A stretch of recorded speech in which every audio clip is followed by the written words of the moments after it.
brain rot. 6, okay. I was right the first time. Welcome back to episode 6 of Phoenix Wright Ace Attorney Trilogy. Where we last left off, we finished the 4th episode, turning back goodbyes, and now we are into episode 5, the non-canon Nintendo DS exclusive case. And starting off with flashing lights warning. And actual animation. Like, whoa. Relatively smooth frame rates. And 2 murders in 2 places. And apparently the Empire State Building. Oh, that was just kind of funny. Well, we know the silhouette of who did it. Pulls up one of the fan-made versions of that scene from the anime. Right, because this is again non-canon. That'd be cool though. It's been 2 months since Maya left the office. 2 months without a single trial. I'm in debt. I had offers, but none I took. That is, until the day that girl showed up. So I guess money wasn't too bad? How cheap is the rent? That he's able to just skip 2 months worth of cases. Until that girl showed up. February 22nd, 10:02 a.m., Wright & Co. Law Offices. Prepare for characters that are non-canon and will never be mentioned again. Why do I come here to the office every day? Aside from the fact that it's literally my job. It's not like I want to work. There you are, finally! Where have you been? My sister's trial is tomorrow. Mia, haha, I'm in danger! Well, considering how many times she's been either put on trial for murder or attempted murder, yeah. Who are you? It doesn't matter who I am, it only matters who you are! The famous defense attorney, Mia Fey. I'm a woman. Apparently. Also, do you not watch the news? She was murdered. Oh, you're not dead, are you? I'm sorry. Yeah, she no longer works here. So you are the coffee boy? I'm Phoenix Wright, a defense attorney. Right. Wait, you're the Phoenix Wright? Like, we don't me and Mia don't look the same. The Phoenix Wright from the Edgeworth murder case? Yes, that's correct. It wasn't Edgeworth who was murdered, though. Now, you'd say it was the Hammond murder case, then. Gun, I'm the new lawyer. It's like, oh, who are you? The attorney. You're guilty. That's a relief, then. You're better than nobody. Wow. Don't you love how Phoenix Wright gets no respect whatsoever? I'm sorry. I'm afraid I'm not taking cases right now. You see, I have a touch of seasonal depression. But you are Phoenix Wright, right? The undefeated defense attorney? Look, I'm not accepting any new cases. I'm sorry, but you'll have to try it. Please, I'm out of time. But, please, you have to help. It's my sister. Sister? You got me. Maya? Could it be? Are you Maya in disguise?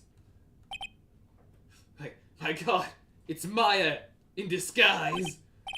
Okay, I'll hear you out. Really? Thank you so much.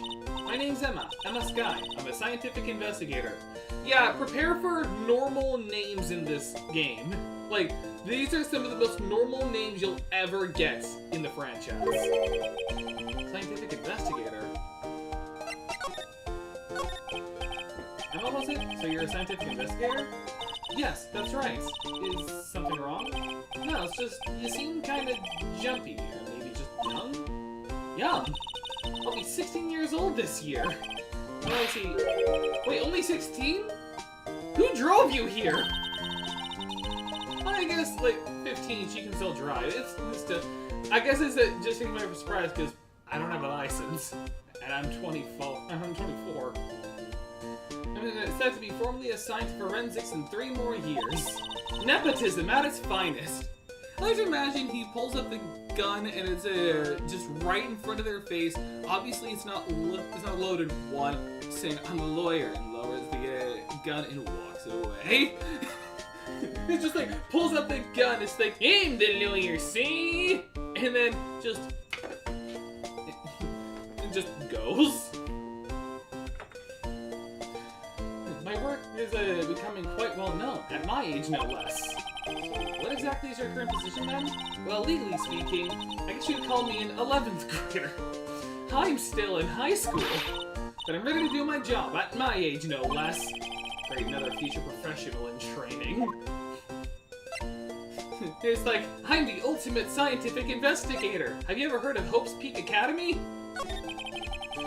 So you want to be a scientific investigator when you grow up? Excuse me? I'm not a child, I'll have you know. I'm just an 11th grader. Still, it's good to have a goal, albeit a very unusual one. It's not that unusual.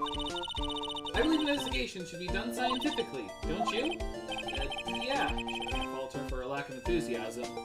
Okay, let's be real. If she was actually in Danganronpa, like, first or second victim. She's the first or second victim, no matter what. Actually making me think of that one, because of her school murder mystery. I literally just said Danganronpa! She's a Danganronpa character! She's the ultimate scientific investigator! If this case is handled scientifically, I'm sure my sister's name will be clear. Your sister? I've been doing research, you know. I'm developing a new scientific method of case investigation. I'll show you when I'm done. I'm looking forward to it. I've created a device that allows us to recreate the crime scene. I'm sorry, I was trying to think of like a comparison. I couldn't think of anything that wasn't around, but whatever. Guess I should get down to the detention center and talk to her sister. So, as for the case? What's about a case? You said the trial's tomorrow? My sister didn't do it! She wouldn't stab someone with a knife, she wouldn't! So, it's a murder case. She's the killer. I don't care if there's a witness who saw her do it. She didn't do it! I know she didn't do it. It's a scientific fact. So, there's a murder weapon, a victim, there's the culprit, and then a witness. Well, we're screwed. And there's a witness. Just talk to her. You have to talk to her. Right. I suppose I will. You promised her I'd bring me a Faye, but I guess we both don't watch the news at all. That's interesting. None of you have a television or newspaper access. How did you know Mia? My sister asked for Mia specifically. This Mia Faye person was a few years below her in school. So we went to the same school, huh? She always told me to go to Mia if I ever needed a defense attorney. And, well, I need one. Incidentally, Mia is a woman. Now that you mention it, I guess it is more of a woman's name than a man's. My name is Mia Faye. Not a witness, suddenly the person is it just Peter Griffin Defo? It's like, a witness?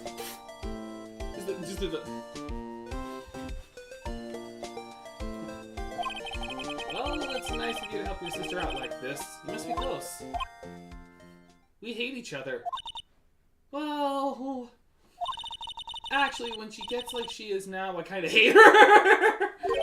Huh? But she's my only family.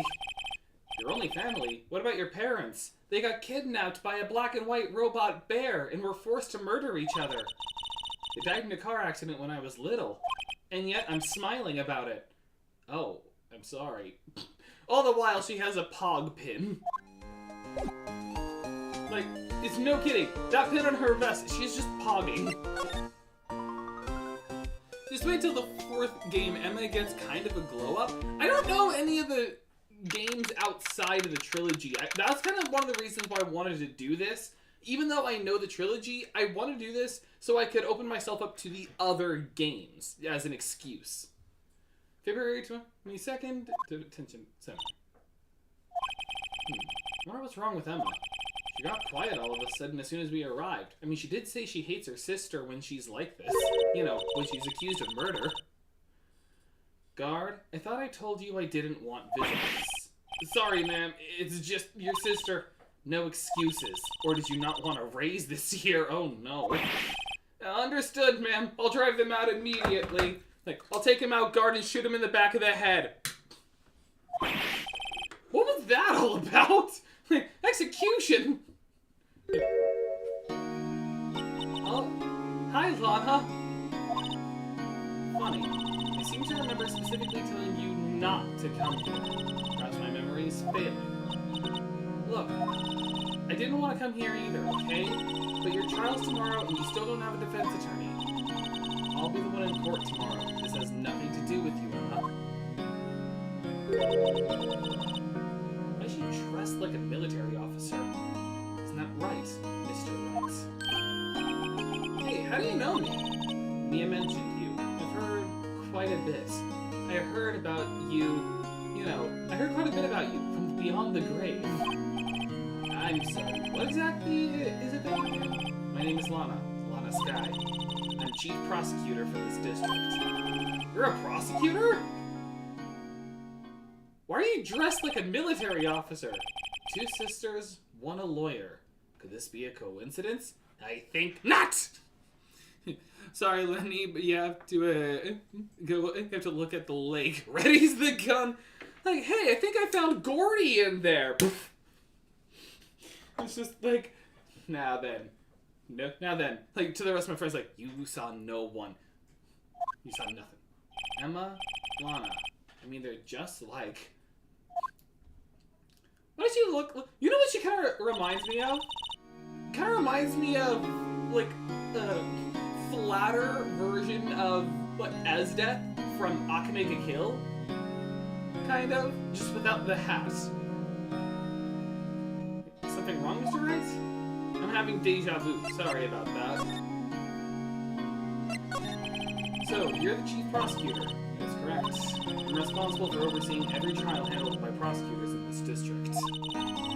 Wait, imagine if Phoenix Wright was actually a murderer in this universe.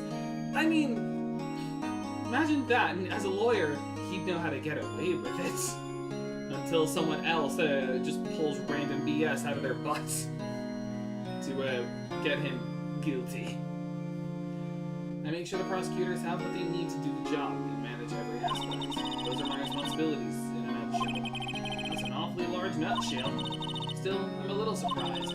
I would think you'd recognize the district's chief prosecutor, Mr. Wright, even though I've never shown up in a single game until now. In fact, it seems impossible you wouldn't. Lana?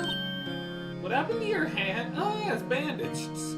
Hey, welcome! This is our client. Oh, this?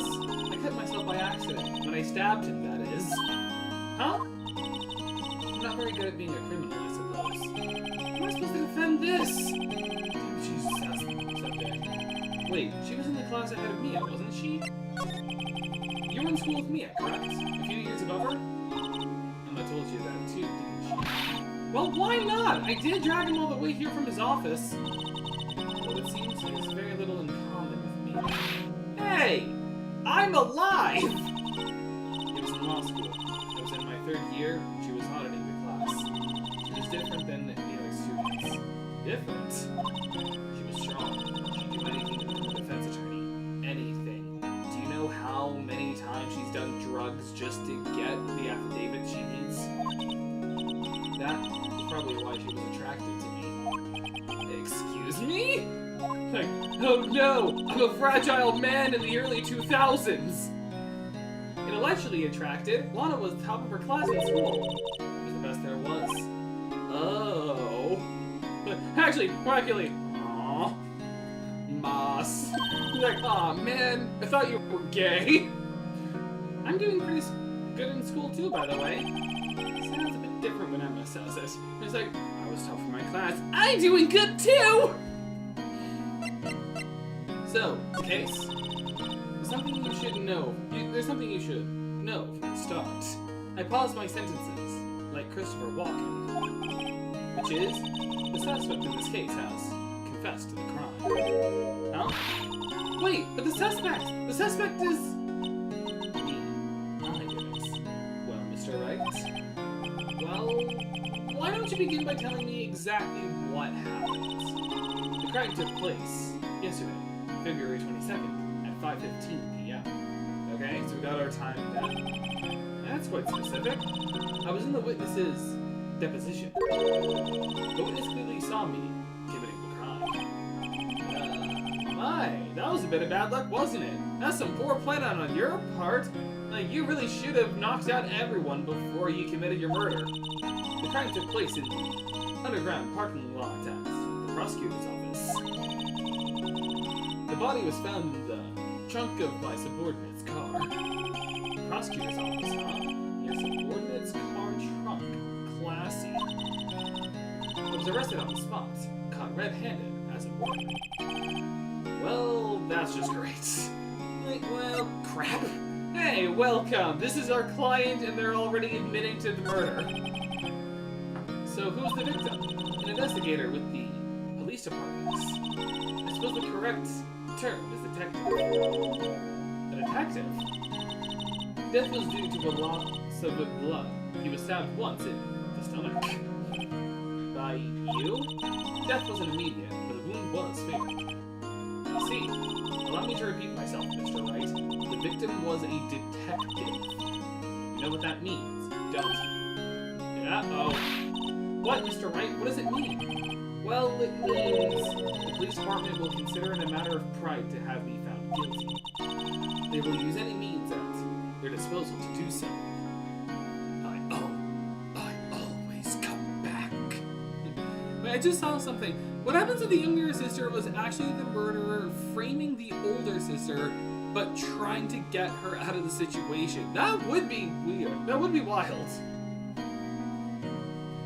They will use any means at their disposal to do so. This case gets worse and worse with everything I learn, especially with the sister potentially being the killer. Well, Mr. Wright? Excuse me? As you can plainly see, I'm admitting my guilt. I think it's safe to say, there's no way you can take this case. None. But Lana! Why? Why are you doing this to me? You never think of anyone but yourself! Ugh! You never think of anyone else, Lana! I know you didn't do it, Lana, I know! Ugh! Leave me alone! I'll be back later. So, how can you say you did it? If I lose you, I'll actually be alone. Since I'm a minor, they'll probably put me in Child Protective Services. I'll be all alone. I hate you, Lana. Ugh, I hate you. Leave me alone. I want to listen to Disturbed. Oh. Mr. Wright? Yes? I believe our discussion here is ended. The rest, I leave to you. Like, how do we change her how do we change her to allowing us to take the case? I know! Have her sister hate her! Got it. You mean you're requesting my services as your defense? Don't lose any sleep over it. Your client has confessed, after all. The case is over. Right. I'll do what I can to get to the bottom of this. Lana's confessed to the crime, yes. But something doesn't fit. It's that look in Emma's eyes. There's something else going on here, and I'm going to find out what.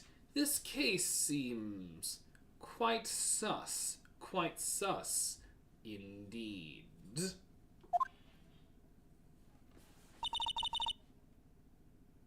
I just heard clattering upstairs, and I'm just gonna make sure it was nothing. So, I'll be back. I think it's Harry, but Larry, you're the killer! Okay, I gotta go upstairs to check something real quick. I'll be back.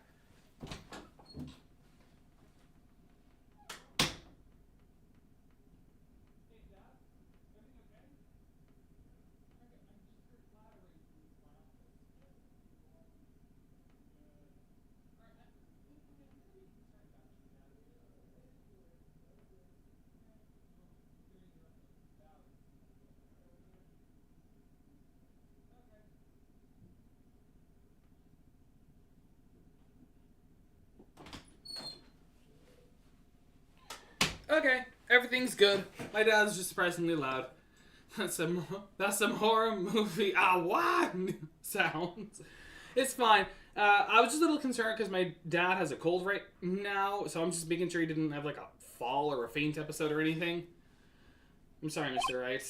About what? My sister. She's not always like that, you know. Normally, she's all sunshine, lollipops, and rainbows. Cherry blossoms. I just never expected to be defending another prosecutor again. She's changed a lot. She used to be so gentle, always smiling. Everybody liked her. Like, everything used to be Mr. Blue Sky, but now it's just wake me up inside. I see. Sorry, I'm having trouble imagining that. I'm having trouble imagining her smile. What happened to her? I don't know for certain myself. I think maybe she... well, maybe not. Sounds like there's something there that defies a simple scientific explanation. Ah, I see. Jujutsu Kaisen. She has a curse on her. Let's go check out this underground parking at the prosecutor's office, shall we? Okay.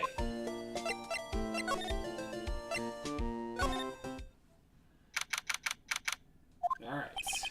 So, this is the lot where it all happened? Looks like they're still investigating. Funny that my first visit to the prosecutor's office should be like this. Hey everyone, keep up the good work! Hey, what are you thinking? We're not legally allowed to be here, Emma! Well, they're going to be my co-workers 3 years from now, after all. No harm in saying hello, except for the fact that we're legally not allowed to be doing what we're doing. Actually, there is. You know, attorneys aren't supposed to examine crime scenes, even though that's what we always do in these games. And try not to stand out too much here, see? Hey there. You expecting to go unnoticed to your partner?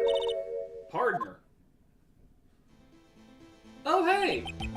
Red Dead Redemption! What do we have here? Looks like a bambina got loose from the ranch and is up to no good. Folks gotta learn to keep them doggies tied down, partner. Mr. Marshall! That is so dangerous to do. Never shave yourself with a knife. Hey, it's Red Dead Redemption Ark. I have never played Red Dead Redemption, actually. Marshall?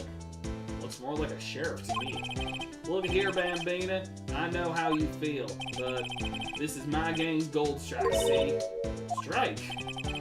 This is our claim, our territory, with a mother load of evidence.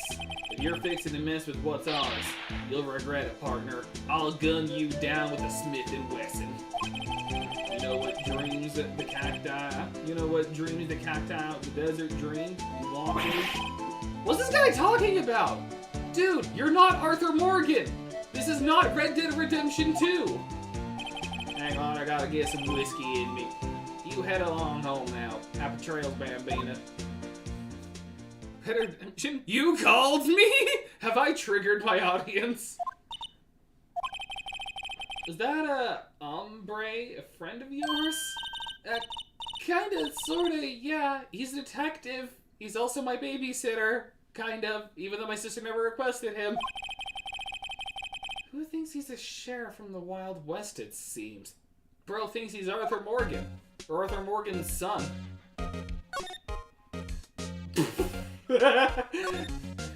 Do you still do, like, okay, real question. Would you still do the body outline if it's like this? Like, would you still do police tape of the body outline if they're hanging out of the car? Wouldn't you just do, like parts of them? Like, you wouldn't have it, like, dangling out. Well, first of all, here's a phone. Well, no time to waste. Let's get hunting for clues. Let's split up and look for clues, gang. Wonder what this is. Well, partner, looks like you got no intention of going home quietly. The sheriff! My god, it's Arthur Morgan! Like I said before, this here's our claim. You'd best be moseying along unless you're fixing to bite the bullet. You better stay clear of here unless you want to feel lead in your skull. Frick, I forgot the safety. That's scary. You just tell us one thing. Who owns that car? I gotta take some whiskey real quick. Well, little Philly's got a good nose on her. You wanna know who rides that red Mustang with the body in her saddle, eh? Please, talk like you're from the 21st century. Wait, it's Walter White. He did this. My god, I found blue crystals at the crime scene. Heisenberg! Quick, we need to find Jesse Pinkman. No problem, partner. Bad time for vittles, anyway. Get yourself to the saloon up on the 12th floor of the prospector's office. Not just find you a Corvessa you like. Prospector's office? Where does this guy think he is? And when, for that matter? Rose is on a Red Dead kick, and he's just really like an Arthur Morgan. Note to self, look up Vittles, Saloon, and Corvessa. Alright, chat, let's learn some new words. Let's learn Vittles.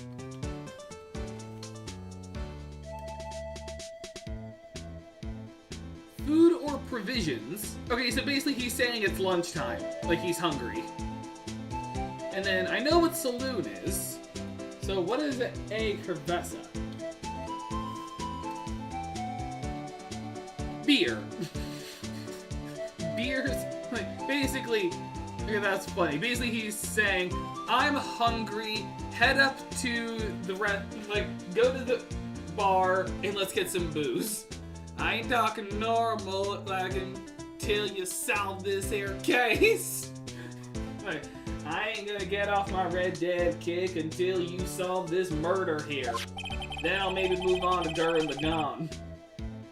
Maybe we should check out room at 1202, the High Prospector's office. Once again, the knife. In any case, stay away from that car. You can look around here all you like. Just keep your paws off our claim. Right, great. Great, maybe there are some clues around here, Mr. Wright. Let's check it out. Oh, hey, a wallet. What's this? A wallet? Excuse me, officer. Wait! What are you doing, Mr. Wright? What am I doing? I just found this wallet, so I'm handing it over to the police. I don't believe it. This is really basic. Anything at a crime scene is evidence. Like, Mr. Wright, don't you know? Mia may have been your druid, your rogue... What did we say again? Did we say rogue druid or rogue cleric? I forget what we said what we said Maya was. Like, what class is known for being able to channel the dead again? Is that wizard? I don't know D&D that well. I know, like, fairly well, but not that well. Like, what D&D class is known for channeling the dead? Necromancer? Necromancer rogue? Okay, so she's our necromancer rogue. So does that make Emma our rogue artificer, since she's a scientific investigator? Like, that works for me. So we've still got a rogue. Let's be scientific about this, please. Just put it in your pocket. It's like, why did you kill that guy? For science. There's like jumper cables. How's that scientific? Sounds like theft to me. No matter what, we'll always have a rogue in our pockets. A foldable wallet found at the crime scene. There seems to be something inside. I'm called to duty already, and at my tender age. Here, I'll teach you the trick to examining evidence in detail, okay? Here we go! By the way her eyes are sparkling, I can tell she's been waiting for this. I've always wanted to open a wallet at a crime scene. Okay, now, look at the court record. Okay! You have to be sure to examine evidence carefully on all sides. Now, let's start examining from every angle.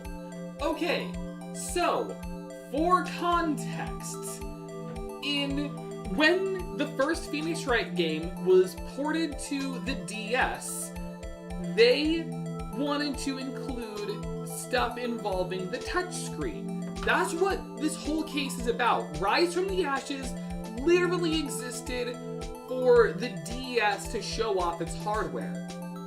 That's why there's actual animation in certain scenes instead of just JPEGs and GIFs.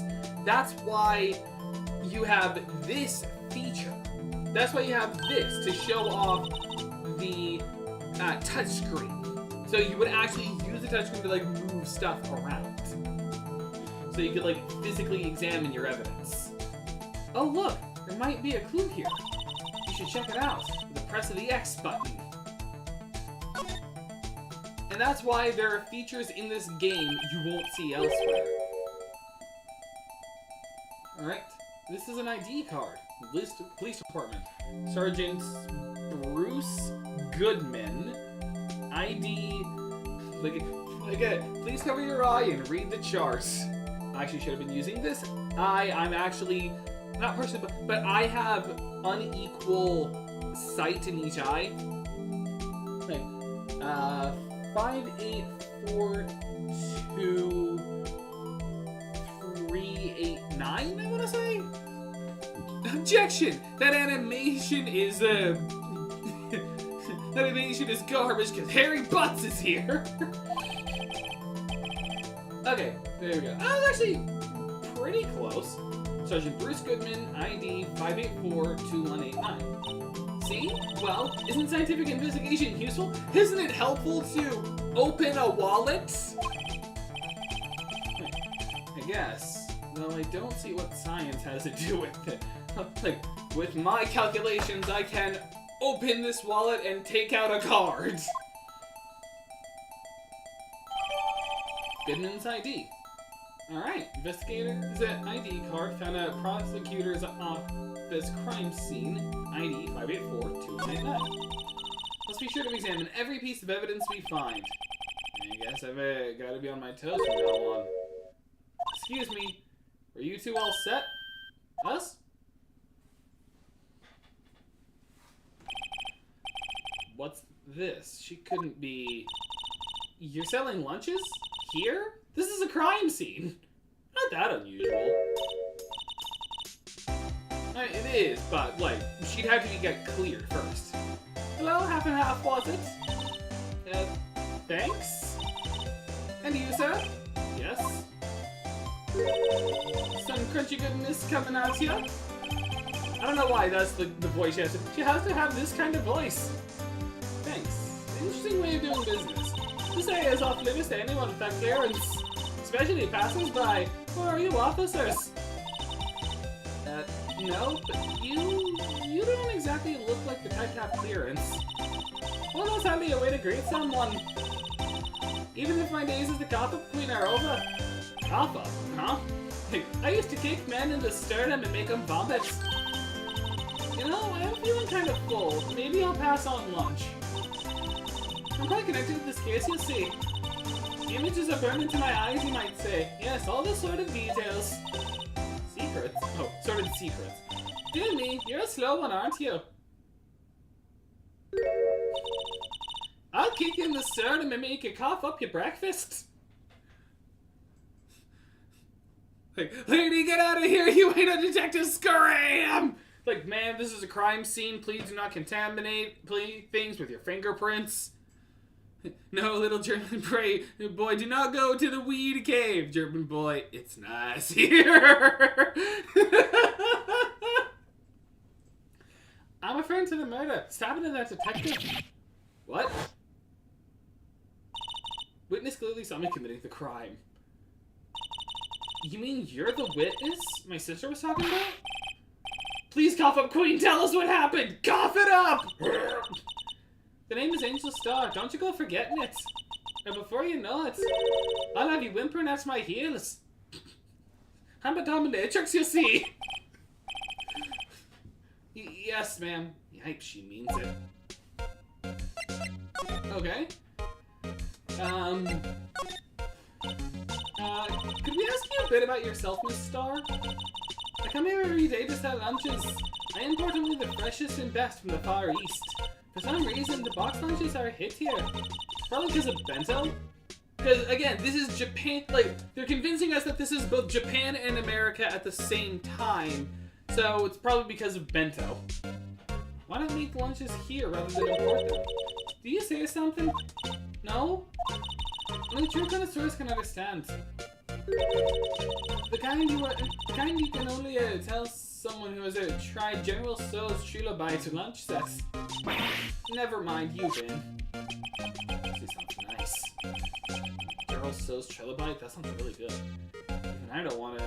Even I don't want to appreciate part of the Trilogy's flavor. Anyway, I come here every day to sell lunches. My boyfriend works in the security room here at the prosecutor's office. Your boyfriend? First, people always get defensive on this. Is it the security room over there?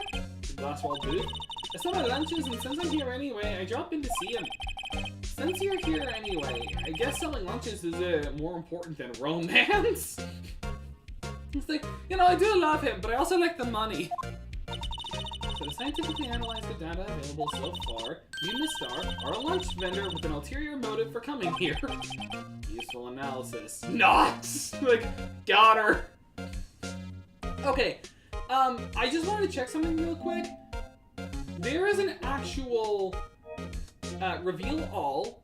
So these are the trophies for the game, and we are gonna do them. So a lot of them are for like further on. However, there are certain ones involving here. Like here. Check out every lunchbox Angel Star has to offer. And then every stepladder conversation. So we have to examine every ladder we come across. I hope I don't think I missed a ladder.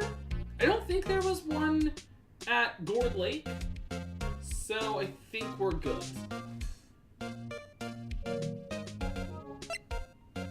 So what you witnessed? So what exactly is it that you witnessed, Miss Star? It was a fascinating spectacle, to be sure. I now feel I know what they say when it comes when they talk about a woman's wrath. See Lana Sky wield that knife so. Her knife flashed in anger, bringing him to her sad end. It was truly a sight indeed. You mean you saw the very moment of the crime? The sound of his silvery ties to this world being cruelly cut still rings in my ears, and the rhythmic beat of Lana Sky's knife. Wait a second, you know Lana Sky? Of course, it's quite a feat becoming chief prosecutor. How many lunchboxes of sin did she pack just to make that journey, I wonder? Get to the point, woman, we don't got all year! It's like, woman, like, ma'am, please, stop giving us lunch boxes. Like, I'll eat them later. She always travels light. He's like, yeah, actually, she doesn't need lunch boxes of sin. She travels light. Now, why would this pretty lunch lady know the chief prosecutor's name? Somehow I knew. Yesterday was a day of destiny. I knew something was going to happen. Just like I know that the daily special on a Friday every week is salmon. Destiny? Was yesterday special for some reason? You're a defense attorney, right? You should know them. You should know the foul misdeeds of the evil ones who haunt this den of iniquity. I don't know what accent I'm doing, but I like it. I like the accent I'm doing. Evil ones? Sounds political. Prosecutors, they have no qualms at all about blackening the names of innocents. And yesterday, they paid homage to the most evil one of all. They gave an award for King of Prosecutors. What a farce. So she's saying there was some sort of prosecutors' convention yesterday? I was almost compelled to lace the lunches with something foul. See, I have access to the Trototoxin, and I was going to use it on everyone, killing them in just very painful, agonizing ways. Loads gun and gets on. I can imagine what's playing this on 2025 and actually said that. It actually makes sense. Let's get on a horse. Get my steed! We make for Rohan! I don't know why they'd have a gun then, I just did. Do you have a personal grievance against prosecutors or something? Or is there some kind of scientific evidence of this evil? Like, have you met Von Karma? Young miss, mock me at your own risk. You'll soon find out why they call me the cough up queen. I'll make you vomit. Ew! The most heinous of all evil... Oh. Just got like a notice button update, but nothing that matters. The most heinous of all the evil ones, the one they awarded yesterday. It was in his car that they found the body. Proof that he devours the evilest lunches of all. Really? Really what? I'm totally confused. One thing's clear. This lunch lady is a thing against prosecutors. Your name be Angel, but you're just annoying. She is kind of an annoying witness. Did you have a bad experience with a prosecutor, Miss Star? I sense some hostility. Hostility? Ha! Perhaps. Prosecutors are all alike, and the bigger they are, the bigger they get, the worse they smell. I'm racist, you see. Or I guess, jobist against people of certain professions. Kind of like 10-day-old clams in the chowder. I wonder if this star was involved in some sort of legal trouble in the past. That'd be a sure cause of food poisoning, scientifically speaking, of course. I mean, now you're talking cough up, queen. I thought she was just a lunch vendor, but now I'm not so sure. Oh, and also, one more thing. We can examine our badge. And for some reason, it has a screw. 826XX1. I have no clue what that means. Is this supposed to be like the date I was assigned? Like August? Oh no, it couldn't be. Like 826. No. Like, this is the year 6000. I don't know what I was thinking. Also, what does this say anyway? It's like faded out.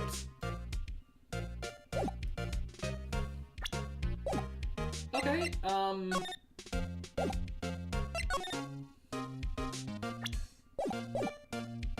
don't think there's anything else we're able to do at the moment, so let's go to the High Prosecutor's office.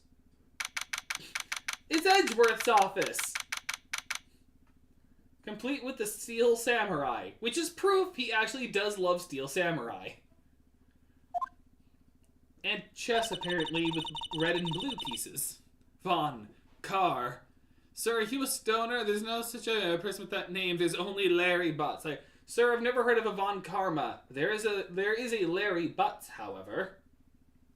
This is the kind of room that just screams I can do the job. Quite a change from your office, really. Like, wow, this place actually looks professional and capable. Thanks. Look, there's a trophy or something there. With a K. A trophy? What, that shield? It takes real nerve to display stuff like this. Whoever's office this is, they must be a real stuck-up jerk. It's just on the couch, too. Phoenix Wright. You never tire of prying into other people's business, do you? Like, it's obviously Edgeworth's office. Like, it's literally, like, a coat of his on display. That voice! Miles Edgeworth! Long time no see, Edgeworth. Huh? Ah! Mr. Edgeworth! You know him from somewhere? Of course! I'm his biggest fan! Apparently people can be fans of attorneys. My sister introduced us once, and my sister is the chief prosecutor after all. So imagine Larry Butts became Edgeworth's father's murderer. It's like, Larry, edgy. You got it all wrong. You thought it was Von Karma that killed your dad. You fool. This is why. This is why you never trust the elderly. But, you know what they say. If something smells, it's usually the butts. Like, of course it makes sense. It's like, yeah, I manipulated his memories into thinking that he was the killer. I was the one who actually killed your father. And then I shot him with I shot Von Karma with the second bullets. I orchestrated everything. Like the ultimate criminal. Like, he's just pulling a reverse flash. Well, what brings you here? I'll warn you, I've been known to be a real stuck-up jerk. No, did I? No! Like, oh no, the consequences of my actions. It was just Mr. Wright here. Hey, don't blame me. We're just here to investigate a murder. Murder? A body was found in this nasty bright red sports car in the parking lot. That would be my car. What of it? Edgeworth, this looks really bad for you. What? Your car? Say one thing, she certainly can scream. Like, I was just doing a normal voice. So... Look, first of all, Steel Samurai. My. What an amazing bouquet. Just right for Mr. Edgeworth. I was looking at the Steel Samurai. Back from the dead when Dio no. I'm back and I'm here to claim my love for you, Edgeworth. Wendy, I've heard that name somewhere before. Did you miss me, boys? Beside it, a giant Steel Samurai. Wow, I want one. Huh? There's something written on the bottom of his foot. Between a rock and a hard place, Wendy! Oh no! Wendy, is she Mr. Edgewood's fiance? I don't think so. I'm wondering, what the heck is this? There's a big K on it. Prosecutors? Huh? What's that? It's the King of Prosecutors trophy. King of Prosecutors? Just... gasp! It's a great honor. They send that shield to the best prosecutor each year. What? So? So that K, that's Von Karma.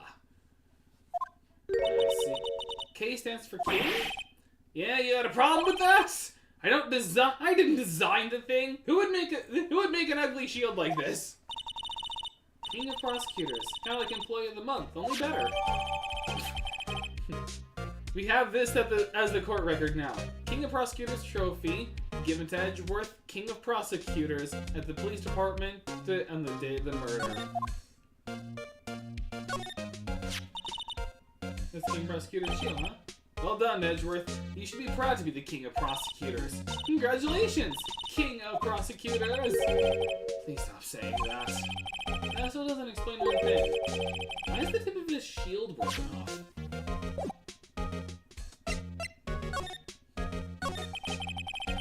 So the body was found in your car? Go ahead, say it right. You think I did it, don't you? After you went through all that trouble to help me last year, no less. No, we don't think you did it. I mean, it was my sister who stabbed him.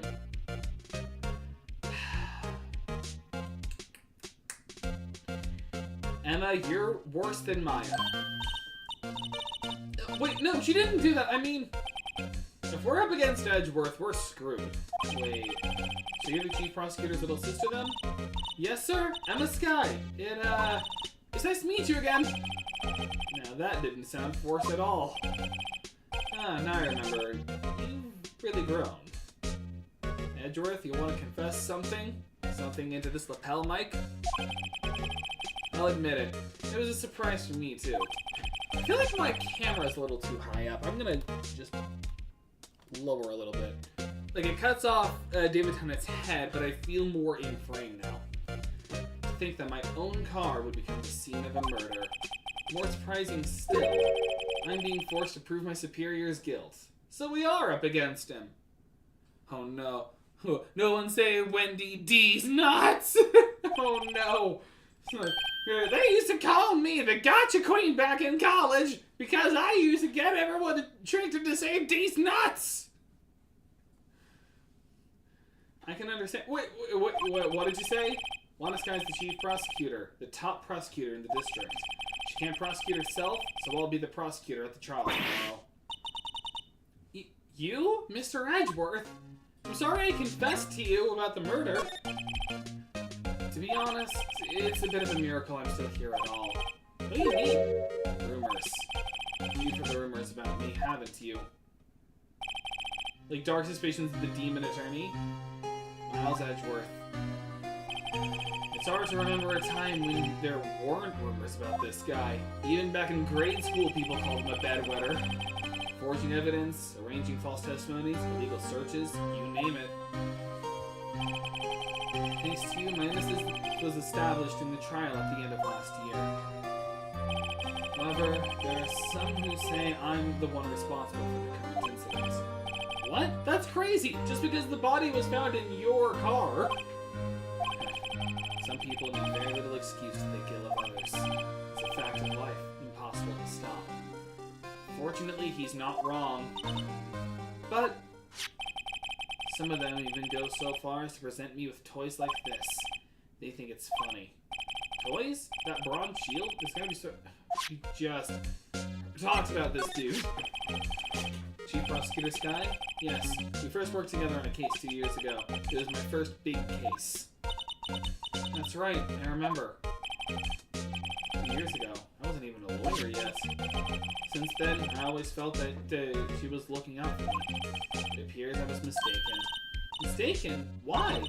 I mean, I know she's not the warmest person, but I'm sure she felt some responsibility for you. Then why? Why did she stab someone in the trunk of my car?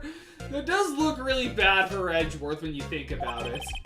Not only that, she stabbed him with my knife! Oh. What? Mr. Edgeworth, your knife was the murder weapon? My god, she really had it out for you, man! To be specific, it was the knife I kept in the toolbox in the trunk of my car. The murder weapon, usually in Edgeworth's toolbox, traces the victim's blood, no prints. Edgeworth? You're gonna need some help, man. What? Are you sure you didn't do it? It's like it was in your car with your knife. Silk Song boss idea, pure vessel, god of fist. That'd be cool. Like, yeah, do that, and then have one of the attacks be just like the JoJo Bizarre, just being like the Gum Gatling, like, barrage of punches. Come on, can he take a joke? He's like, man, it sure seems like you did it! You have a strange sense of humor, Mr. Wright. It's just morbid humor, nothing that unusual. Okay, I don't think there's anything else we can examine in here. I mean, I am curious about just the chess set here. Hey, chessboard! I'm not too up on my chest, but it looks like the blue's in a bit of a tight spot. The red knights have surrounded the blue pawn. Huh?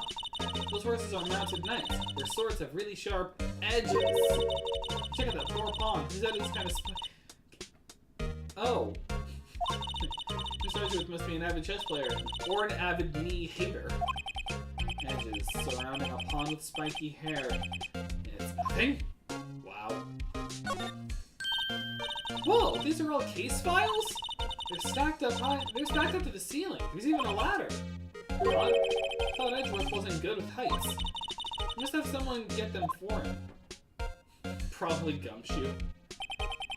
Strange. I don't just picture Detective Gumshoe. Where? I'll get those for you, my friend. You must study those cases so closely. He's so cool. You wouldn't say that if you saw him sweating bullets up on that ladder. It's like you wouldn't get it. You wouldn't like think he's cool if you were under him as a shower. I don't think there's anywhere else I can go.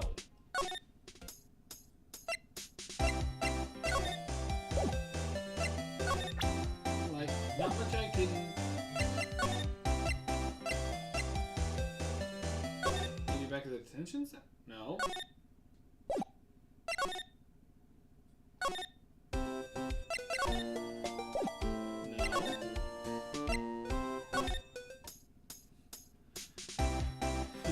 No mind to break when it's made for adapting. No will to break if your will is stronger than pale ore.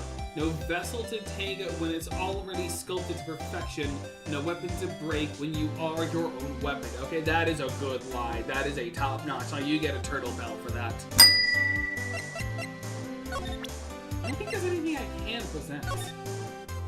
Like, I can examine this.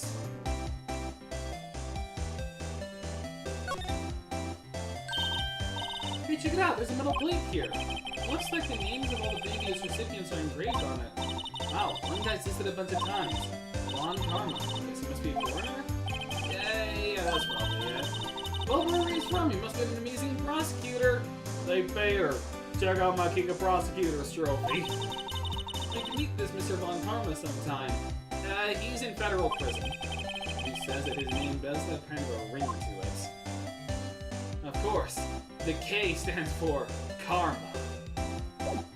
Oh? I don't know what else to do. Did you take a look? Did you want some hot tea, yes? No, but thanks.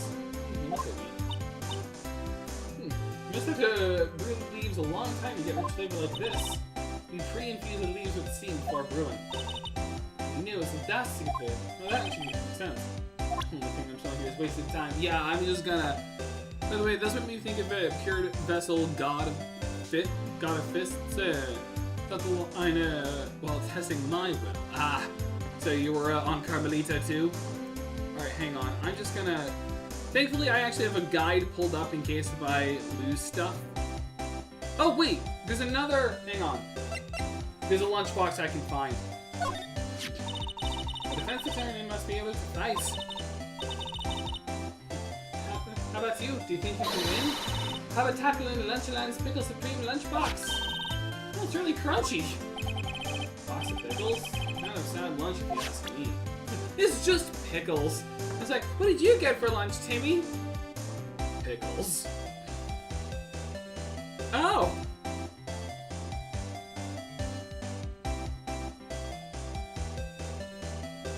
Oh wait, there's a... Oh wait, there's a stepladder. How did I miss this? This is another conversation I need to have. Oh, ladder! That's a step ladder. What's the difference? In scientific terms, please. Scientific, huh? Look at the basic nature of things, Mr. Wright. I'm also horribly familiar somehow. Well, we got that.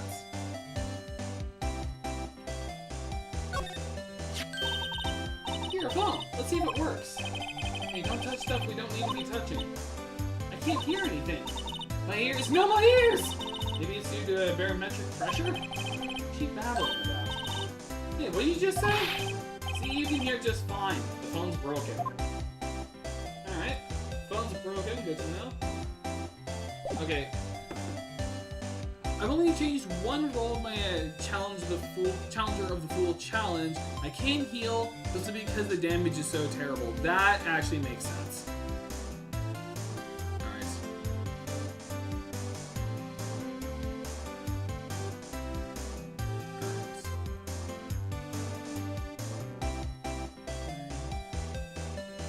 Oh wait, was there something I missed I could talk?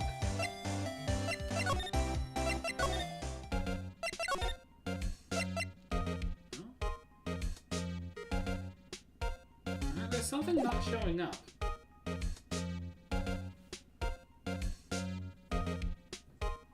Because I'm supposed to... There's supposed to be another thing I can hear.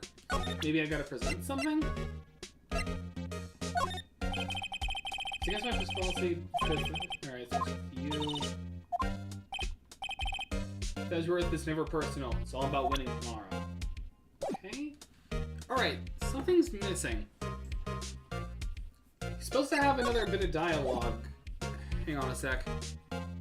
Is there any dialogue I did miss?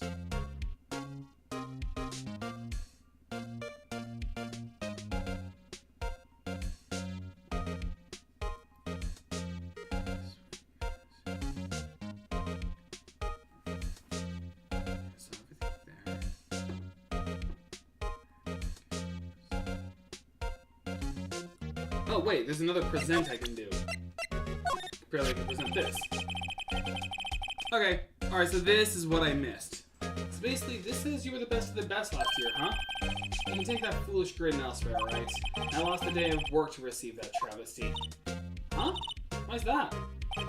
I had to go to the police department to receive that broken shield. Police department? Yes, right next to the police station downtown. You've been there, haven't you? Where Detective Gumshoe works? Yeah. I was wondering something about your shield. Why is it broken? What does it matter? We've got more important things to worry about. Oh, right. He doesn't seem too concerned about his award, for better or for worse. Yesterday was a very busy day for the prosecutor's office. Maybe we should ask him more about yesterday? Okay, this is what needed to happen. Okay. Day of the Pride. This is what I was missing. Could you tell me more about yesterday? The day of the murder? Yesterday was the annual cleaning day at the prosecutor's office. Cleaning day?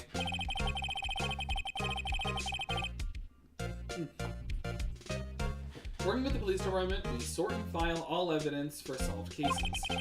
We call it evidence transfer. I've been in your hands of old cases, in other words. Oh, and another thing. Ceremony was held at the police department. There's an annual review and awards for outstanding police officers and prosecutors. And that's when you got the shield? I was at the police department yesterday afternoon. I got back here at 2:15. Or at 5:12. I don't know why I read that as 2:15. very precise. People like myself and Mr. Edgeworth pride ourselves on our precision, Mr. Wright. No, I place little faith in my memory. The only thing I trust is solid evidence. Parking stop. Record of parking in the prosecutor's office lot. Entered lot at 5:12 p.m. This is the parking stop from the underground lot. The murder took place around 5:15. So the murder happened right after you got back. What, right? I'd appreciate it if you direct the suspicious glare elsewhere.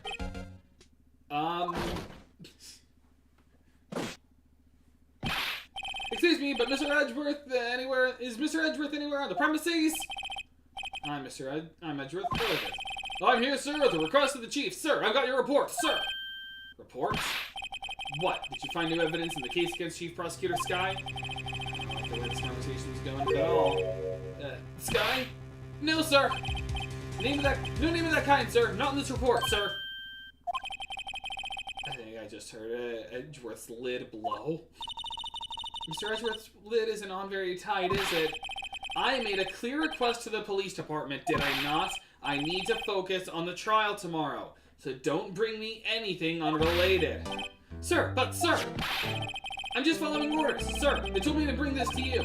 I wasn't aware of the particulars of your arrangement with us. Give me your name. Yes, sir. Meekins, sir. Officer Meekins. My first name is Officer, sir. Right, Officer Meekins. Take your report and leave. And good luck with that raise next month. Oh man, he's out for blood. Oh, but sir, I didn't know. Poor guy. Looks like he was absent on the day they gave out brains and good luck. Oh man, everyone's out for this guy. Right. Yes, sir. Yeah, you got me off guard. As you can see, I'm busy. You may leave now. Let's do what he says, Mr. Wright. The victim was a detective from the same department as the patrolman just now. Go down to the police department. You can ask more there. I bet you his kitten will hate him. It's like, you see that man over there, children? That man is the reason we don't have a nicer house. You know what we do to people like that. Right, kick him in the nuts. It's like, now we pull the Denji from Chainsaw Man. Tie him to a pole, take off the pants and underwear, kick him in the nuts unprotected. Thanks. Seems to have finally calmed down, at least. Police department entrance. Is that a hat or a pompadour? I can't tell with that guy. Phew, finally here. Why would they put the police department so far away from the prosecutor's office? Beats me. That took almost 30 minutes by taxi. The traffic wasn't even that bad. Police department, huh? I've only ever been to criminal affairs next door. Hold on, what's that? Animation! Disturbing. Why does it undulate like that? Again, this is the only time when you'll see something like this when it's actual animation and not just frame by frame. Because this was on DS exclusive. Oh, wait, I know. This is the Blue Badger. They're trying to make him the police mascot. I don't know why the police need a mascot, but I guess it is Japan. Everything needs a mascot in Japan. Wow, Mr. Wright. You sure know a lot about the police. Still, he does seem familiar, somehow. You're gonna hear this track a lot, also. That's not a badger. Yeah, they're calling it, they call it the Blue Badger, not because, like, the animal, but because of, like, the police badge. Forget the Blue Badger. Who's that next to him? Someone appears to be dancing with the Blue Badger. Uh-oh, he noticed me. Sure is running over here fast. Wah! Hey, pal! What are you doing here? That's my line, Detective Gumshoe. Specifically, why were you dancing over there? Also, why is there a handprint on the Blue Badger? What? What? Well, at least he doesn't seem to be busy. This is our chance to get information. Hey, I'll have you know, I'm a very busy man, pal. I can read minds. I'll give you one word of advice, pal. You better not agree to defend the suspect in this case. Why not? Eh? Well, it's just that the chief prosecutor has confessed to the crime. She says she summoned the detective to the prosecutor's office and she killed him. But what if she's not telling the truth? Yes, well, no, come on, pal, there's plenty of evidence against her. But what if the evidence was fake? Hey, pal, can I speak to you for a second? Me? Why is that little girl so peeved at me? She's a relative of the suspect. She's Lana Sky's sister. What? The chief prosecutor's little sister? Please, please investigate this case carefully, okay? Scientifically. Yes, sir. Oh, by the way, you might want to keep your voices down. You don't want to be overheard using words like faked. Huh? It's a sensitive issue with us these days. But with all the faked evidence from Von Karma and Edgeworth. Or at least Von Karma. So, what are you doing here, Detective Gumshoe? Me? Oh, well, nothing really. They kicked me out of criminal affairs. Detective Gumshoe, what did you do this time? What do you mean this time? Then what happens? I know things are busy right now. I mean, with my sister's case and all. It's true. We've never had a chief prosecutor murder anyone before. Only the highest ranked people are being let into criminal affairs now. The lowest ranking guy in there is our chief of detectives. They're not letting any of us rank and file detectives in there at all. None of you? I know this is an important child, but isn't that a little off? So anyway, I thought I'd spend the day getting the Badger dance down pat. Is there anything else you could be doing? Like, going home, reading a book, catching up on Record of Ragnarok and Jujutsu Kaisen before the new season comes out of Jujutsu Kaisen, which is technically already out but not fully in dub? Couldn't you play a game? You can see the stars is pretty cheap. The Chief of Police himself is directing this investigation, pal. And Officer Marshall was assigned to the underground parking lot. Officer Marshall. Now that I think about it, Emma did seem to know that Marshall guy. A patrolman in charge of the crime scene. It's unheard of, pal. I see. It has a handprint. Yes, it does. I'm glad someone else noticed it too. It is kind of weird. Alright, can I, present the ID? Detective Gumshoe, what can you tell me about this? Huh? Hey, pal, this is the detective's ID card. You can't just keep that, you have to turn it into the police. It's people like you that get me into so much trouble all the time. The Detective Gumshoe must drop his card a lot.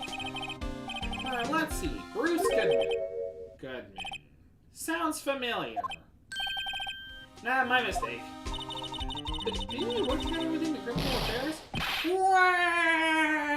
Now I remember! Bruce Goodman. He's the victim! Wait a minute. Gumshoe seems like a jester cop. Let's think. Now, my king, let me tell you a good old joke. How about a murder? That's what I thought. Can you tell us more, Detective Gumshoe? So, this ID card belonged to the victim. He was a detective, like myself. Detective Bruce Goodman. He was a good man, you see. Don't you think it's strange? I mean, why would the victim's ID card be lying on the ground where we found it? Well, Detective Goodman should have been at the police department yesterday. There was an evidence transferal for a case he handled 2 years ago. Evidence transferal? Mr. Edgeworth mentioned that too. But Detective Goodman was killed at the prosecutor's office. Well, that's the thing. It's hard to say this, but word is that Chief Prosecutor Sky called him out there to the parking lot. And Lana's confessing as much. Oh no. Hey, what do you think of this parking stub? Found in Mr. Edgeworth's car, stabbed with Mr. Edgeworth's knife, huh? What would drive it? What would it drive Chief Prosecutor Sky to do such a thing? Oi, I did. Oi! Make sure, of course, someone else really did it. Someone who must have had a grudge against Mr. Edgeworth. However, I do seem a little too well organized to be a coincidence. Poor Mr. Edgeworth. What could have happened? It's like he pissed off the wrong guy. He knocked a donut out of a cop's hand. Now it's personal. We have to find out a little more about what's going on with Edgeworth. We can't even go into criminal affairs further. Wait, let's see the animation again. I was wondering about that. What? The Dancing Blue Badger? It's my masterpiece.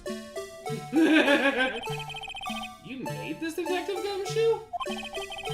The chief threw together some designs and I just did my thing, pal. Nice work. Like, he may not be a good detective.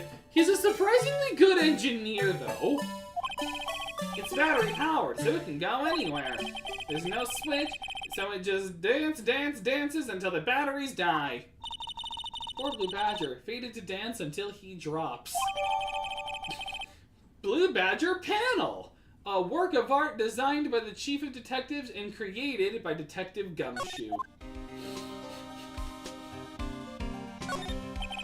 Detectives in there look pretty busy. Just imagine, right now, behind those doors, a police drama in action! My god, it's the Rookie! Some of the thought fails to excite me. You just need the right show.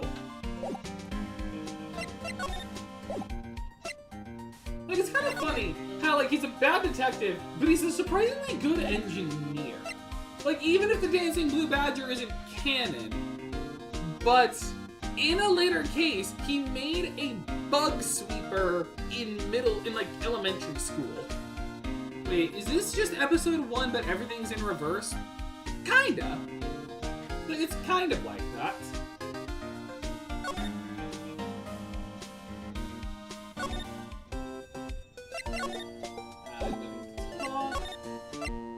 Maybe something here? No? Oh great, now I'm lost. Maybe I can get... Oh, he's not here anymore. Okay. Okay, once again, I am lost.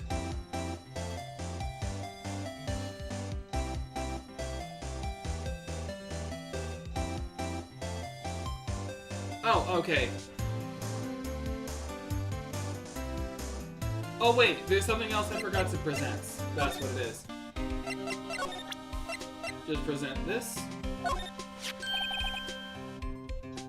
So we can learn... Oh, right, because we have to learn about why it's broken. Hey, that's it! That's the King of Prosecutors award that Mr. Edgeworth got yesterday! Are you with the award ceremony to Gumshoe? Of course, pal! I got an award for diligence myself! Yeah, congratulations. I was wondering, why is the award a shield? Why is it broken? Oh, there's a reason. I'll tell you what it is later. Apparently he's forgotten. He does look confused. But I was proud of Mr. Edgeworth for winning that award, even with all the naysayers in the prosecutor's office. Naysayers? Must be because of the rumors. Okay, there we go. He's in a tough spot, again. Yeah. First the phallic silhouette was shot. Well, it all started with the murder of the defense attorney, Hammond. But Mr. Edgeworth was found innocent. Listen, pal, there have always been rumors about Mr. Edgeworth. Forging evidence, making deals with witnesses, nothing outright, but there were always whispered rumors. Ever since he was accused of murder, no one's whispering. They're practically shouting. Oh no, Larry Butts is a woman! It's like, I am a sheep. Like, that's right, I have the superpower of being able to change my gender on a whim. Bang! Like, yeah, gotcha. You got hit with a surprise shaft. But there's no evidence against him. Well, Mr. Edgeworth has always had unusually strong ties to the department higher-ups. It's only natural that people would be suspicious. Whew. Excuse me. I had no idea he was under the gun. Anyway, this latest case has started a new rumor. People say the only reason he took this case is because he's aiming for the chief prosecutor position himself. What? But I know the truth, pal! Nobody wants to be the one who has to prosecute the chief prosecutor. Mr. Edgeworth is biting the bullet on this one. He's doing all this for us. I messed up the sentence. And that's all I know about that. I'm not officially on the case, you know. Thank you. Why aren't you handling the case, Detective Gumshoe? We met the guy who is. What was his name? The guy in the parking lot? That'd be Officer Marshall. He was appointed directly by the chief of police. Officer Marshall? Some kind of Wild West sheriff or something? No, Jake Marshall's just a regular officer. From West LA. Oh, that explains it. For a moment there, I wasn't sure. Look, pal, let me try to make things a little easier for you. Show them this, and they'll let you examine the crime scene. Maybe. Letter of introduction. The letter received from Detective Gumshoe allows the bearer to investigate the crime scene. I'll be surprised if this gets us anywhere. Just act like you're supposed to be there, and nobody will look at you twice, pal. Excuse me. Oh, Angel Star's gone. February 22nd, prosecutor's office, underground parking lot.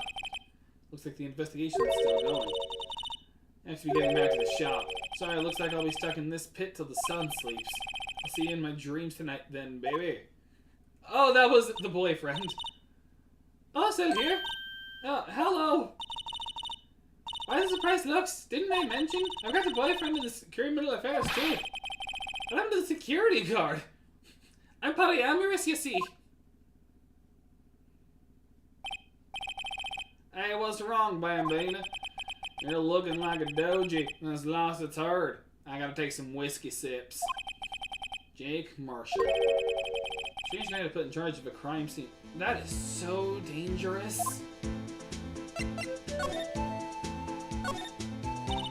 There's something I wanted to ask you. The scene of the crime, cold grave for men who've lost their dreams. Me, I watch over them as they sleep, dreaming of the desert's harsh judgment. And also for Red Dead Redemption 3. He's asleep.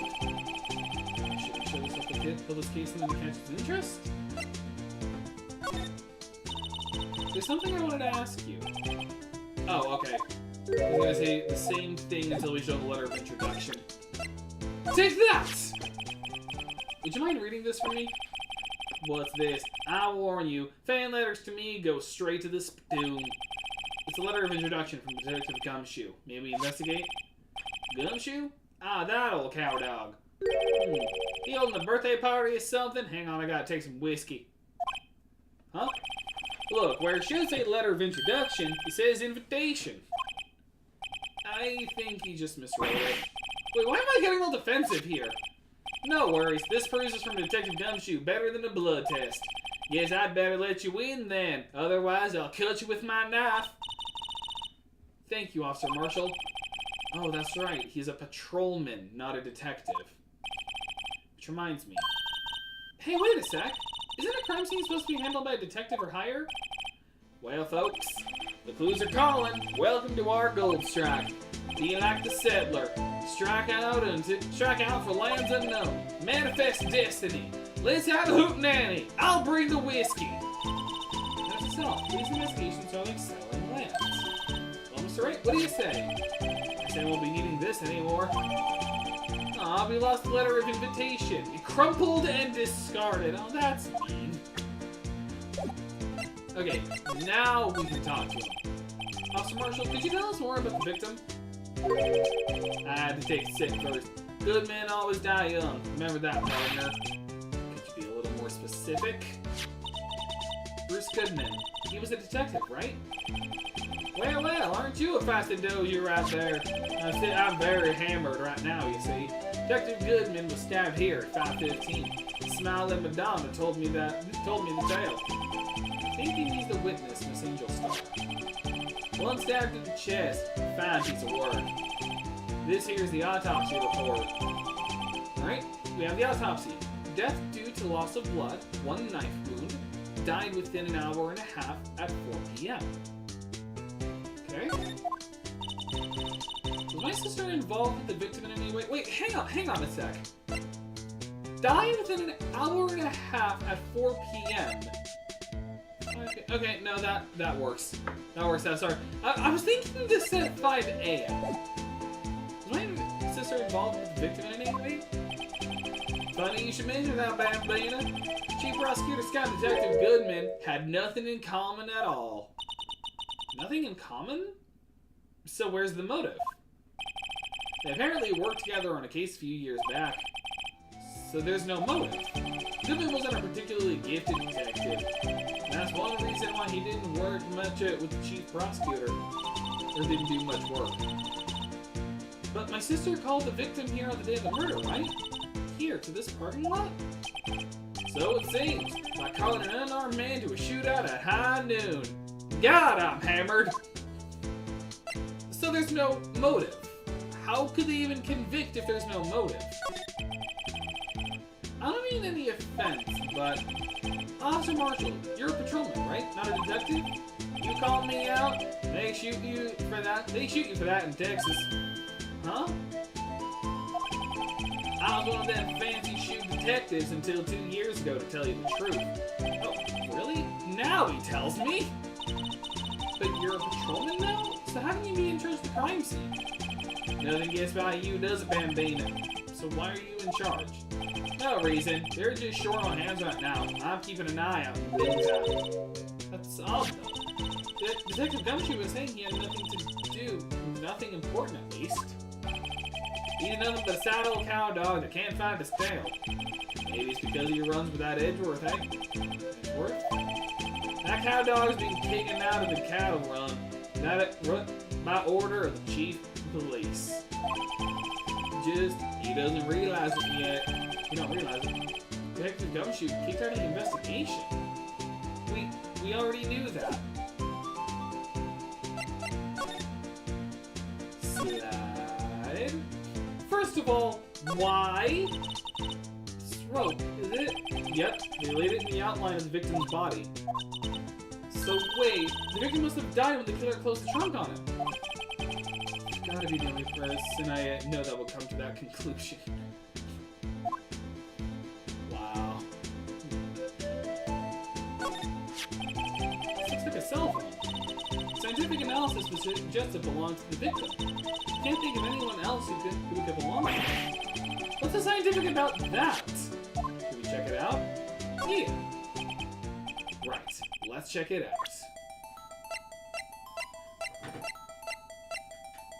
I didn't touch anything! That was kind of creepy.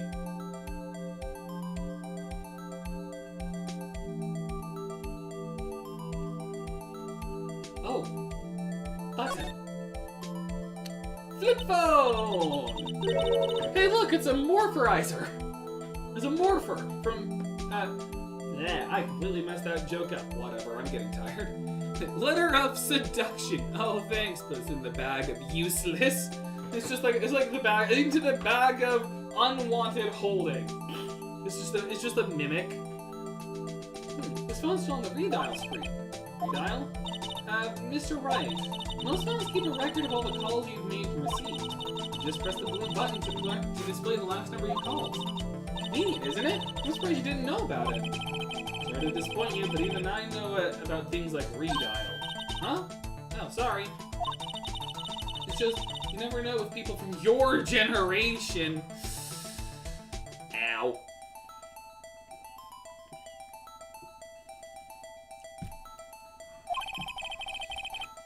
Whatever, let's check this phone out.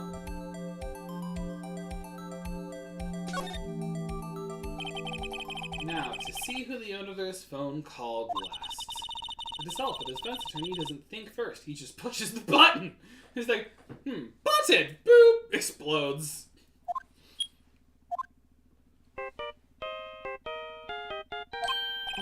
Hey, that song! I know that song! It's the Steel Samurai theme!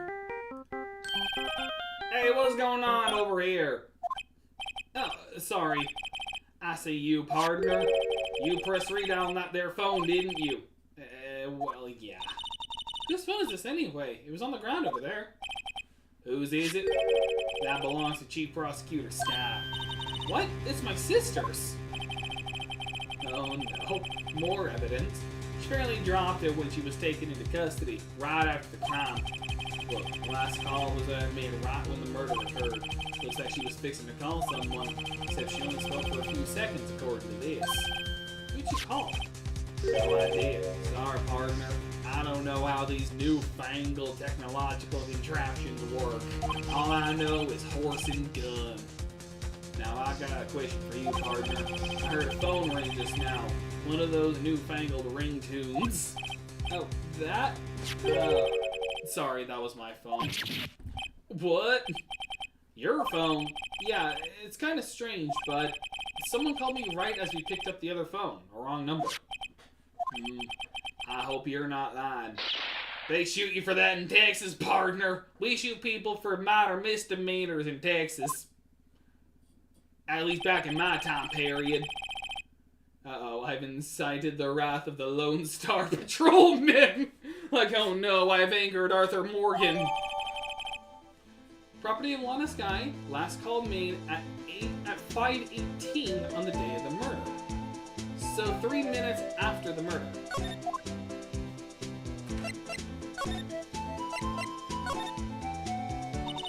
So there's no connection between Detective Goodman and my sister.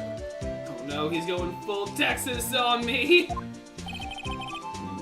Excuse me. That's correct, but there's a gold mine of evidence against her. The prospector tomorrow is none other than Edgeworth himself. I'm afraid your sister's fate is decided, Bambina. My condolences. Even though I've beaten him in trial, like, a couple times before. Officer Marshall. Yeah, Bambina? How can you say that? You and my sister, you are... Is there something between this cop and her sister I don't know about? You two, you were in your D&D party together! Like, how could you? Like, she was the barbarian, you were the cleric! How could you betray that trust? I apologize, Bambina. Something must have gotten to me. I remember that time when I rolled the natural 1, and then she saved me with Healing Word 2, and then cast Smite, natural 20. Maybe it's that dry wind that's blowing through the prospector's office. Dry wind or ill will, someone's up to something here. But who? Office atmosphere. Suspicions about Mr. Edgeworth have been flying around for nearly 2 years now. Forged evidence and arranging testimony. Excuse me. He was unbeatable because he did whatever it took to win. Unbeatable, that is, until he met you. He went stone cold sober, stopped taking meth deals. But rumors are just rumors, aren't they? These are prosecutors we're talking about. Evidence is everything to them. By the way, ask somebody if you cast invisibility on a werewolf, would they become human because no moonlight is shining upon their bare skin? I would believe so because of how invisibility works. Hello, welcome to the stream, Lee Cordell. We are now having a discussion on would making a werewolf invisible make them human? How long is this going to take, Detective? Sorry, we've gone on a couple of tangents. But, as for what I think, yes, it would just turn them human because of how invisibility works. Invisibility is essentially a state in which light, reflects off of your whole body, and you're unable to actually take it in. So, I don't think so the moonlight wouldn't actually be hitting them, it'd be bouncing off of them. This is a visual novel game, right? Yes, this is Phoenix Wright Ace Attorney Trilogy. We're doing this on PlayStation. Proof. And we are on the case that was exclusive to the Nintendo DS. If you follow the rumors about Edgeworth to their source, you find one person. But they're off limits. Untouchable, you might say. One person? Who? I hate to say this, but it's your sister, Bambina. Chief Prospector Lana Sky. What? My sister? This is all working worse for her. Edgeworth couldn't rustle all those cattle by himself. Some people load their guns with bullets, some people load them with deals. Let's make a contract, shall we? I am thou and thou art I and all that. Do you play PC visual novel games? The moon, if that's the case. Play visual novel?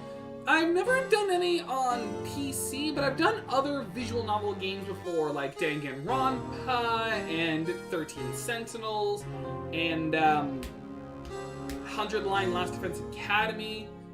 So I've done a couple others. But the person said maybe if you trick the werewolf into believing there is no moonlight, but you could do the reverse and have an always awake werewolf by tricking it to believing the sun. Or believing the moon. That could also make sense. Just like be really good with your like telepathy abilities. But I do like visual novel games. Not only is it fun to just doing voices for certain characters, but they always do it good on storytelling. What? You're saying Edgeworth was making deals to win trials? Where there's gunshots, there's bound to be bullets. I love this case. This is a good case. This is a good case. It's just sad that it's not canon, technically. That's what the old timers say. There's a big old secret hidden around here somewhere. Everyone knows it. Is that why Detective Gumshoe was taken off the case? Did they target him because he was the closest to Edgeworth? Oh no. FDP is not canon. Rise from the Ashes was DS exclusive. Unless there's like something in the later games I don't know, because I haven't played the other games. I only know about this. This is technically my quote-unquote first time playing this game, because I say that because I saw another YouTuber streaming it. So this is just me playing it so I can open myself up to doing the other Phoenix Wright games, like Apollo Justice, or the Edgeworth Detective game, or just the other games in the series. So that's what I mean. But this game is technically non-canon. Like, unless there's something in the future I don't know. Alright. So there's a lot of suspicions going around. Is there anything I missed with exploration? Like with the car? Seems to be the car where the dog was found. Lock was busted. Best found to subordinates. Quite a luxury car. It screams I have money to burn. Yeah, prosecutors get the big bucks. Alright,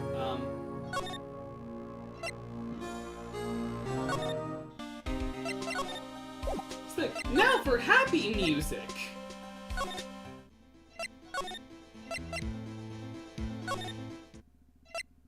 No? Alright, now I'm lost.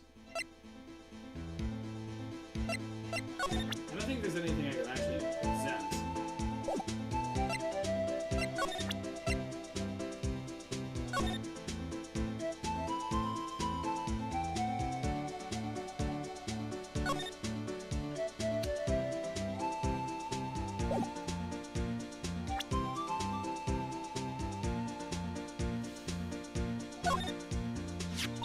This is your cell phone. Last time it was... Oh, okay.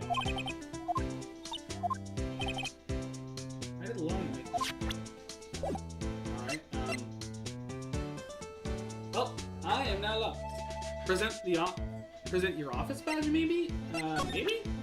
I see your badge. Looks pretty grand. Our badge is a star, a lone star, shining in the nighttime sky. A beam of light illuminating evildoers who come in the dark of night. Note to self, evildoers are weak against starlight. Note to self, evildoers are vampires. This is a sheriff's badge. Okay, well actually, I don't know why I'm asking this, because I actually have a guide pulled up, just in case. And I do this because we're getting the Platinum Trophy, so I just didn't want to miss anything. So, checking to make sure there's anything I didn't miss. Button. Oh, wait, okay. Here's what I missed.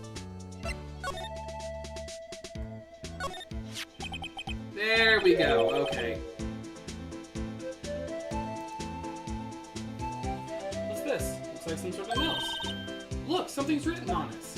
And again, this isn't like gonna spoil me because I already know the game, so there's not really like spoilers. Like I already know the trilogy. Right, let's see. 67S122. Examine the trunk. I guess I forgot. I examined the tape. I just forgot this. The name printed on the paper above that. Good one. Maybe it fell out of his pocket when he was killed. Well, so, what does that mean, Mr. Wright? I am not reading that out loud, and you should be ashamed of yourself for typing it out. How am I supposed to know? It is just a number. Get your head together. Itself, for deductive reasoning, go to Edgeworth, not Wright. I'm sure Edgeworth wouldn't know what this means either. Goodman's note, victim's memo found in the car trunk. So, well, how are we doing, right? I guess we've got some clues. We have an autopsy report, a note from the victim, and a cell phone. So you think we'll be okay? Well, the only thing still bothering me is that Lon is confessing to the crime. She says she did it. No problem. I can guarantee that she's not the criminal. Oh, by the way, Emma? Yes?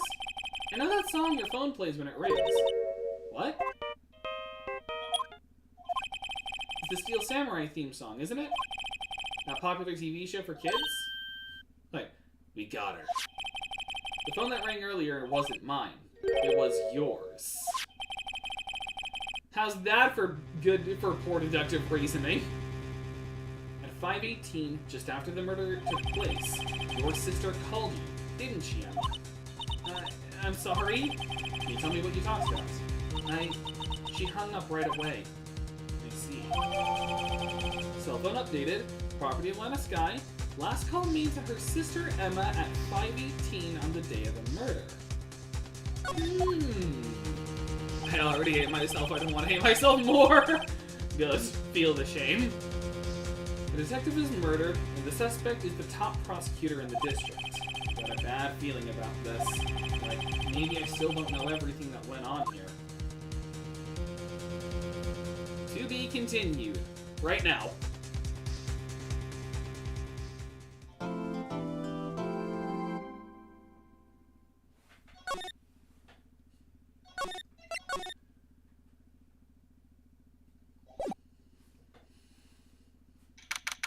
February 23rd, 9:34 a.m., District Court, Defendant Lobby, number 2. What shame, the shame of brain rot. How did the investigation go yesterday, Mr. Wright? Frankly, there are still a lot of gray areas. Rather, the whole thing is one big gray area. Don't worry about me, no matter what the outcome. I'm ready to accept my fate. I'm ready for the gallows. He said it, so it's your brain rot. I was just reading a number. I was just reading a piece of paper. You're the one who had to bring it to that meme. Can a man not just say a number without it being a meme? Can I not say 420? Or can I not say 69 without my chat giggling like grade schoolers?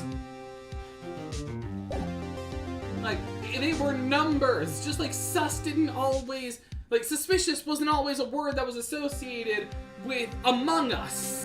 And the word Among Us wasn't always with that game. I believe in you, sis.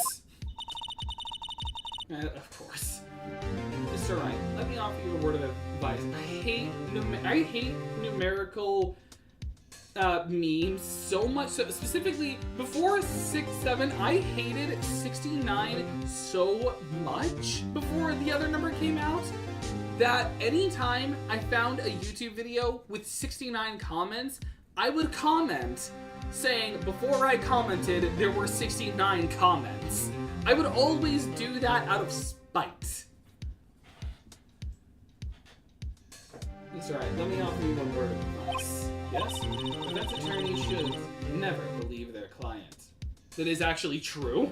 That is actually something my dad told me when we were watching Phoenix Wright. It's like, when you're a lawyer, don't believe your client, because there's always a chance that they're just lying. Just believe the evidence you're given.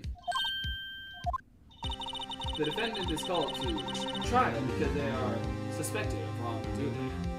hated 69 too. Yeah, so if you ever found a random video, scrolled far in the comments, and if there was ever a 16, like before I commented there were 16 comments, that was me. Never forget that. In the sky, you remind me a lot of me. There is one decisive difference between you and her. That is, you're not a defense attorney. The difference is your profession. I believe it's almost time for the trial. Good luck, Mr. Wright. The difference between you two is the job you chose when you were graduating from school. My first trial without a Fae helping me. No one's gonna bail me out this time. I have no deus ex machina. A defense attorney is actually a euphemism for garbage picker! Oh no. I'll be in there. I'll be alone in there. Like no one to hold my hand. So I have to discover the truth all by myself. I gotta do this all by myself! Let's do this, Mr. Wright. I'll be with you the whole way. February 23rd, 10 a.m., District Court, Courtroom number 9. No longer Courtroom 2 or 3, just 9. Court is now in session for the trial of Miss Lana Sky. Phoenix, you have the quirky science girl. What are you talking about? Like, you may not have your necromancer rogue, but you have your rogue artificer. Defense is ready, Your Honor. The prosecution has been ready for a while, Your Honor. Tumblr may be right about us. It's been 2 months, and I haven't been in a courtroom since his trial. I hope that personal feelings will not be a part of the proceedings today, Mr. Wright. I will choose the path I think is right, regardless of what those around me might say. The judgment to be made here is in our hands, not those of anyone else. Very well, Mr. Redgeworth. Your opening statements, please. The Chief Prosecutor Lana Sky has committed an unpardonable crime. Not only this, but she was rash enough to commit it in the prosecutor's office lots. Wow, he's much more forceful in person. I suddenly feel like confessing to everything! Oh, they're cute together. They're fun. Like, whether you're Tumblr or they're just friends, it's nice. Psych, I'm pardoning her. It's an unpardonable crime. But wait, I have a get out of jail free card. Psh, like, she's innocent. Like, not guilty. I adhere to the rules of Monopoly. However, she will now pay for her rashness with her life. The punishment for this crime is your tombstone. There was a witness to her crime. Anyone just see his hand glitch like that? A professional witness. Well then, call your first witness, Mr. Redgeworth. The prosecution calls its first witness, Miss Angel Star, to the stand. The cough-up queen?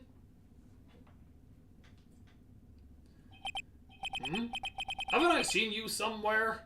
Well, that's right. You're polyamorous. You're like, I'm one of your boyfriends. You wanted the caviar lunch, right?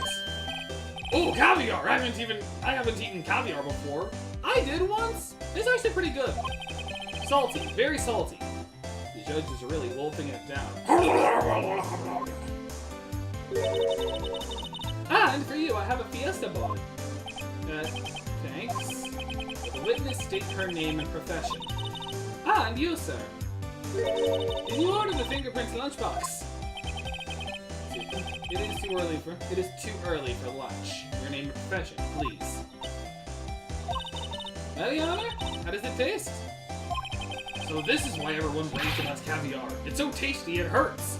Yeah, that's the sodium content. I always thought caviar would taste like pickled tapioca. Whatever the heck that tastes like. What the heck does pickled tapioca taste like? Sounds disgusting. Name. Profession. Now. Chad is already getting bored of the tangents. Me? The name is Angel Star. Don't go forgetting it. I find myself running a lunchland these days. Is that what you wanted me to say, Mr. Edgeworth? Very well, witness. Please describe the incident to us. The prosecution will wait. I'm not finished eating. Hurry it up! Very well, Mr. Edgeworth. As you know, we usually call on the police to provide a description of the crime. Your Honor, as Mr. Edgeworth has said to the court, I am a professional. Huh? What exactly does that mean? Until 2 years ago, Miss Angel Starr was a special investigator with the police. She was a first-rate homicide detective. This woman is infuriating. Get her out! What? Miss Starr was a detective? Like, she's still unfortunately, we still need her as a witness. Ah! I know who you are! Cough up! Cough up, Queen Angel Starr, Your Honor. Long time no see. Very well. You may continue with the description, Miss Starr. Who is this lady? How might have the court's attention over here? Okay, we have a map. The parking lot of the prosecutor's office is divided into 2 blocks. A block is for the prosecutor's office personnel. B block is for visitors and clients. A chain divider separates the 2 blocks. I suppose that's to keep visitors from taking up prosecutor spots, yes? The crime scene took place by a car in the back of A block in the car's trunk. The killer stabbed the victim with this knife and went to drive the body out.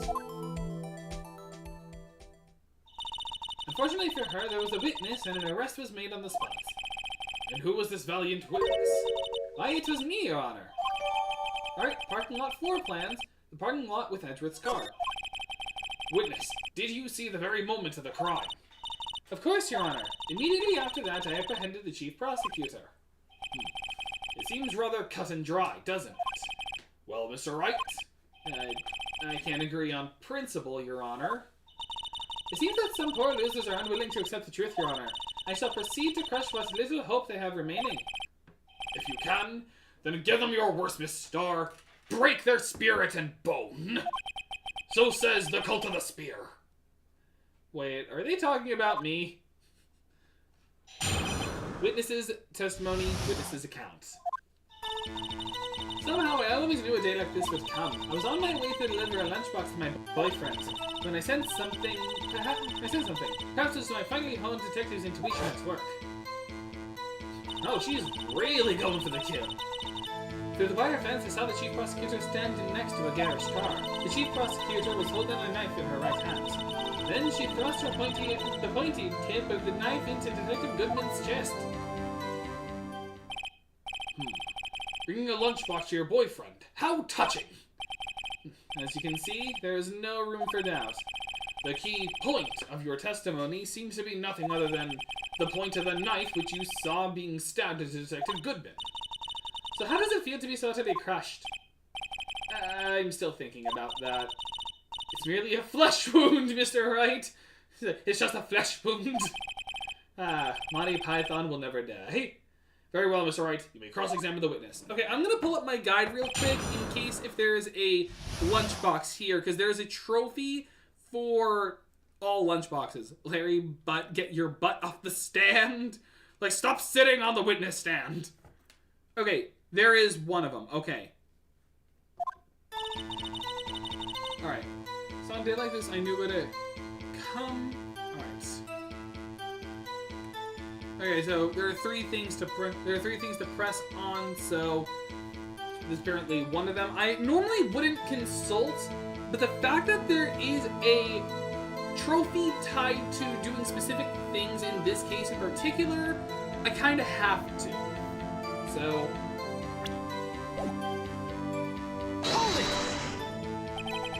how did you know? I expect the prosecutor's basic abhorrence for crime, yet their methods are ugly and twisted. Twisted methods will always lead to tragedy. The lunch lady's uniformed opinion is duly noted. Given that they are used to erasing inconvenient evidence at their whim, killing off a detective that knew too much is merely an extension of that. A star. Do you have something personal against prosecutors? I felt that I found my dream job when I became an investigator. If I hadn't been laid off by those prosecutors over there, I'd still be one. Laid off. She was fired. To me, prosecutors are nothing more than worms. That said, I am a pros, you know. My testimony is unbiased and flawless. I am really failing whatever accent I'm trying, but I like it. Very well. You may continue, Miss Star. Alright. On my way delivered. Once back to the boyfriend. Hold it! Testify about the boyfriend! This boyfriend. He's the detective? Not that boyfriend, the security guard. Again, I'm polyamorous. But that boyfriend. You have several? Yes, this boyfriend, that boyfriend, and the other boyfriend. Care to join me as the other boyfriend? The yet another boyfriend position is still open for applicants. I'll stay with the lunches, thanks. Not yourself, the judge had to think before applying! Note to self, judges into this. The security guard's room is in the lot in Block A. It's up to the second level so you can see everything from there. That would be the room with the security sign. Incidentally, did you bring your lunch boxes by the car? Excuse me. Since I'm a visitor now, I parked in Block B. So, she was in Block B when she witnessed the crime. Okay, that is actually important to note. So, her car was parked in Block B, meaning she had to go around to the security room, and that's where she saw. Although she couldn't have seen it from the security room because there's literally just a giant wall there. She was in Block. Oh wait, no, she was in Block B when she witnessed the crime. Hang on.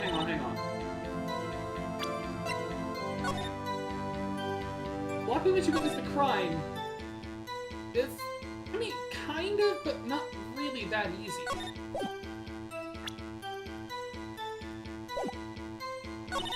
The wire fence I saw a chief prosecutor standing next to the garish car. By garish car, you mean Mr. Edgeworth's car, yes. Mr. Edgeworth's. Incidentally, the knife with which the victim was stabbed was also Mr. Edgeworth's, wasn't it? Indeed it was. Wow, okay then.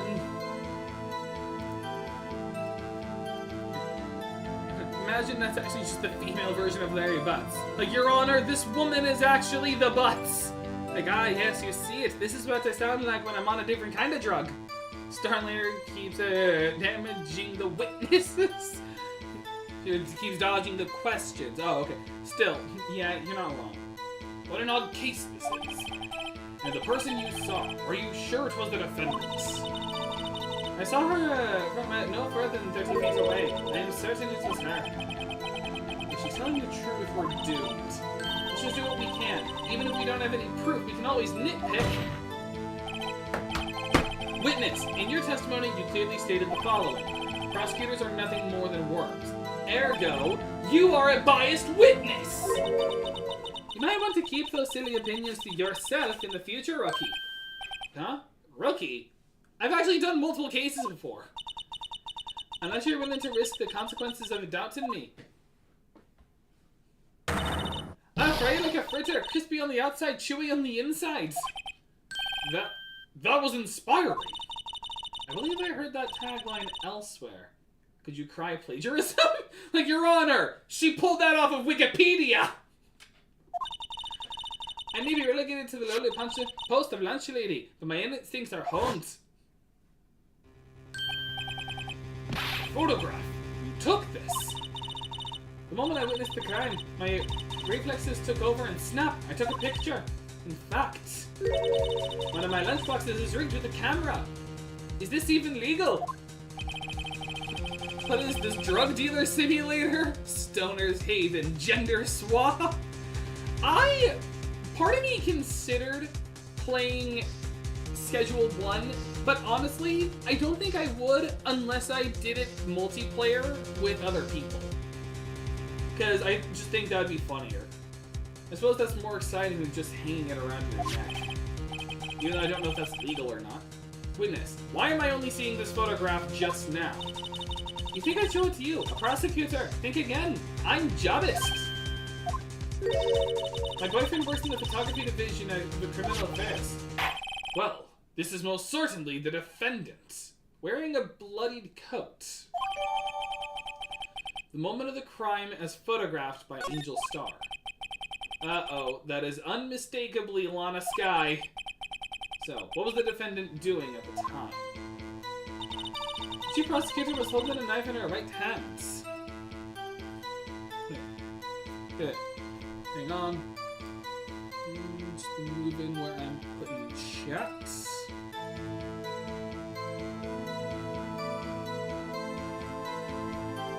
Okay, hang on. In the right hand, there's nothing in her hand. Objection! And you witnessed this? You saw Miss Sky stab the victim with a knife. As I've already said, yes. I swear it's on my finest salmon spread lunchbox. That's an entire thing of soy sauce? I'm sure that is a fine lunch. But isn't that odd? Look at this photograph! This is a photograph you took at the very moment of the crime, not? Then why is Miss Sky not holding a knife? Mr. Edgeworth, your thoughts? Objection. I'm not gonna shout it. That had to be the weakest objection ever, Edgeworth. He's like, objection. Yet, it was still stronger than your ever-feeble mind, Mr. Wright. What do you mean, Mr. Edgeworth? This photograph was not taken the moment before the stabbing. This was taken the moment after the stabbing. I mean, with the blood. Woman, tell us what you know about this or you're done, loads gun in court. Tell us what you know. He's like, Your Honor, I can get this witness to say anything I want. He's like, you want to say anything? Oh, you're still gonna lie? I got two. Now talk, star. Cough up! Objection! And how can you tell that? I mean, the coat's bloody. Blood splatter. Huh? See, the dark crimson stains of the chief prosecutor's coat. But it's a black and white photograph. Ah. Yes, it's hard to tell, but this could be blood. Well, Mr. Wright, I see no problem here. No problem except you.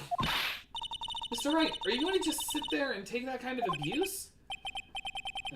You got a better idea? Like, yes. Oh, wait, no. Actually, there is a way to get the lunchbox. Okay. No problem here. I have to do this for the lunchbox. Now you mention it, I see no problem here. Other than myself, I'm a problem child. Sorry, you can't just let him walk all over you. That's just sad. Feeling sad, Mr. Wright? Perhaps a bittersweet first love lunchbox is in order. Well, that was a waste of time. Let's continue with the testimony. Perhaps I should have dug a little deeper. Oh, sweet, no penalty. Alright, holding in the right hand. So we just gotta do this again.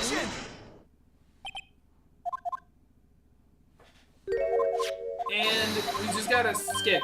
Like, it wastes a little bit of time, but this is so that we can get the lunchbox. Because apparently that's a trophy. Objection! Wait! That contradicts what the witness said in her testimony. Namely, that she took the picture the moment she witnessed the crime. Well, it seems I was slightly unclear. My apologies. I'm gonna commit perjury in this courtroom. That's it? If you run out of lunch, you order seconds. Problem solved. If you don't like it, try ordering the jumbo-sized lunch from the get-go. Good advice. Not sure I understood it, but good advice. He didn't have time to stop her. Prosecutor Sky was cold, calculating, like a robot. She killed without pain or remorse. It was a premeditated murder. Objection! Premeditated? How do you know? Look at the chief prosecutor's hands in that photograph. Well, are those gloves? Surgical gloves made of thin rubber, most likely. Why would you have those on? If it was not premeditated, she would not be wearing those gloves. Objection! She's a germaphobe!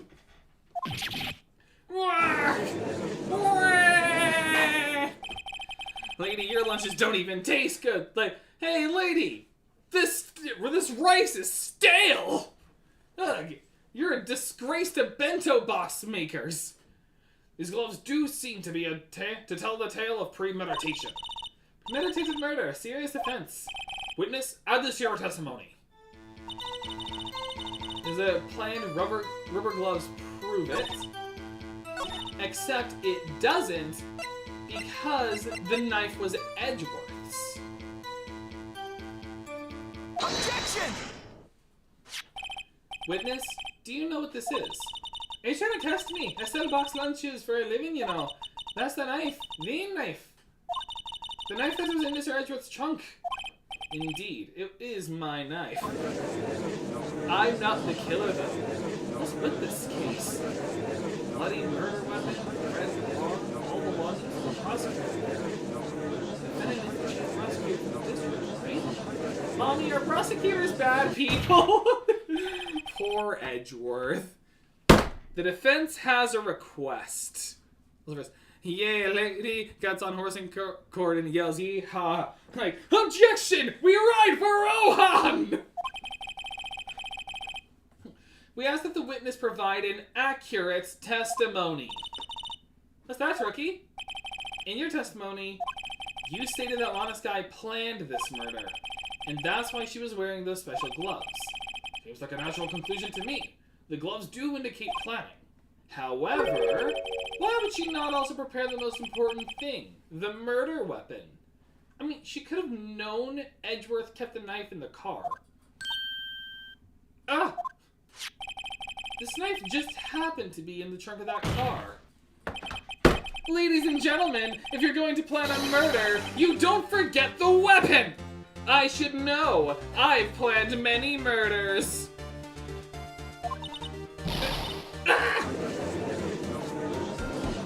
Like she got shot. Order, order, order! Great, now the tide is turning in our favor. Great show, Mr. Wright. My sister's as good as free. Except she's really not. This is why you don't bring an 11th grader to a murder trial, right? I believe the next lunch you'll be eating is humble pie. I believe it is key lime. What? I hope you weren't deluding yourself into thinking that the tide has turned. Not over such a trifling detail. But this shoots a hole in the whole premeditated theory. The prosecution could care less if it was premeditated or not. The only one who seems to care is that lunch lady over there. The defendant, Lana Skye, murdered a detective with a knife. That is the only thing the prosecution need prove. Nothing else. Woman, do you know of the night folk in the swamp? They kill people in seconds. I might as well throw you them for right now.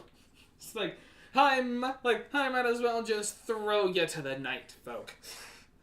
You ever heard of Deep Sleep Trilogy? It's now your punishment. Very good, Mr. Prosecutor. I suppose you think you're clever now. But you know as well as I do that she planned on killing him. It was planned. If it wasn't, why would she have been wearing... I believe I'd like to hear your testimony again. Witness, please tell us only what you saw, not what you thought.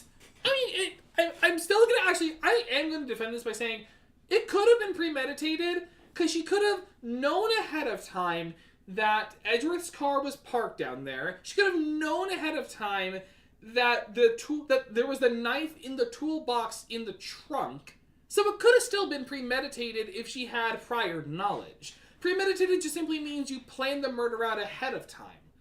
So like you could have even prepared the murder weapon by simply saying it was just conveniently there. So it's possible that it could have been. Just saying. Just saying.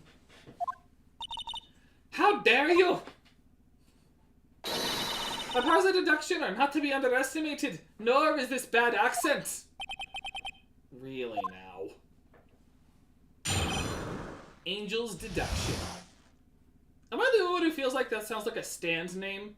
Like my stand, Angel's Deduction. It sounds like a stand name. Lana Skye intended to murder Detective Goodman. That's why she called the victim all the way to the prosecutor's office. I'm sure the chief prosecutor had a grudge against the victim. Nothing else could drive that human machine to plunge the knife in again and again.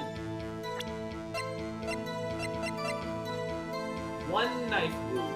Like, unless she stabbed into the same place multiple times, that I'm pretty sure an autopsy could even tell if it was stabbed in the same place over and over again.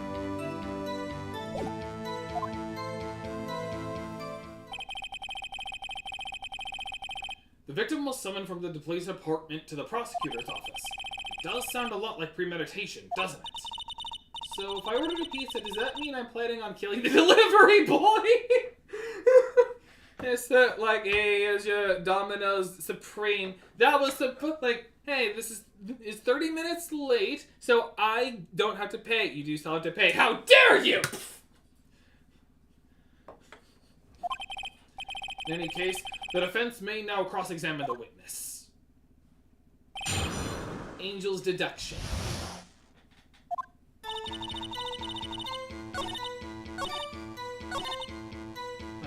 Plunged it in again and again, despite there only being... Objection!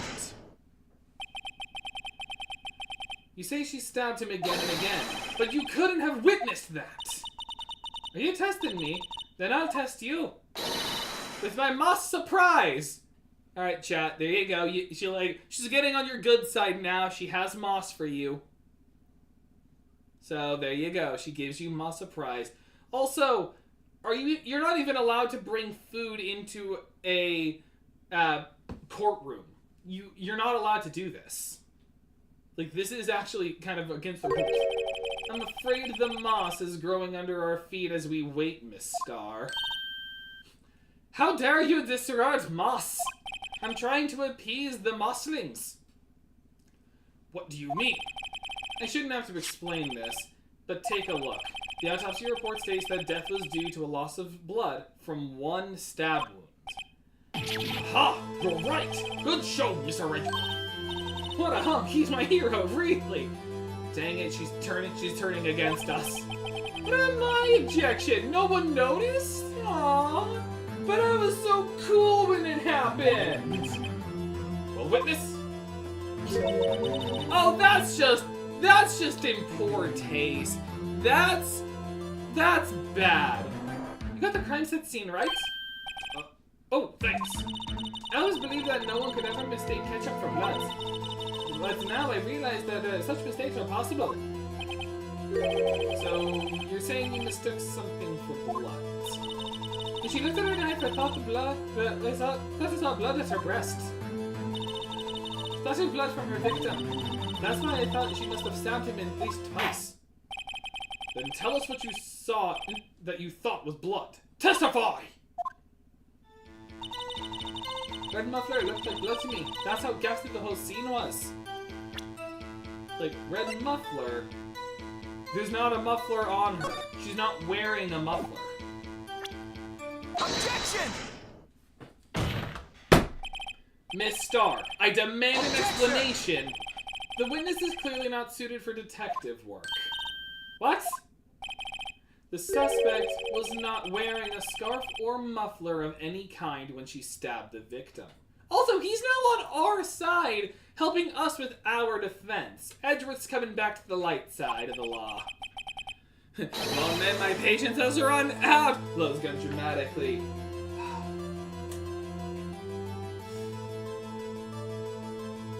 You may have a lot of lunches. I'm afraid I'm full. I'm sorry for shooting you, chat. You proved it yourself with this photograph. Look at this photograph. Huh? But that can't be. Only a professional lunch lady could be so utterly clueless. Congratulations. Perhaps you finally found your true calling in life. Harsh words, but good. That is our good burn there, Mr. Edgeworth. In the end, Mr. Edgeworth prevails.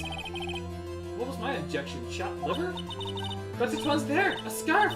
No, not that, but something red! Really? Well now, where were we? The witness has given us an entertaining interlude, but back to business. What?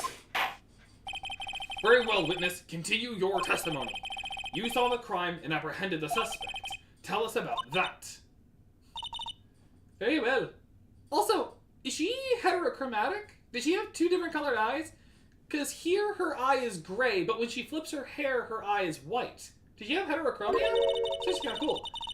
I do recall some things accurately at best. Or at least. Ultimately, we couldn't shake the most important part of her testimony. Most important part? Is everyone telepathic in this world, or am I just speaking under my breath? The part where your sister stabs the victim. This next testimony might just be the moment of truth. Apprehending the suspect. After the murder, the suspect attempted to run behind a partition off to her side. I quickly caught her, explained her rights to her, and arrested her on the spot. Ah yes, when I arrested her, she mentioned the muffler. That's what she had confessed to me. That's what had me confused in my earlier testimony. The chief prosecutor made to escape, but against Angel Star. The resistance is futile. You were quite determined about this scarf, aren't you? I swear there was a scarf, I swear it's on my lunch boxes. I strike like a snake and bite like a cobra. That's me, Angel Star. That wasn't a very good metaphor. First of all, a cobra is a kind of snake. Don't bother me with the details unless you want to get bitten. I'll bite you. No thanks, I'm not into that. Note to self, Mr. Wright is weak against poisonous snake bites. Note to self, Mr. Wright is apparently a grass-type Pokemon. The chief prosecutor tried to resist, but her efforts were in vain. She knocked my hands aside, kicked over an oil drum. An oil drum? Hard to imagine. Oh, she is beautiful but deadly. A predator, this one, a leopard woman. Rawr! I really shouldn't have said it like that, but with the accent, it was funny. Very well, Mr. Wright. Your cross-examination, if you will. Apprehending the suspects. After the murder... Oh, right, okay. So... explained her rights to her and arrested her on the spot. When you say quickly, were you close to the suspects? Actually, she couldn't have been quick. Because if she caught it from Block B, she'd have to go all the way around. So, she looked like she was taking her time with this body. As I just said, I was only 30 feet away from her the whole time. Maybe I should press her for more detail. Press her! I'd like to see this on the floor plans, just to be safe. The Lunchland car was... She was a visitor. Thus, she was parked in Block B. So you witnessed the murder from here. That would make it about 30 feet from the car. Yes. Is that correct, Miss Star? Yes, that's right. But there was a chain link fence in front of me. I went over it, of course. Amazing! The Cough-Up Queen, lunch lady athlete indeed. It would have taken her a little time to climb over the fence, so she couldn't have gotten to my sister that fast. Especially because she's probably in heels with that getup. Yeah, the fence was about 9 feet high, too.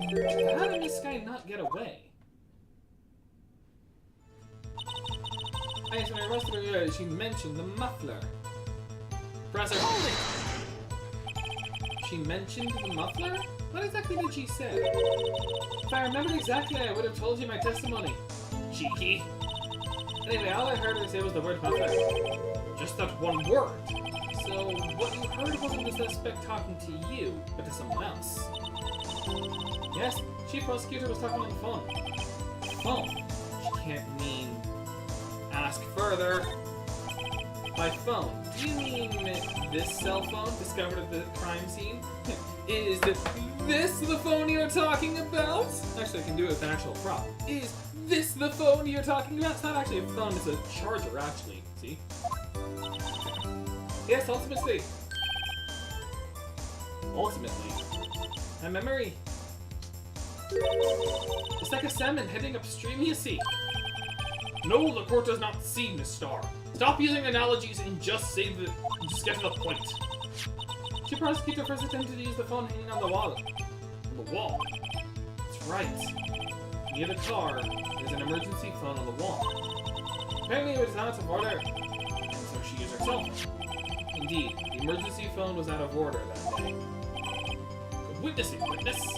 Good witnessing? Whatever happened to good testifying? You should, of course, add this to your testimony. Things I do to please this rookie defense attorney. Alright, the word muffler was overheard during a call made to Emma at 5:18. Alright. So all as you need to fall, but she couldn't have seen it because of the partition. Objection! That was the Miss Starr. I have to conclude that you have a personal grudge against Miss Longstaff. Objection! The witness is a former detective. Her testimony is unmarred by personal bias. But who would have thought you to be my nice and shiny armor prosecutor? You who, together with the chief prosecutor, kicked me out 2 years ago. Oh, she does have something against her. Well, Miss Starr? This is a fatal contradiction with your testimony. How do you explain this? I don't know what you're talking about. Mess with me, and I'll make you cough it all up. Let's look at the floor plans. You said you witnessed the crime scene from this point. However, if that's true, then you couldn't possibly have seen Miss Sky making that phone call. I believe you see what I'm getting at. That emergency phone was on the back side of this partition. If indeed you were in Block B, you couldn't have seen it. Order! Order! What is the meaning of this? It's simple, Your Honor. She's not coughing up lunch. She's coughing up lies! Objection! That's quite a claim, Mr. Wright. Perhaps you'll allow me a question. Tell us exactly what lie this witness has told the court. So the counterattack begins. I can't afford to get this wrong. The witness lied about... Alright, so there's actually... I have to choose all 3 for different lunch boxes, apparently. So, what she saw? She lied about what she saw. In other words, she didn't see Miss Sky using the emergency phone. It does seem hard to imagine how she could have, very logically. What's the matter, Star? Cat got your lunchbox? Mr. Wright, I hate to bother you while you're celebrating your victory, but why would Miss Star lie like that? Huh? Why would she say that my sister had tried to use the phone but failed? It doesn't make any sense. Why lie about something so insignificant? Dang, she's right. I mean, maybe she really did try to use the emergency phone? I see no room for doubt here.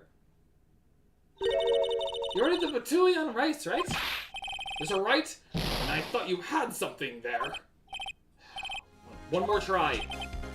I had the damage boost, you see. Yeah, I see. Alright. Lied about order of events. She lied about the order of events.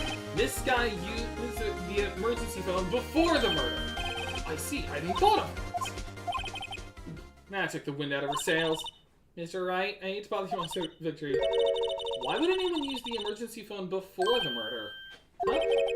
Just when you think he can't sink any lower, he amazes us. I applaud you, Mr. Wright. You ordered the orange peel lunchbox, right? I guess that teaches me not to get excited before the evidence. One more try. So what we actually say is where she saw it. Miss Guy tried to use the emergency phone, but it was out of order. What is significant about this fact? Nothing. Therefore, it would be pointless for Miss Starr to lie about it. Pointless to lie. I see. But say the witness did actually see Miss Sky using the emergency phone. It would mean Miss Starr witnessed the crime from a different location. We had to take damage doing this, but it's for the Platinum Trophy. Objection! A different location? Now that's a pointless lie if I ever heard one. Before you call my lie pointless, at least let me tell it. At least let me tell my lie. Let me ask a question to our clever wordsmith, Mr. Wright. Just where was the witness when she saw the crime? All the testimony we've heard until now points in one direction. The place from where Star witnessed the crime was here. Because she was visiting her boyfriend. Take that! This is the only place where she could have been. The security guard room. Indeed, the security room in the underground parking lot is well positioned. It's built on the second floor, so you can see the entire lot. She would have been able to see the emergency phone from there. But why there? There are many other places where she could have seen the phone. Not in this case, Your Honor. The witness, not being part of the prosecutor's office, couldn't park in Block A. The only place where she could have seen the crime and the back of the partition is here. I remember in your testimony, you said you brought a lunch to your boyfriend in the security guard room, yes? Well, Miss Starr? How many years have I been getting the better of men? To think that the tables could be turned. Today, a man has got the better of Angel Star. Order! Order! Witness! What have you done? You used to be a detective. You should know better! I'm not turning back. The guilty will be punished.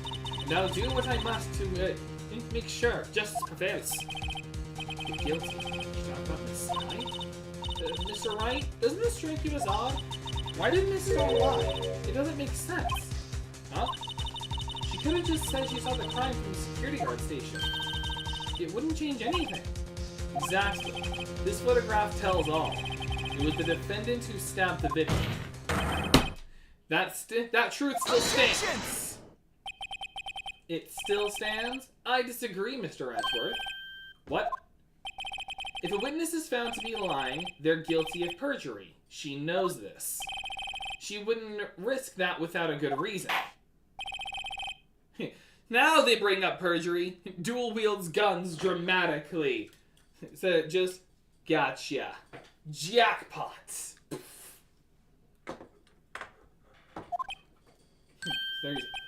Me? Who else? You're the one cross-examining. Mr. Wright, let's review what we know. Of course.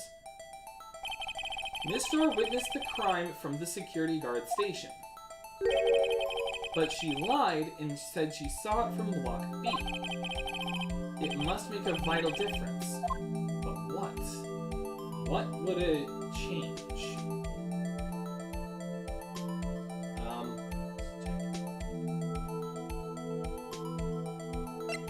It would be the distance to the crime. Like the difference of the 30 feet. It changes the distance between her and the scene of the crime. Objection! Oh. My condolences, Mr. Wright. But one look at the floor plans and it's quite clear. The distance between the scene of the crime and the guard station is 30 feet.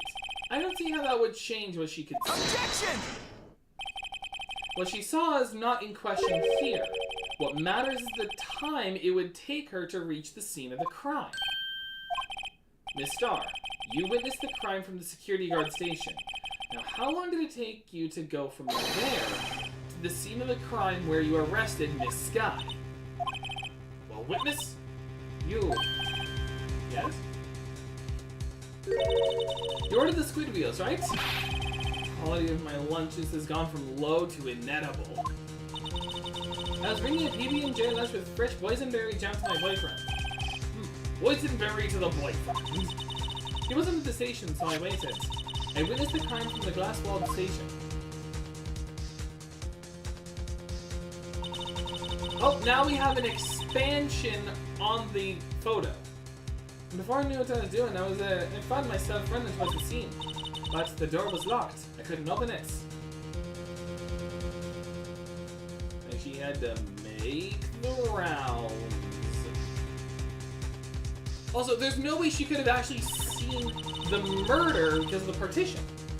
That's why I had to go through the visitors parking in B-Block. Let's square a detour. Wild West music plays. Now, partner, it's time for the bullets. It probably took me at least 5 minutes to get to the scene of the crime. 5 minutes! This changes things considerably. But it was that woman over in the defendant's chair who stabbed him. I know it. I have photographic evidence. I swear it on my finest plastic spork. You have a point. And the spork is a wonderful invention. Hey, I guess. Would you like another caviar lunch? Absolutely! Uh-oh, he's gonna get bloated. Mr. Wright, you have to do something. Do I have any evidence to stop this? Raise an objection. Objection! 5 minutes between witnessing the murder and the arrest? Think about it. You could make pasta in that amount of time. If you like it al dente. What? I got lunchboxes that tie pasta into knots, Ricky. A 5-minute blank. Isn't that strange? Strange? If you were a criminal, what would you do with your 5 minutes, Your Honor? Well, I guess I'd flee the scene. Hey, don't incriminate me! Don't get the wrong idea, I didn't kill anyone! But you have the instincts of a killer. You would run, but this time it was different. It's confirmed. The judge is a murderer. Tumbleweed rolls by. He's like, Marshall is just here waiting for high noon before he shoots someone. Miss Guy dawdled at the scene of the crime. She even had her picture taken. No true criminal would act this way. It's inconceivable.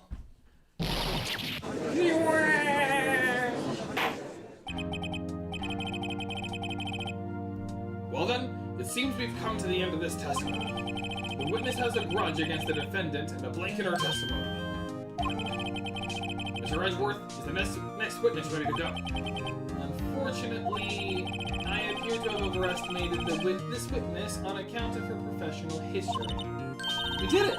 We screwed that can shut tight, Mr. Wright. That was too close. I'm afraid that the Copper Queen has been dethroned. Clock chimes 11. Ha! Got it! And with that, court is adjourned. Except it's not. Mr. Edgeworth, you ordered the squid wheels, right? We already saw that. That's what you tried to foist off on me. I prefer not to take the defense team's leftovers. Anything else to say? I might be able to save you. I have decisive evidence. I've just chosen not to say it until now. What was that? Is this another one of her trick lunchboxes? My apologies, but we have no further questions to ask of you, Miss Starr. Ah. Is this your jumbo lunchbox? Whoa! A triple-decker! Out of deference to the witness's determination, I'll allow one more testimony. I'm bribed. I just got bribed in public. Let's hear about this decisive evidence. You just got publicly bribed. Like the lunchman motto says, you won't be disappointed. What's she going to pull out of her lunchbox this time? Decisive evidence. I should have mentioned those 5 minutes when I wasn't looking at the crime scene. And now, to the matter of the victim's shoe. Did I not bring this up? 2 types of blood were found on this shoe. One was of course the victim's, and the other blood type matched that of the defendant, Miss Lana Sky. This shoe proves it. It's flawless decisive evidence. What? There was blood found on the shoe! Try Lunchland for all your lunch and decisive evidence needs. You are a terrible witness. Wow, we're putting you up there with the likes of Wright and Rada. Witness, what's the meaning of this? Why is this the first time? Oh, I was the judge by accident. I'm consuming all. Why is this the first time I've heard of this evidence? Simple, as I've already said. I don't trust you with evidence, Mr. Edgeworth. That's why I took the liberty of investigating this myself. And you had blood tests performed? Didn't I mention? I have 3 boyfriends in forensics. She's more than polyamorous. She's Mormon. In any case, Your Honor, I can't accept this as evidence. What? You must know the 2 rules of evidence law. Rule number 1. No evidence shall be shown without the approval of the police department. In other words, this shoe is illegal evidence, at least for the time being. Is that right, Mr. Wright? It seems so. Edgeworth sure is celebrating. That is actually true. Clock chimes new. Gunshot! It's like, oh no, the bailiff is dead. Oh, fast, Mr. Edgeworth. Don't forget, I used to be a detective. As I mentioned previously, this shoe has already been tested by a member of the forensics department. As you can see, it was approved by the police department as of today. Even the general public can produce official evidence, Mr. Edgeworth.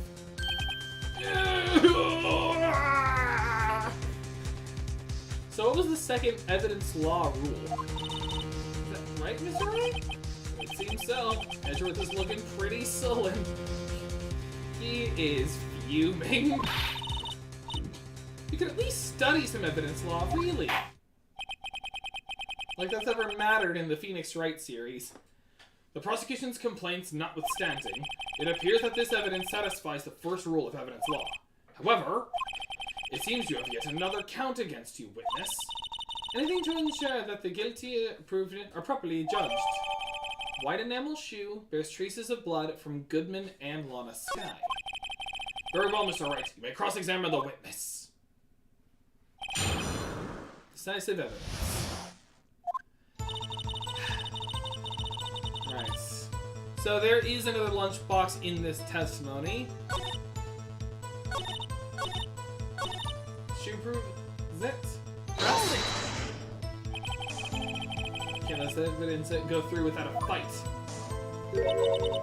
Where did the pepper the fish guts, right? Some like your toss, Mr. Wright. Some like your pride. Here's enough hot water to make a whole vat of soup. Mr. Wright, do you or don't you have a problem with this shoe? Problem. It's critical. Is there a problem with the victim's shoe? There is a problem. If I'm not imagining things, I'd say there's one critical problem with this evidence. A clear contradiction. Let's gleam in your eyes. You're still a young rookie. I'd give you a peppered fish gut now. But you couldn't take the heat, could you? Let's hear what Mr. Wright has to say. What is contradictory about the victim's shoe? Show us the problem with this evidence.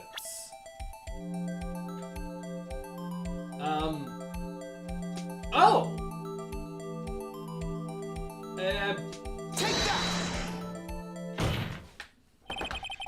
I wonder if you noticed, there's blood on the bottom of this shoe. Don't mess with me, rookie. There should be your blood on the bottom of my shoe.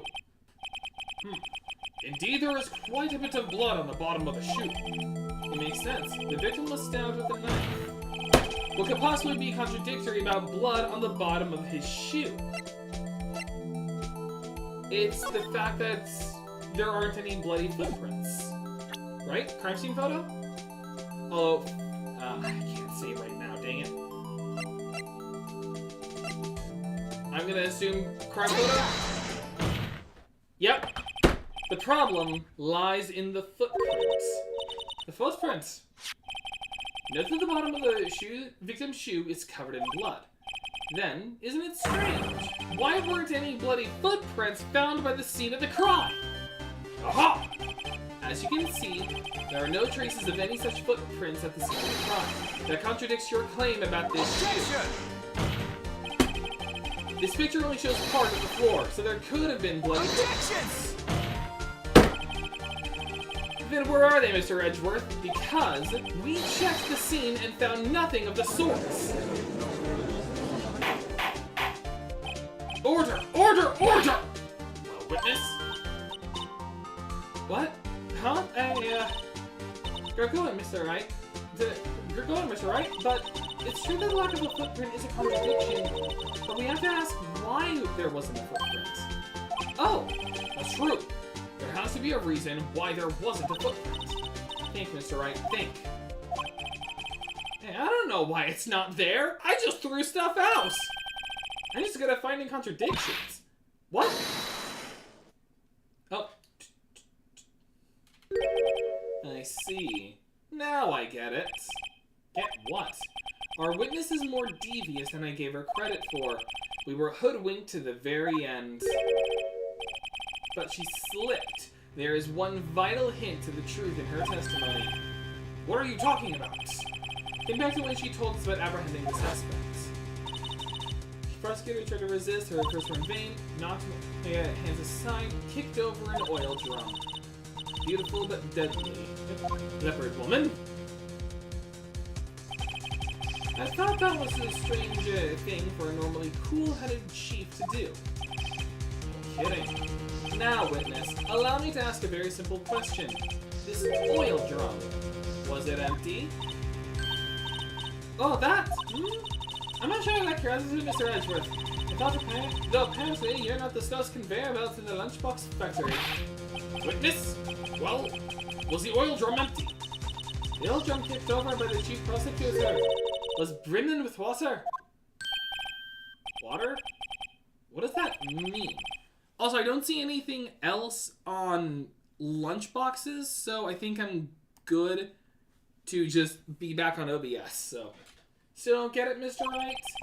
Do you want to know the reason she knocked it over? The real reason? Aha! You don't mean. Yes, the suspect knocked over that oil drum for one reason and one reason alone.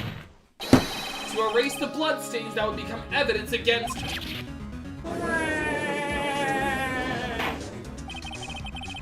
That ties up things quite nicely. The bloodstain left on the victim's shoe ties her quite clearly to this murder. Then, after the deed was done, she knocked over the oil drum to erase the telltale signs.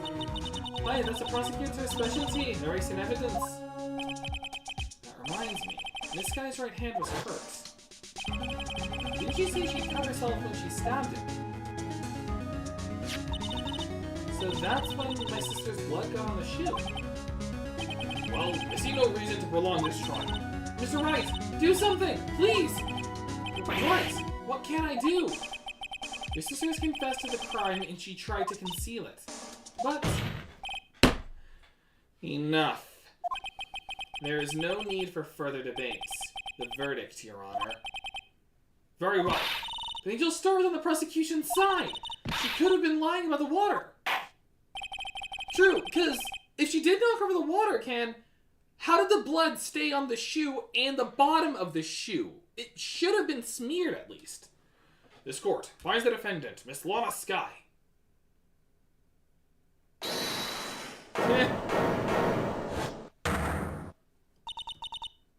Mr. Go, what did you just say? To think. Lana could have gotten arrested. She could have just been arrested. Edgeworth would have won if she just didn't speak up. Huh? Me? Did you say that I, Angel Star, was on the prosecution's side? Well, yeah, you are. You're saying my sister hid evidence by erasing the bloody footprints. Well. I thought you had your fill, but here you are, demanding a second helping. Another lunchbox. A lunchbox called evidence. Is that beans and corn? Or is that yellow rice? I can't tell. Wait, witness, don't tell me you have something else. Objection! The time for deliberations is past. Any further comments and you will be held in contempt of court. Your threats don't scare the cough up queen. Look at this! Look at this photograph! Oh. Photograph? Oh, and there is water. I have it just in case. I know that the gods suggest that the white shoe didn't belong to the victim. I see no room for error in this evidence. Sorry, wait, look at the asphalt in the photo. It's clearly wet! Oh no. Erasing the last trace of doubt from the court's mind. Immediately after the murder, the crime scene was washed with water. I'm sorry, Mr. Wright. I guess I couldn't help after all. Ah, you're more useless than Maya. At least Maya can, like, you know, give us a Deus Ex Machina. It's not your fault. I knew I couldn't win this case from the beginning. And it seems this is what your sister wanted anyway.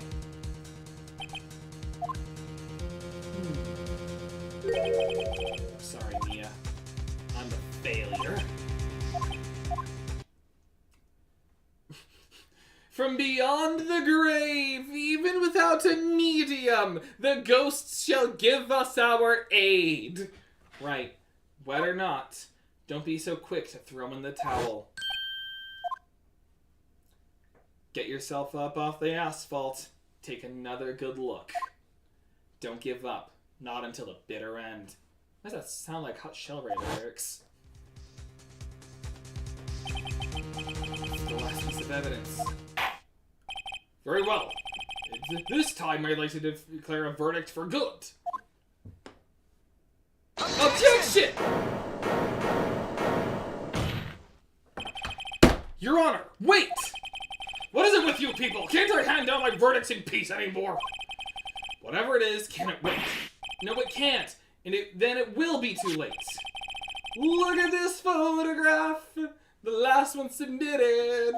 I can't think of anything that rhymes with graph. This trial isn't over until we give each piece of evidence proper consideration. So, are you saying there's a problem with this latest piece of evidence? Yeah, I'll think later.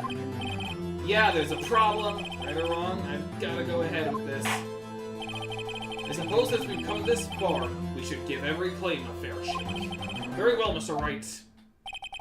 Show the court the problem with this photograph. And it's like, what's this here? What is in the tailpipe?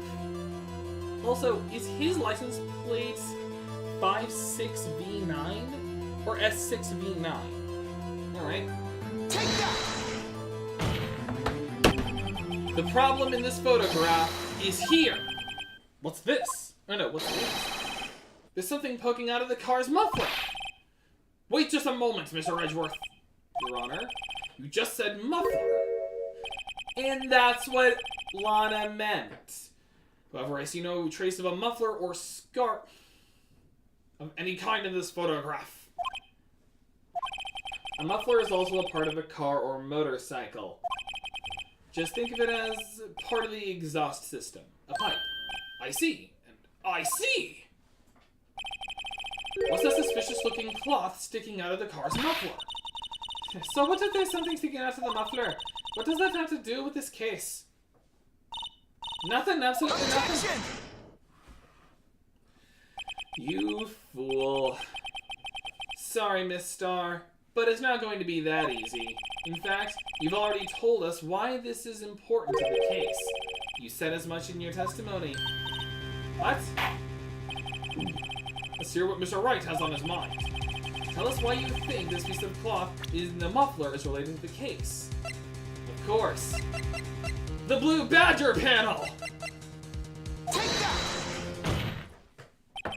that!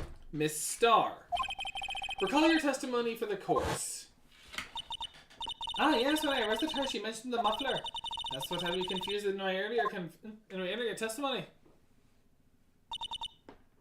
Muffler! Ah! Could it be that the muffler you heard mentioned was actually this exhaust pipe? If so, that means this piece of cloth is vital evidence.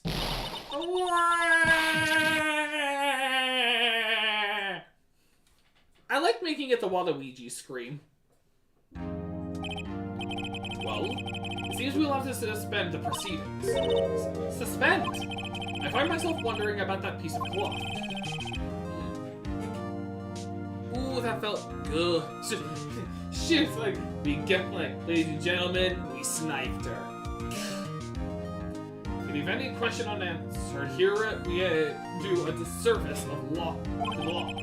Have the car of the crime scene inspected at once and bring me that cloth! The verdict will wait until after we've seen all the evidence. Agreed?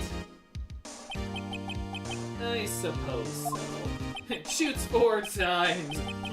Like, I got 4 bullets in this dragon sniper, and I ain't missing. Phew, that was close. But we made it. At least for now. This court will adjourn for a 30-minute recess. It's lunchtime after all. He's still hungry? To be continued.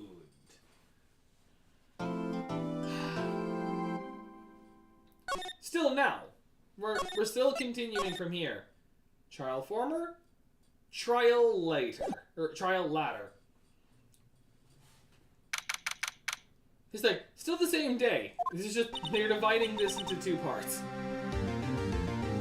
Mr. Wright? What? Are trials always like this with you? Like you're swimming up from the bottom of a lake about to reach the surface, but no matter how hard you paddle, you never seem to get there? Pretty much. And then God himself gives me a paddle with the help of the dead. Except today we're swimming in quicksands. So what happened to your sister anyway? Now that she got hauled off to the judge's chambers. Probably something to do with that piece of cloth. So, this is where we turn this trial around, right? Our only weapon, a tiny, insignificant piece of cloth. I'm the one who is starting to feel tiny and insignificant to tell the truth. Hola, partner. Well, hot dog. They say you show red cloth to a bull, it'll fire up its temper. But this is actually not true. The color red does not actually affect the bull in any way. It's just simply the combination of being egged on by the matador and the crowd cheering for its demise, causing panic and anxiety. That's what they told me when I was young, at least. Officer Marshall. Thought I'd come take a look, see how the trial's going. Looks like I'm late. They've got the home ranch locked down tighter than a fort in enemy territory. That's hard to slip out, huh? What is going on over there anyway? All the police I've seen the last few days have really been on edge. Hey partner, you got extra bullets? My pistol's running low. Don't you got enough on your plate without worrying about other people, compadre? You could be worrying about the chief prosecutor's taste in mufflers, for example.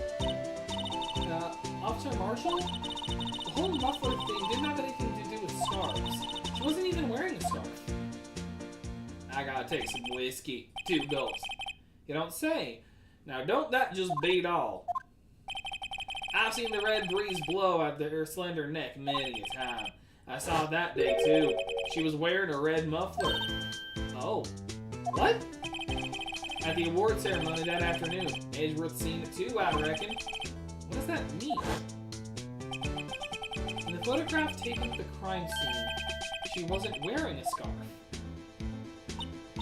So this star wasn't mistaken. Well, it's about time. Remember, partner, sometimes you gotta grab the bull by the horns.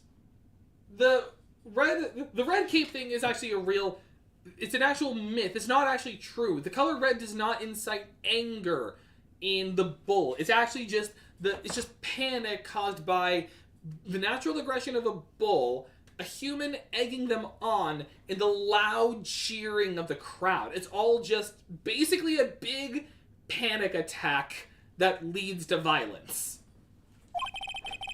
And sometimes you just gotta let that bull go where it will. Time will tell. I have a bad feeling about this. So, what are we swinging now, Mr. Wright?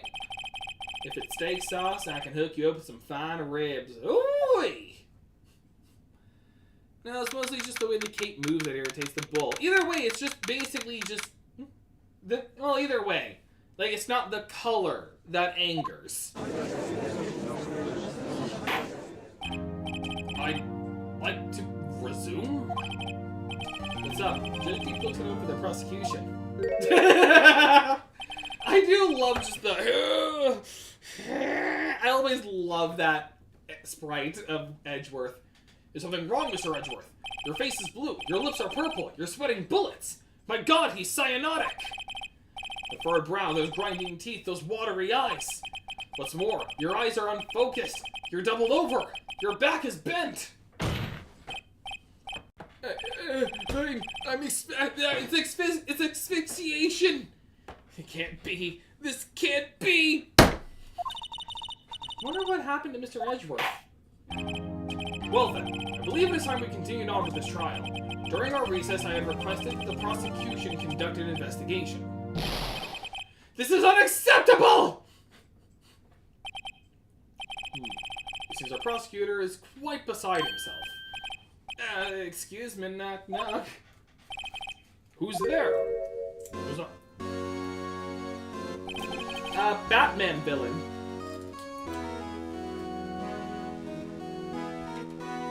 guy. A strange stuffy aura seems to be filling the corporal. What? Like, he does seem like he could be a Batman villain. The question is, which one? Gordon, is that you? I don't know if I can do, like, a Gordon voice. It's like, well, hey there, Batman. Like, it's just like a normal voice. It's Wolfie? Oh my god, it's Wolfie VGC! Strange stuffy atmosphere seems to be filling the courtroom. Hey, the temperature rose 5.7 degrees when that man came in. I never did get warm. Who on earth is he? Ah, it's you!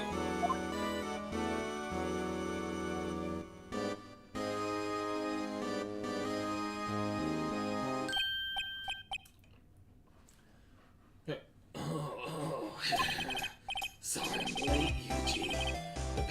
The rooms were packed. It's just me. That's me trying to do Harvey Dent, like Two-Face. Because it's either that or I do like a Joker or a Penguin impression. Long time no see, hey Yuji. How you been? Swim much these days? Ah, hello. No, I've been so busy. Busy, Smithy, Yuji, my boy. You have to make time to relax. Let me flip a coin. Ding! Sounds like he would be the proud uncle, so do something that sounds really excited. Well, hibbly dibbly, hey there, little kid. Hey there, little scamp. Long time no see.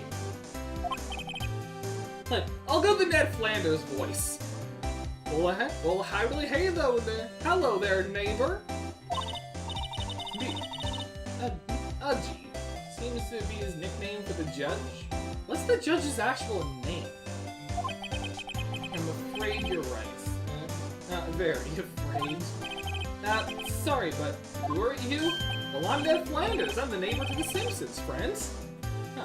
So you're Righto, that attorney. I've heard good things about you, son. Speaking of son, have you heard of the Son of God?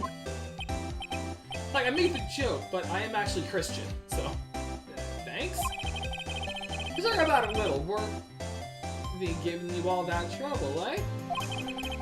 You know, we should all go swimming together sometime. Jolly! I hear Gourd Lake's fantastic this year, and someone's selling hot dogs. Hang on, I gotta thread on myself? I'm gonna cut. There, done. And that's why he keeps scissors on hand. Little Worthy? Mr. Wright! You don't know the district chief of police? Chief of police? He's the top-ranking police officer in the entire district. What's with the long pauses? Name's Gant. Damon Gant. Pleased to meet you, everyone. Alright, I think I found my voice. So, to what do we owe this honor today? It's been over 2 years since you last came to this courtroom, hasn't it? Well, it's Worthy here. Look at the poor fellow. I just thought I'd help out by bringing this. Wait, Demon Flanders! My god. And it's like, hello, my name is Ted well, hello there, everyone. My name's Ted Flanders. I'm a Satanist. No, he's truly the villain. Father in heaven above, bless this bullet. That'd actually be a cool finish. I don't know why. I want that to be like a finisher for someone. Like someone religious, like a Catholic, Baptist, whatever, like with guns, and I want that to be like their finisher. Just like a cocking the bullets, just like Heavenly Father, bless this bullet. Like I want that to be a finisher. Hey, that's my sister's muffler. So Miss Star wasn't just seeing things. When the crime occurred, this guy really was wearing that muffler. But to think that it was stuffed into that exhaust pipe on Little Worthy's car, no less. Why does he have long pauses? It's really quite embarrassing even for us. SL92. What's this? It's what you call a switchblade knife, friend. Quite perplexing, this. Objection! Chief, what kind of outfit are you running? Mr. Edgeworth, how could they miss such a vital piece of evidence? If your investigators are this lax, how do you expect us to do our job?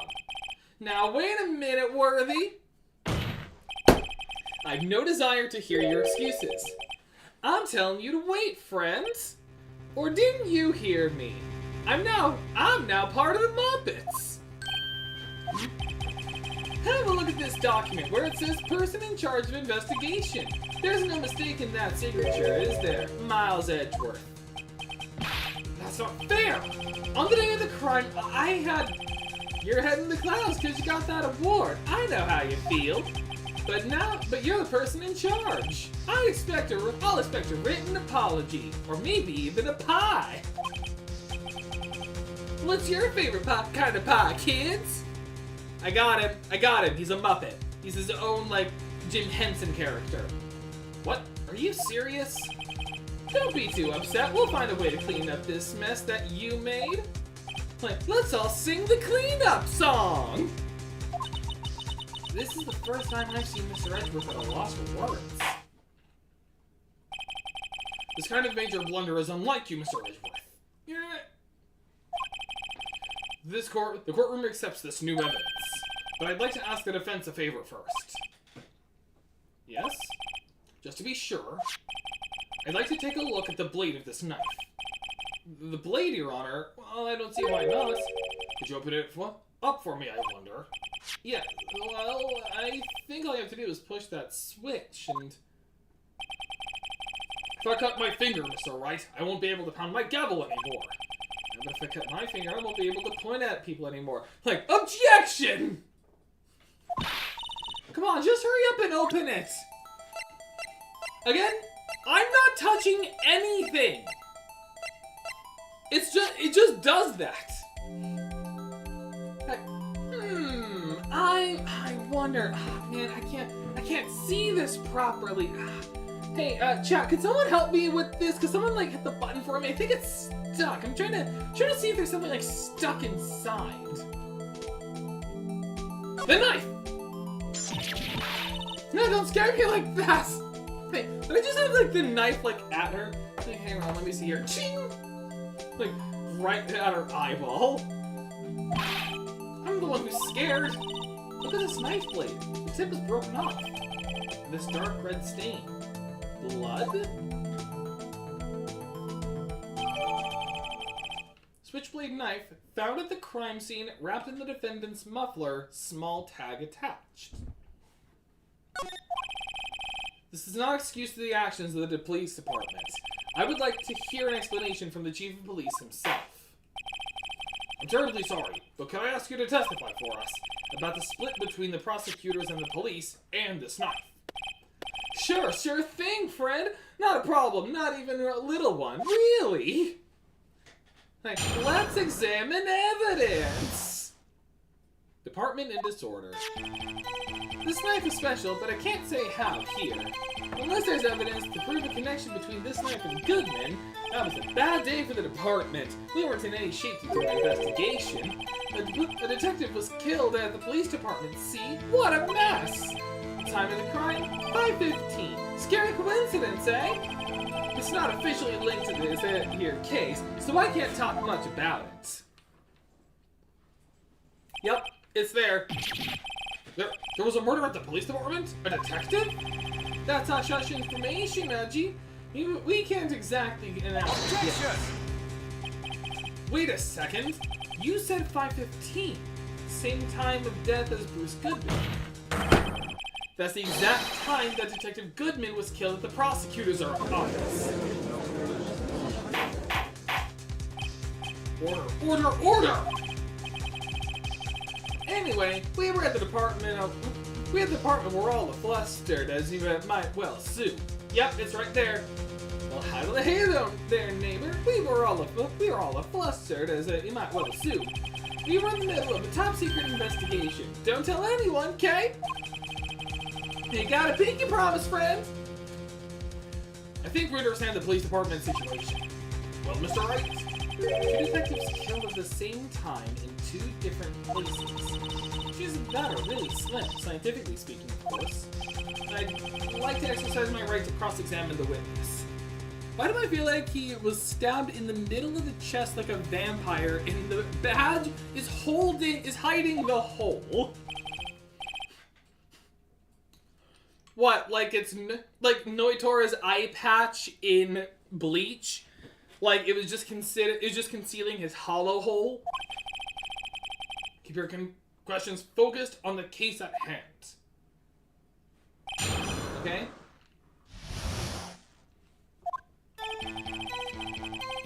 Especially but I can't say how here, unless there's evidence to prove a connection between this knife and Goodman, which I think I know what the evidence is. So, I'm going to present it. Goodman's note, if you turn it upside down, it says 212. It says 221 9LS, or SL9, which is the same as the tag on the knife. Objection! Wait a second! Ah, at last, an honest to goodness objection, friend! I was not thinking he was a hollow, but he could very well bring in the Soul Reapers! Like, get me Kenpachi! I love Bleach. I want to see, honestly, I've been kind of wanting to do like an anime game on the channel. I originally was thinking about doing JoJo's Bizarre Adventure Eyes Over Heaven, but I also kind of want to try to find, I want to see, like, wait when Rebirth of Souls comes out to play that. So when that game comes out, which, let me check its release date. Because they've been doing character reveal trailers, so let me see.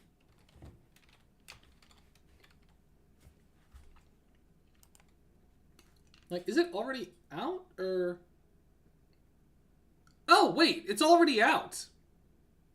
I might do that on the channel at some point. So, expect a Bleach series in the future. This knife. This has something to do with Detective Goodman. What do you mean? What an honest to goodness, what do you mean from Edgy? This is great. Look at the tag on this knife. It reads SL9-2. And this is important. Why? Over here, we also have a memo that was on the body of the victim. Excuse me. What's this? 6-7S, December 2nd? Your Honor, it's upside down. Upside. The printed name on the memo makes it look like it's right side up. But turn around and what do you get? February 21st, SL9. Ah, aha! Whoever wrote this note was holding the paper upside down. SL9. That's the same thing that's written on this knife's tag. Order, order! Chief. Ah, well, I guess the cat's out of the bag. You win, Righto. I win? Ah. What game is this guy playing? Sesame Street? This knife was evidence in a case. It was stolen from the department's evidence room. Oh, okay. So this is a new thing. Okay. So this knife was stolen? Yes, but on the day of the murder. There was evidence, you say. Was it in fact a murder weapon? Nice, nice, nice! Good show, little worthy! It was a murder weapon as it happens! It was evidence from a case long since solved. This knife was stolen on the day of the murder, and it was found in the exhaust pipe of Edgeworth's car. I don't think there isn't a connection there.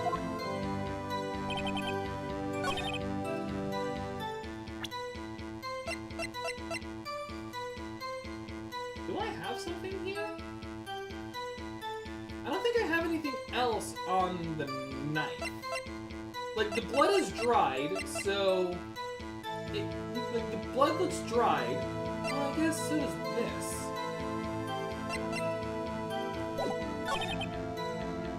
Recommendation to do investigation. Typical police department mess.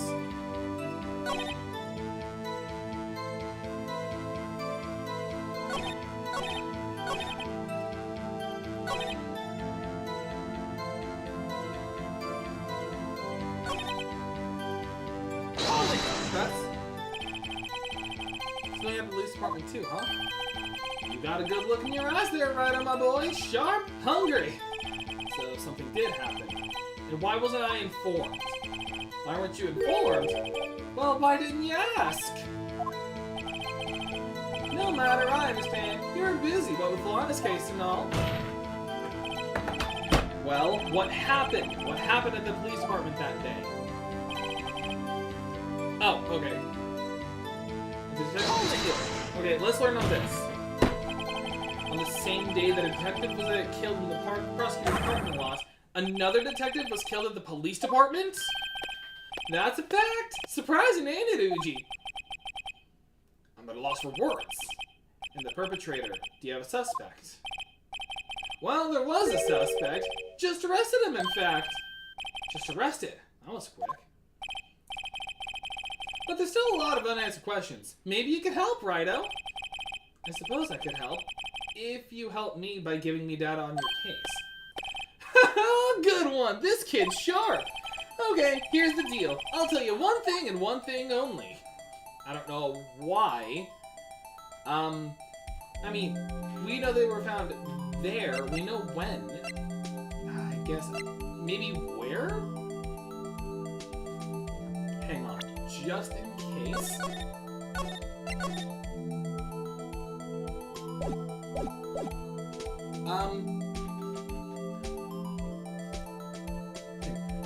Good thing, Golden Wind Requiem theme, wall shredding phantom while using her own ability. While shredding a phantom using Golden Experience Requiem. True BS powers. Where they were found. So tell me where the victim was found.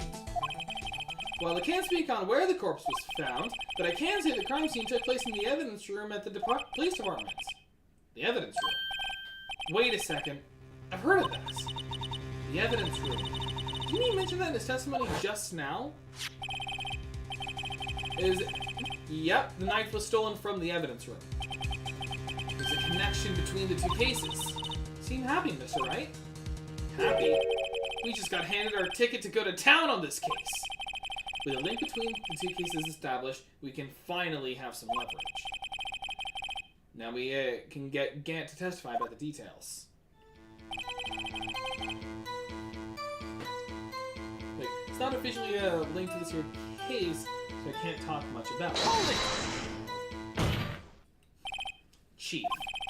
The defense's position is simply this. The connection between these two cases has already been proven. Ha! You don't say! Well, out with it, Righto. What's your connection? Yep, it's there. I've got it. Yes, out with it, Mr. Wright.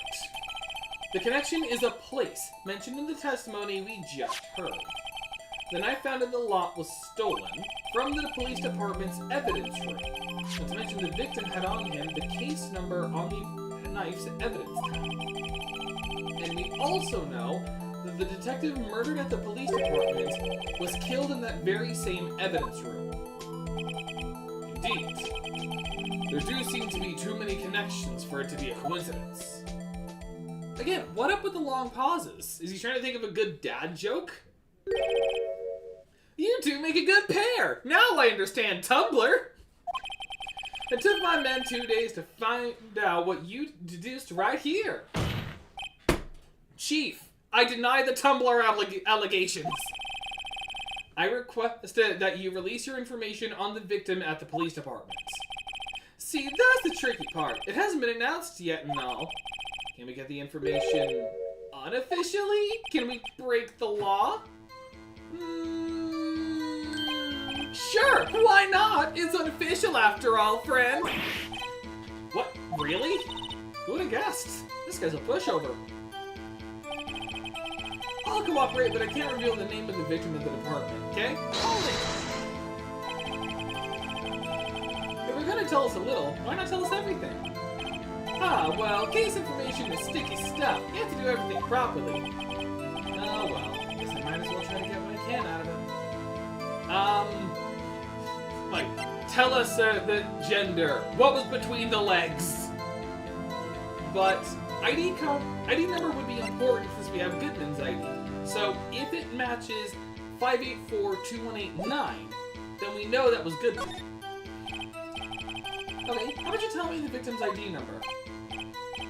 Sure, why not? It's not like you'll be able to tell who it is from that, friendo. Of course not. You won't tell me their name after all. But keep a tight lid on ID numbers, so don't go getting your hopes up. The number is 5842189. Found him. Well, that's quite long. And we have to remember these. It drives me nuts. Now, why else do you think my hair's white? I'm only 20. I can't do that. You didn't even get the first number right. Well, Mr. Wright, does this tell you anything? The ID number of the victim of the police department, 5842189. This tells me everything! Actually, it does, Your Honor. It does. I think. Meaning? My black space. It has to be what I think it is. But what does this mean? Bruce Goodman was killed both at the evidence room and the parking lot somehow. Well, let's hear what the defense has to say. You see the ID number of the detective who was murdered at the police department. Tells you something. What does it tell you? I see. The parking stop! Goodman's ID. Take that! Witness. What is it, Mr. Wright? You're grinning like a schoolgirl on prom night. No, it's just... I got confused. And this is news? Huh? Just come out with both guns blazing like you always do. Black space. The police department. The prosecutor's office. 2 places, 2 detectives murder at one time. Actually, I happen to have a police ID number here. Oh, is it yours? No, Your Honor, I'm a defense attorney, remember? Take your pills, Udgy! This is the ID number of our victim, Detective Goodman. Shame on you, Wrighto. Personnel IDs are top secret. I'm gonna have to give you a stern talking to and a bullet. Can you say bullet? Like, imagine this guy on, like, Sesame Street or The Muppets. Like, it's there. Detective Goodman's ID number is 5842189. And this means what exactly? Remember, this is Sesame Street. You have to point these things out, like a pantomime crowd. Huh? Wait, that ID number we heard from the chief earlier. That started with 82. I forgot. Didn't even get the first number right again.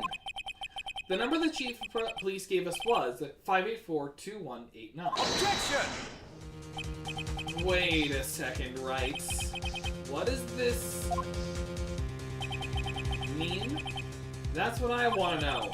The 2 ID numbers are identical. In other words, the detective killed in the police department's evidence room was Bruce Goodman.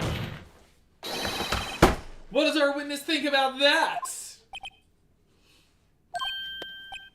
Oh, sharp as attack, Wrighto. Sharp as attack. But wait, Detective Goodman is our victim. He was killed at 5:15 in the underground parking lot. Yet, a Detective Bruce Goodman was also killed at the police department in the evidence room at the exact same time. That's impossible.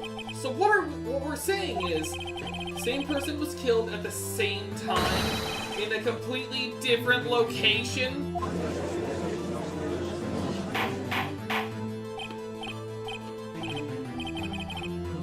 Objection! I'm sorry. I didn't read. No. What I want to know is, why didn't I hear about this? Yes, it's top secret, fine, but I'm the prosecutor in charge of the case. Now just wait a second, Worthy, no need to get all flustered. Your Honor, the police department has made a grave error in this case. I missed my slam. Wait. I said wait. Let's learn patience, Worthy. Or didn't you hear me? The oversight, the grave error? Mr. Edgeworth, they're yours. What? How dare you? We informed you yesterday. I believe it was our Officer Meekins who brought you the news. Oh no. Officer Meekins? Mr. Wright, where have we heard that name before? Wait, aha!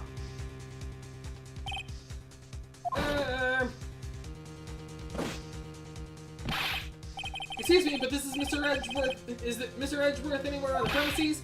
I'm here, sir. The request of the chief, sir. I got your report, sir. I speak on a run-on sentences, sir. You don't mean him. Like, according to Meekins, you didn't accept the report. Hard to believe. But your officer, he told me. He said the report had nothing to do with the Lana Sky incident. Detective Bruce Goodman murdered in the police department evidence room. Mr. Edgeworth, the victim's name is written right on the top of the report. I got shot! Why didn't your officer tell me? Honestly, I'm not sure if that officer is capable of making the connection. He did seem challenged. What's that supposed to mean, Emma? What's that supposed to mean? Something you want to say? Say it. In any case, this is a serious error, a gross negligence of duty on your part, Worthy. Objection! But sir, you could have submitted that report this morning to the court as evidence. Then long pause. He's gotta think. I don't know why they have such long pauses for Gant. No such luck this time, Worthy. Or should I say, unworthy? What? Now, what was that second rule of evidence law? What was right? It's Rule 2. Unregistered evidence presented must be relevant to the case on trial. And how is this rule relevant? Normally, you submit a list of evidence to be used in the court before the trial. This report wasn't on that list. So, what does this mean? I couldn't submit this evidence until a connection was proven in court. The connection was just proven by Rhino over there. Good job, Rhino, my boy. You get a gold star. Huh? I was just doing my job. No. I got shot again!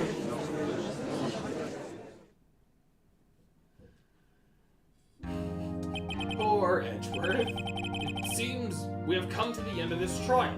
Finally! I know you're going through a tough time, Worthy. What with all those rumors? You're even in the defendant's chair just this past December. Don't remind me. I apologize for this terrible lack of due diligence on my part. Mr. Edgeworth, please, just give me one day. I'll get to the bottom of what happened. If it's the last thing I do. You'd better get results this time, really. You have my profound apologies, sir. Poor Edgeworth. I don't think there's ever been an error this serious in the history of this court.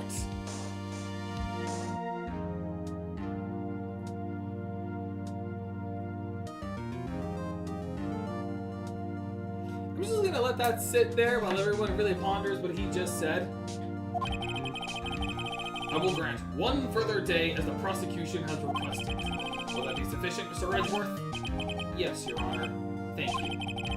Whatever your punishment is for this, for your sake, I hope it's not decisive. Well, let me show you here. He's gotta write some stuff on a chalkboard. What did he say? He hopes the punishment isn't decisive. Like, he hopes it isn't like him getting fired. Very well, court is adjourned. Finally! To be continued.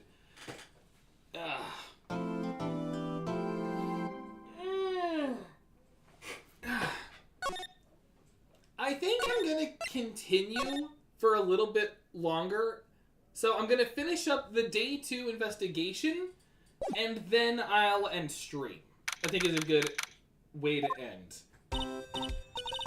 Mr. Wright, so what's going on with the case anyway? Yeah, this is kind of messy.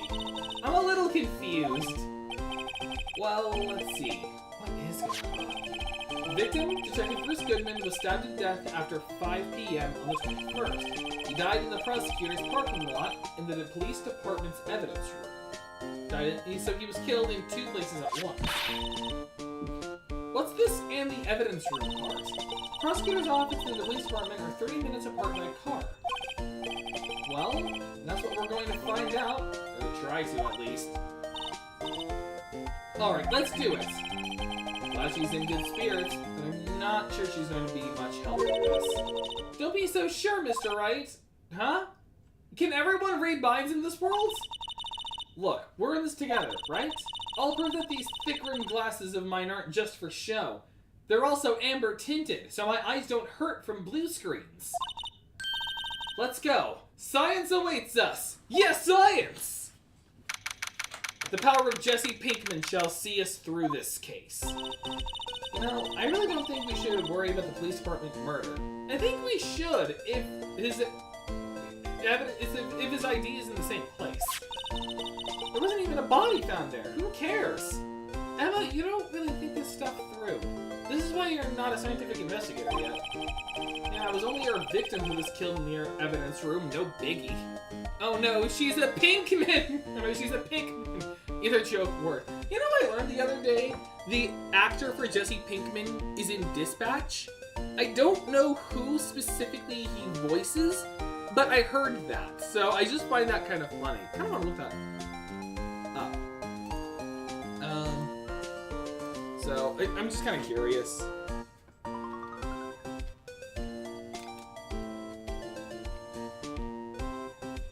The Jesse Pinkman actor, Aaron Paul.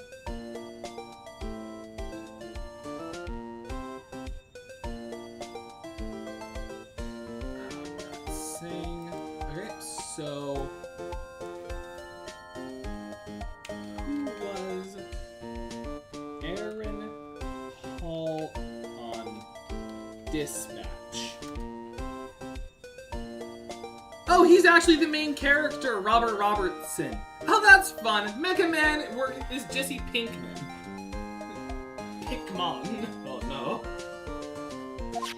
Alright, besides, my sister would never do such a thing. I know it. The oil drum, was it empty? Yeah, while breathing with water. My sister erasing evidence at a crime scene? Never! Even though she says they don't get along, Emma really likes her sister. That's not it at all. It's just, we're both professionals at what we do, and I trust her. Big words for a high school student.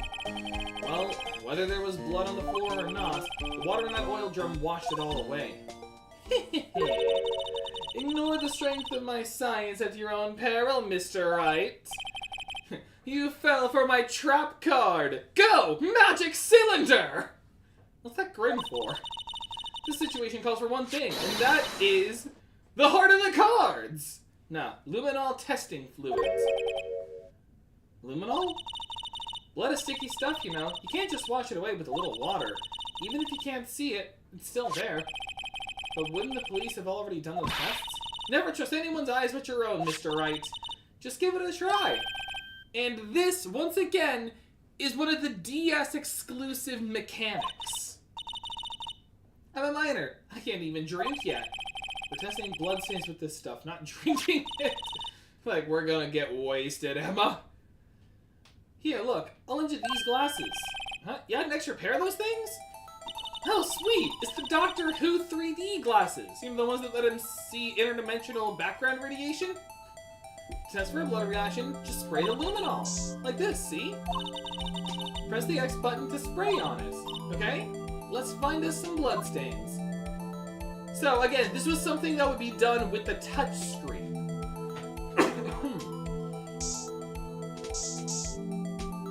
Like, this was a touchscreen exclusive mechanic that obviously is just being reworked again with the analog sticks. I can see her eyes shining behind those glasses. So, this is a bloodstain? Uh-huh. So, Emma, you're shaking. It's just bloodstains. It's just, this is my first time seeing real blood. Scientific investigation in action. Hey, they're just getting nauseous. Okay, well, we definitely know this is a bloodstain, but doesn't something strike you as odd? Scientifically speaking, of course. What's odd about this, scientifically? It's the would it be the location? Or is it with how little blood there is? Probably how little blood? Yeah, the perpetrator and Detective Goodman fought here, right? Don't you think there'd be a little more blood? I definitely think so. I mean, look at all the blood on the shoe of the victim's soul. Or soul victim's shoe, whatever. It is pretty strange. If they fought here, there'd have to be there'd have to have been more blood than this. Hey, Mr. Wright, I'm gonna mark up the floor plans when we find the blood stain, okay? See? I'm pretty handy to have around, right? You're no necromancer rogue. Oh, I guess having an artificer isn't too bad either. This stuff's pretty handy too. I saved up my allowance to buy that. Ow. Solution used for scientific investigation finds blood traces. Spray to use. We can't be sure that the police will reveal all their evidence in court. Sometimes they fail to mention evidence that doesn't fit with their view of the case. And let's drag that hidden evidence out into the light of day. Yeah! It feels like we're investigating we're really investigating a crime now, doesn't it? Guess I should give this spray on anything suspicious. Huh? Okay, I gotta scroll a little further to see when there's a lunchbox. Let's see when there's another lunchbox.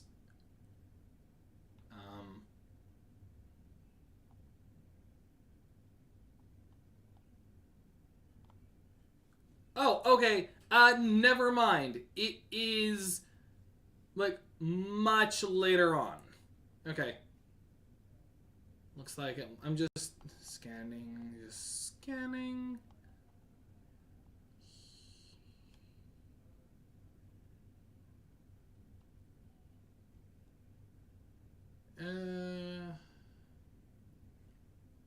Huh?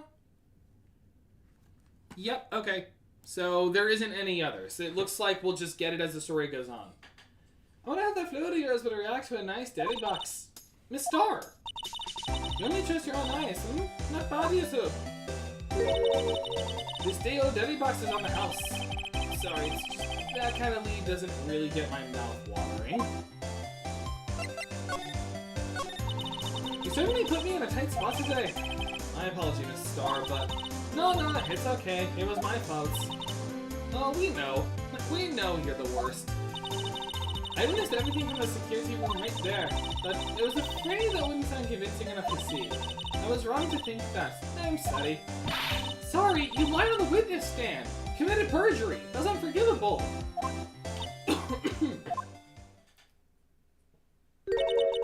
Little girl, don't forget what's important here. Even if the place I witnessed the events from was different, I still saw what I saw. I saw Chief Prosecutor Sky stab a man in cold blood, and that testimony still stands. Ah! I swear it's on my honor as a detective. She stabbed Goodman. The last judge has fallen. Sweet, I can enter the Citadel now. I know this photograph has something important to tell us, but what? So, you were a detective, weren't you, Miss Star? Yes, it was a long time ago. Well, 2 years ago. No matter how hard the criminal when they faced me, they coughed it up. Coughed it up? They confessed. They babble like little babies.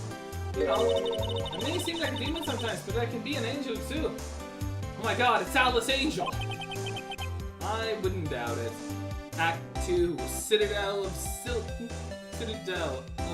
of Song. Good luck. Every day I drag the dirt out of it. Every day I drag the dirt out of the mouths of suspect after suspect. Before long they called me the cop-up queen. Oh, here I thought someone had gotten food poisoning from your lunches. And you were let go? Fired? Jim Joe investigator. Yep. It's not because that's the case. The SL9 incident. SL9? Wait, she doesn't mean this SL9. What's the 9 incident? It's written on that knife and on that note. Ghostman was the head detective on that case, you know. Really? That knife is evidence from that case. The murder weapon. It was due for transfer on the day that Goodman very day that Goodman was killed. As I suspected, SL9 isn't over. Not yet. Do you think you can tell us more about the SL9 incident? Alright, well, no, not yet. Why not?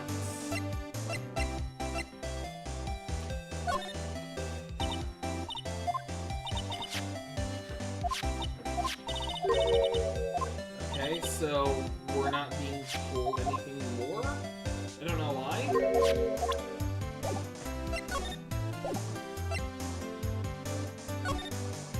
I don't think there's anything else for us to examine.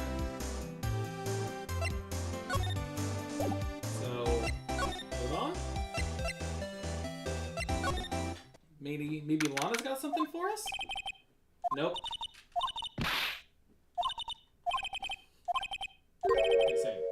Did Mr. Gann say they'd arrested a suspect in the police department murder? Okay, so we gotta come back later so we can know who that was. Criminal affairs? Everyone looks deadly serious here. Well, there was a vicious murder of a detective down at the police department. Yes, but the same detective was also killed in the same time in the prosecutor's lot. My head hurts. Well, first things first, let's go check out the police department crime scene. Yeah, you sound dead set on investigating. But don't mess up or we could wind up dead. I doubt anyone wants more mysteries or dead bodies around here right now. But it doesn't look like anyone's going to help us much either. Alright. Seem busier here today than it was yesterday. Alright. Is there anything else? Yes. Oh, okay. So she did find us. Guard station. Oh wait, oh hey, we found her marshal works. What's with the decor of this place? It's very eccentric. Why'd they allow a cactus that size in here? According to the pamphlet, this is the guard station for the evidence room. Also, there's just a rope trap there. Why? So beyond that door is the evidence room, the scene of the crime. Sure seems that way. Oh! What's wrong? It's those cacti. They're so prickly, so imposing. It's hard to think straight. Can't have the cacti stay out of the desert. What I want to know is, if this is a guard station, where's the guard? I have a feeling I know who he is already. You want to see something kind of fun?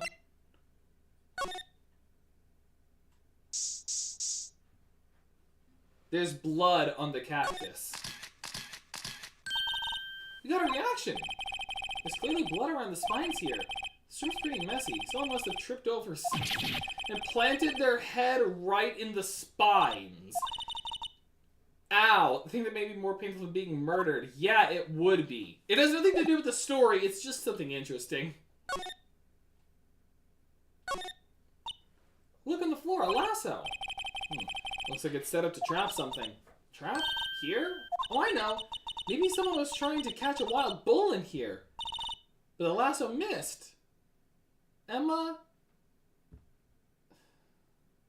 Never mind. I'm sure you sure have an active imagination. Maybe it was near the door. Just walk in. It won't open. You thought it'd be open? I think we need someone's permission to go in there first. Alright, I don't think there's anything else we can do in here. I mean, there's other places I can go. Prosecutor's office, maybe?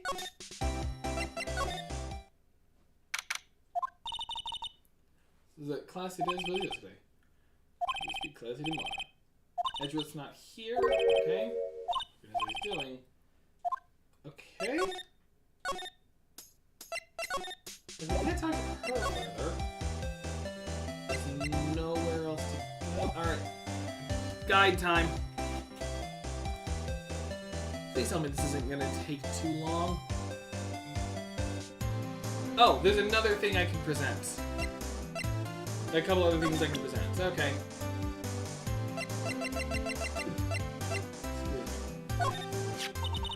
If you think about this, I could have taken that picture from the guard room. But even I get flustered sometimes. So you went straight to the scene of the crime? I wish was the chain link fence in an effort to stop the murder. That's when I took this photo, yes. In other words, 5 minutes after the crime. Those 5 minutes are the whole problem. The whole of my testimony, as it were. Sorry, my phone just turned on randomly. No, just a minute. 5 minutes weren't the problem, Miss Starr. You lying was the problem. You committed perjury. Just minutes ago, I had my testimony disregarded before, and I wasn't going to have it disregarded again. Just like that time.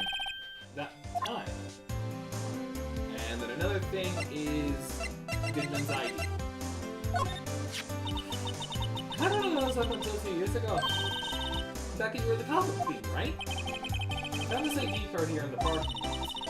Well, there's no mistake in that. It's definitely Goodman's. But it's the same ID as the man who was killed in the police department. It's impossible. She could be so sure. Okay. Okay, so... Okay, now we can talk about SL9. I don't know why. Maybe we had to learn about her past, I guess? I don't know. Listening to it really opened up my eyes to the truth. We're nothing to them. Disposable. Disposable? To who? 2 years ago, it was the biggest case I'd ever handled. I'm back on my burnout, going back to Fantasio. Good, I'm glad. The police and the prosecutors were desperate for decisive evidence, so they didn't solve it. On the contrary, it was solved quite cleanly. Criminal was caught and executed. Oh no, executed. You can tell it's Japan. You can tell this isn't Japan because they don't have the death penalty. Yes, the criminal got what's coming to him. Doesn't get any clearer than that. And the problem was, they never did find any decisive evidence on the shreds. But the criminal was executed, right? On the basis of evidence of a sort. Made up evidence. What? You mean they executed someone with fabricated evidence? The best part came several months after the trial. Every detective involved with the case was dealt with. Some were demoted to patrolmen, others found themselves out of a job. And you were one of those? Myself and one other person you know well. Wait, could it be? Marshall. Exactly, Detective Jake Marshall. I meant the police department security detail officer Marshall. Yep. As professional detectives, we investigated that case from every angle. I don't know why, but I just remembered a short I watched a long time ago. I'm gonna warn you, I'm well trained in the form of the order of Fushigi. Imaginable. The thing. Oh, I remember those Fushigi commercials. Like the whoa. Like I remember those commercials. Jake was particularly determined, and then it was over, and he was demoted. However, he hadn't forgotten, and neither have I. You haven't forgotten SL9. There's another side of that case, a hidden side. That's what we're after now. No one up in their fancy offices can stop us. Wait, those lunches you sell.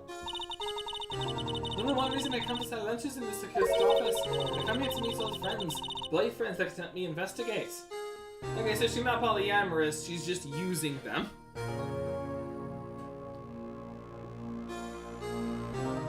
The guy world trade. She grabbed the guy's balls. Oh no. I know, my Fushigi! Star's old boyfriends. How many does she have anyway? Just when all the detectives on SL9 have disappeared, we find new evidence. Well, there has to be a connection. Rookie. What? It seems like you're serious about investigating this case. Yes. Then you should take this. A Salisbury steak lunch? I know a certain guy who might help you if you tempt him with this treat. Steak lunch. Excellent for putting Officer Marshall in a good mood. Miss Starr? Officer Marshall, are you going out? I don't know why you have to be so, like, weird on this. Like, are you two dating? How do you want to know? I want to know what his likes and dislikes. I was just wondering what happened to him. A long time ago, when he was helping my sister do cases, he was so nice. He got along so well with my sister. It made me jealous. And he was nice to me too back then. This would be when Officer Marshall was a detective. But now he's so cold. Jake and I are really cooperating on this investigation. Putting the past to rest, as it were. Nothing more than that. I see. Thank you. Officer Jake Marshall. I think now we can head to... there? Oh. Please! What's that? One steak lunch, please! Oh, it's you. Detective Gumshoe, I'm getting my people mixed up. Now's no time for chit-chat, pal. I'm a busy man. What I really need is a steak lunch from Lunchland. Oh, you mean one of these? Actually, it's not for sale. I think I just heard the sound of his heart breaking. Now's no time for despair. We caught our criminal. Now we just need evidence. Criminal? You mean... you heard about the stabbing in the police department evidence room, right, pal?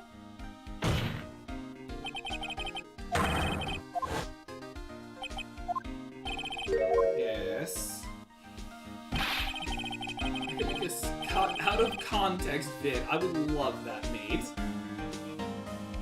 It's the biggest scandal to hit the station in ages. Everything's topsy-turvy. But Detective Gumshoe, who was it? Listen up, pal. All I know is I need me a steak lunch, pronto. If you're not gonna get it for me, I'm heading to Outback. Sitting around here talking isn't going to fill my belly. Just fades away. Wait, don't leave! If you want to know more, head on down to the detention center, pal. Questioning should be over, so I figure he's down there having a good cry. Later! That's how I disappear. Actually, I can do what is a good joke. I can do the joke better. He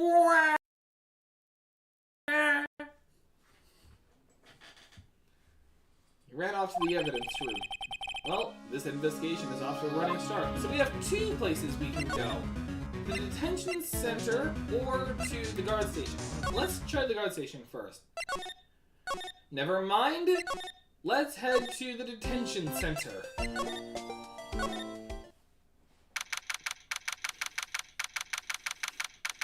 Exactly. Still, I do feel better about things, a little. I mean, they caught the person who stabbed Detective Goodman, didn't they? Yeah, I guess they did. Just not to go too far down that road right now. Things will just get confusing. What was that? Sir, that's what I'm saying. Me, a perpetrator? I'd say I was perpetrated against, but that's what I'd say. I speak in royal sentences, sir. I don't have periods in my sentences at all. Oh, well, hi, greetings, sir. Wait, I know who you are. Oh, dang it. No, sir, I'm not, sir. Just lost a little patrolman, like lost a little lamb, sir. Well, I get it. You're here to deliver a report? No, sir, how should I say this? Wait, he isn't, is he? You, Officer Meekins, you didn't, did you? Perpetrator Officer Meekins reporting, sir! What? What? Now this is an unexpected turn of events. Sir, I'm a patrolman with General Affairs, sir, sir! Now, I can hear you just fine, Meekins. Why were you even allowed to keep that? I had some business that day, sir, so I went to see the evidence room, sir. The guard station in front of the room was empty, sir. So, normally there's a guard in the evidence room. That's right, sir, because evidence is kept in the evidence room, sir. That's what work is, sir. That's how evidence works, sir. Now, the security officer was none other than the Officer Marshall. Marshall? Then, sir, I happened to glance at the security room monitor. That's when I saw him, sir. Suspicious person in the evidence room. Suspicious person, sir. The suspicious person. Ow, I'm choking myself. What the heck is this guy doing? Can someone get this guy, like, some scented oils to, like, calm him down? I know I get relaxed when I go into a Yankee Candle and I just sniff the candles. So what happened then? After that, sir, everything went white. I saw red. I blacked out. I killed a man, sir. And then when I came to, I was there in the detention center. How long were you out? Days? Why did I ask, what happened to your hand? Sir, there was no one to bandage me, sir. So I did what I could to wrap it up, sir. Bandage on his hand. Just like Sky. Yet another similarity between this case and the one at the prosecutor's office. First things first, tell us how you hurt your hands. About your hand? Did that happen during the course of the crime? Well, you see, sir, don't you think you should confess? But sir, there was nothing I could do, sir. Nothing you could do? Sir, to tell you the truth, sir, when it happened, when the detective pointed that knife at me, I just hollered, sir. And the next thing I knew, I was unconscious. Next thing you knew, you were... Huh? I know it's hard to understand him when he speaks without spaces. Then when I opened my eyes, I was alone in the evidence room, sir, all alone. Alone because the detective has disappeared. What? Then when I looked down, I was gushing blood from my hand, sir. Of the shock of the sorrow, sir, can you imagine how I felt? The victim's body disappeared. Sir, someone used prestidigitation, sir! That's some story. So as for the victim, I don't mean to pry, but you are the perpetrator, correct? You killed Detective Bruce Goodman in the evidence room, right? I'd rather convict you over Lana. Sir, please don't look at me like this with a set of puppet dog eye, sir! If you had to label me as a perpetrator or a victim, sir, then label me victim!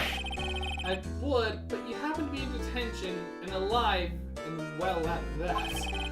Oh, well, that's true, sir. I suppose you can say that. Did you know Detective Goodman?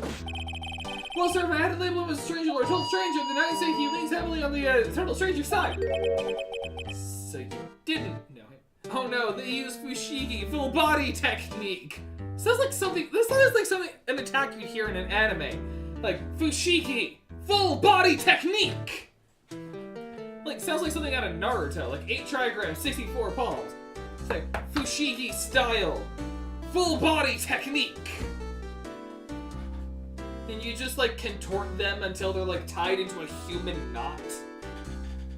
So you didn't know. Sorry, we're gonna take the department to avoid a light and other creature comforts. I don't know any detectives. So if he was a total stranger, why did you stab him? Sorry, I had no intention of killing him, sir, none. Nor do I have any recollection of killing him, sir. At least someone around here is more confused than I am. I'm having fun doing this. Do you think you can look at this? Hey! That's it! That's what? My head was blank until this very moment. But sir, I remember, sir! You mean you remember what happened? Correct, that card was the cause of all. This ID card. Exactly, sir, that's exactly it! Nothing can be more exact, there's nothing! I'd better pry into this one a little deeper. I don't think there's anything else, unless, does he know about SL9? Okay, no. Knows nothing of SL9. And I don't have anything else. Okay,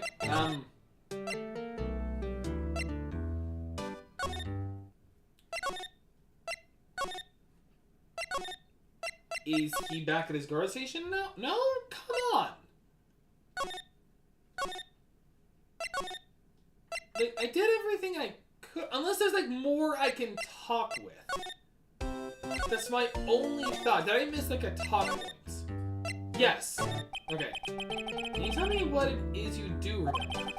Well, sir, you might say I'm a little lost patrolman, a lost little lamp, if you will. I didn't know Mr. Detective Goodman, who was in the evidence room at the time, sir. I'm stumbling upon my words a lot doing this, but I'm having fun doing the run-on sentences. And that's why you thought he looked suspicious. Sorry, into the evidence room, asked for the man to show me his ID card. That's pretty much about the book so far. That's right, sir, that's what I was trying to tell you. So, yes, Detective Goodman showed his ID card. What did he do?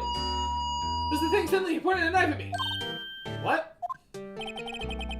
Sir, are you sure that I was as closer as you are right now? So I whooped and left at him. Detective Goodman pointed a knife at him. Don't know this before they do one to you, my own father's words, sir. What happened then? Well, my eyes, sir, everything went white. Then when I awoke, I was here.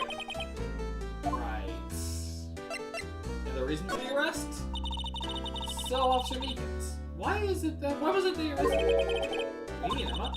Let's look at what we know. Now, Officer Meekins didn't know Detective Goodman. And the victim, whom he met at the scene of the crime, didn't show his ID card. In other words, we have no way of knowing if the victim was really the victim. And if this body just disappeared from the evidence room, we don't even know if anyone actually died. That's what I wanted to say! Every time I hear that, I always think you're saying Niku. Like, as you can see, sir, I'm a Vocalite, sir! That is, I did say something along those lines. As you can see, I'm a Vocaloid. Huh? But you still ended up here. Tell me that had to be him, sir. On that day, at that time. Detective Goodman was definitely in the evidence room. That's what they said to me. That's what it said. But you don't remember the events clearly. No, but the videotape is quite clear. Videotape? From the security camera. The crime I swore to stamp out is that there's me on tape.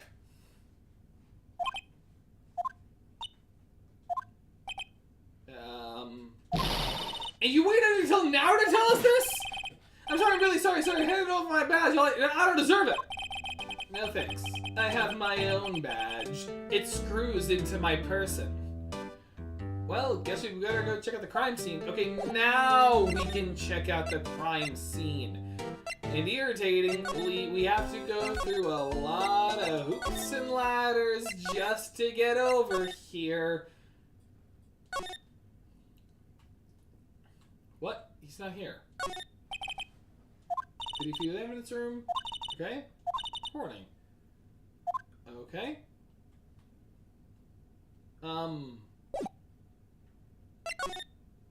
We can't. Why can we not?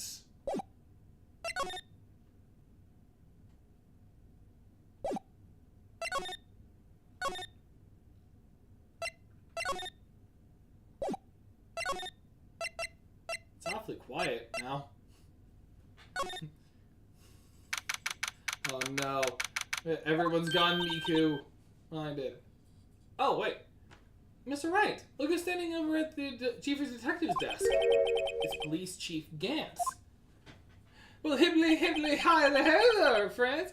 Oh, you're sure this is all, huh? You know what it means if there's anything missing, friendo. Sir, I'm sure it's most likely totally perfect. We checked all of his drawers, lockers, garbage cans, bags, coat pockets, hats. Under his seat cushion, behind his computer monitor, inside his personal coffee machine. We checked the cool spot of his pillow. We checked that one spot underneath the fridge that you can never get to that leaves everything dusty when you check under it. I see. Well, if anything does turn up, you call me right away. Deal, friendo? Yes, sir. We'll scour this place again, sir. Chief of Detectives looks a little flustered. We can't tell because he doesn't have a model. Aha! Righto, my boy. How you been? Swim much? I really like seeing people in swimsuits, you see. Ho-ho! Chief Gant, reporting for duty. So, why are you saluting him, Mr. Wright? Well, he's got a villain organ. That's probably why. Is Ezra going to be okay? Oh, were they? Oh, you know, they're doing a little inquiry committee with him. Sounds like an inquisition. The Spanish Inquisition. No one expects it. Yep, well, they had no end of trouble with the boy since last year. And the incident on Board Lake. It doesn't look good having a top prosecutor send the defendant seat, does it? And you got someone found guilty in that case, right, Righto? And they were also a prosecutor. Von Karma. I can't say Von Karma without thinking of RT Game and his Manfred Von Karma voice. But we've already gone the voice we've done for him before, so unfortunately it's sticking. Even though I should have gone the vampire voice. A legend he was, undefeated for his 40-year career. But in the court, you fixed it so he was caught for forging evidence. What? I didn't do anything wrong. He did forge evidence. Like, everyone's breaking into Miku songs. Oh, no. Actually, while I don't listen to Miku, I do know that there is a Miku song based on an old Japanese meme about... Like, there was an old Japanese meme about a guy who kept coming home to his wife just found dead in different ways. And he was posting on some forum site, I don't remember, I think it was 2chan, I don't remember, but he was asking, like, hey, what's going on with my wife? To the point where it led to, like, a webcomic panel, it led to it being in, like, it led to its own manga, it led to a Miku song, which I find funny, and even a movie in Japan. I thought the game would have been harder, no, it's about the same. The Grand Reeds are actually not that hard to kill with base damage, one of the highest HP enemies. Oh, interesting.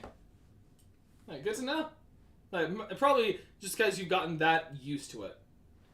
In any case, the prosecutor's office is in a bit of turmoil, you might say. Why, they do just about anything to restore their reputation. Now, depending on what that inquiry committee decides, it could be bad for Worthy. He might get the guillotine. Hey kids, can you say guillotine? What? Okay, well, moving on from that and your Castlevania organ. It's downright odd, I tell ya. The detective getting killed on the ruined turf, too, I mean. They're being prosecutors, I assume? Scientifically speaking, it's impossible. Oh, excuse me. Yes, but that's what the evidence is saying. The enemy was stabbed in 2 locations at the same time. That's what it says. What evidence is this? Now, Rhino, I can't give away all our secrets just like that. And this in particular, well, it's a little sensitive. And I can't talk about it. I'm expecting much anyway. You know, one thing I hate most of all is hiding stuff. Secrets. I can't stand them. But you know, it's a full-time job just keeping the chief of detective's trap shut. Ah, he was the one you were picking on earlier. Oh, you saw that? Whoopsie! I'll keep singing along to help you. I'll keep singing the origin. I wonder what it was that he wanted the chief of detectives to do. Let's see what we can. Let's see if we can kind of discreetly ask him. I don't know, the ID card?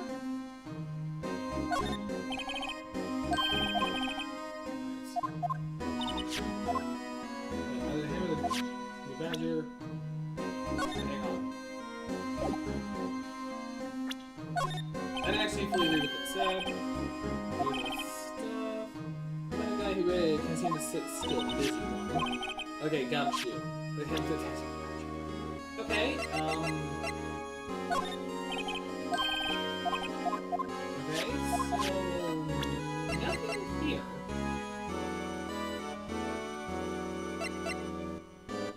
I'll try this. No, okay. So I guess nothing else?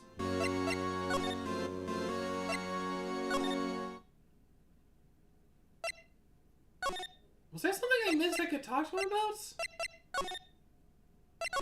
I think there was.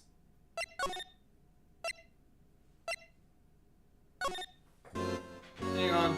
Inserts Miku beam here? I know that meme, actually.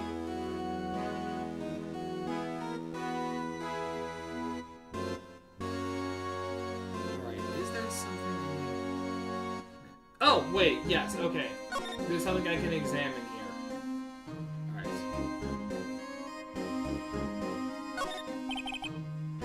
I'm sorry you had to see that.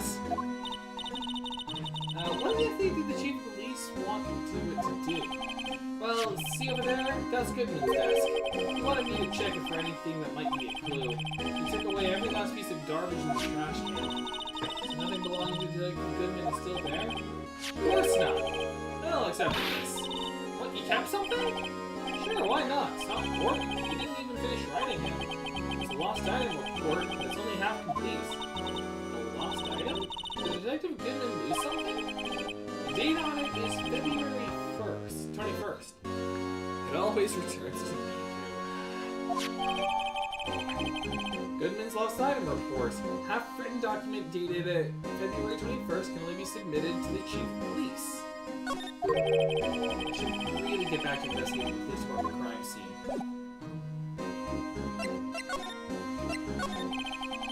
Actually, I was wondering if I could ask you a favor.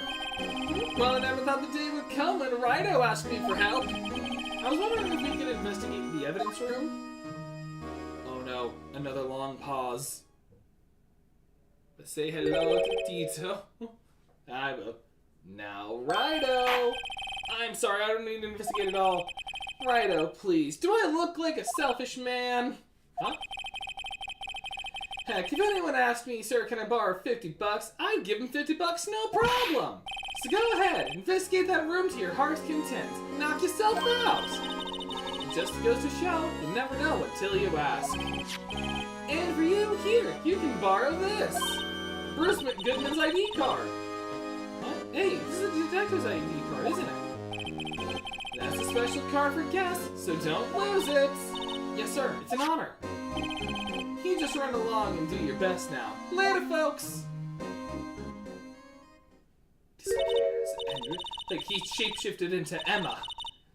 Heh, it looks cool, pretty cool on my lapel, doesn't it? Just think, a real ID. You seem happy. Yes, sir. 'Cause, sir, we get to go to the evidence room now, sir.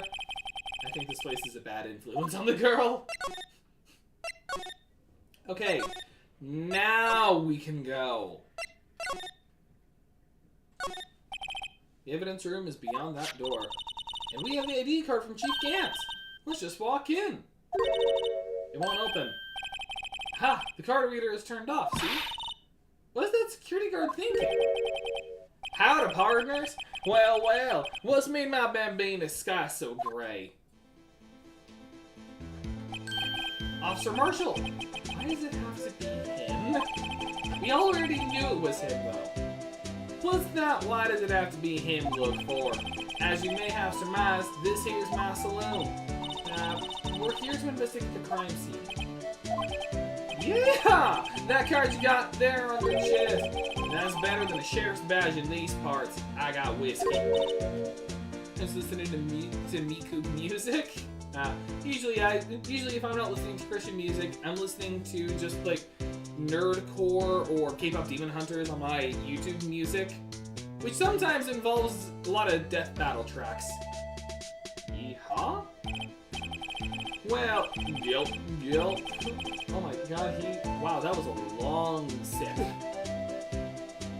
This roll is looking so fly, no problem, man. Well, what you standing there for? Get along, little doggies. The crime scene's awaiting. Looks like the card reader's on again. While we're here, I was wondering if we could ask you some questions. Sorry, cowboy, but I got no mind to tangle with you, hombres. Did you know? Did I say that? I only said I didn't wish to speak with you. Actually, you said you had no mind to tangle with us hombres. Would this change your mind? That actually looks... That steak actually... I'm normally not a steak guy, but that actually, even I have to admit, that looks really good. And that's on top of rice. So steak with what looks like asparagus, carrots, and rice. That sounds really good. Lo-fi, jazz, and trap. That's a good combo of music to listen to. Smell. Ah, reminds me of Texas. So, Officer Marshall, you're from Texas? No, I just saw a special on television the other day. I'm actually from Cleveland. Is this from my baby? Yeah, Miss Starr. What's this? What's wrong? Filet steak lunch. I see. I don't see. I wonder what it means. Steak lunch given to Officer Marshall. Alright, Bambina, you win. Ask me anything. Finally, it seems like he's willing to talk.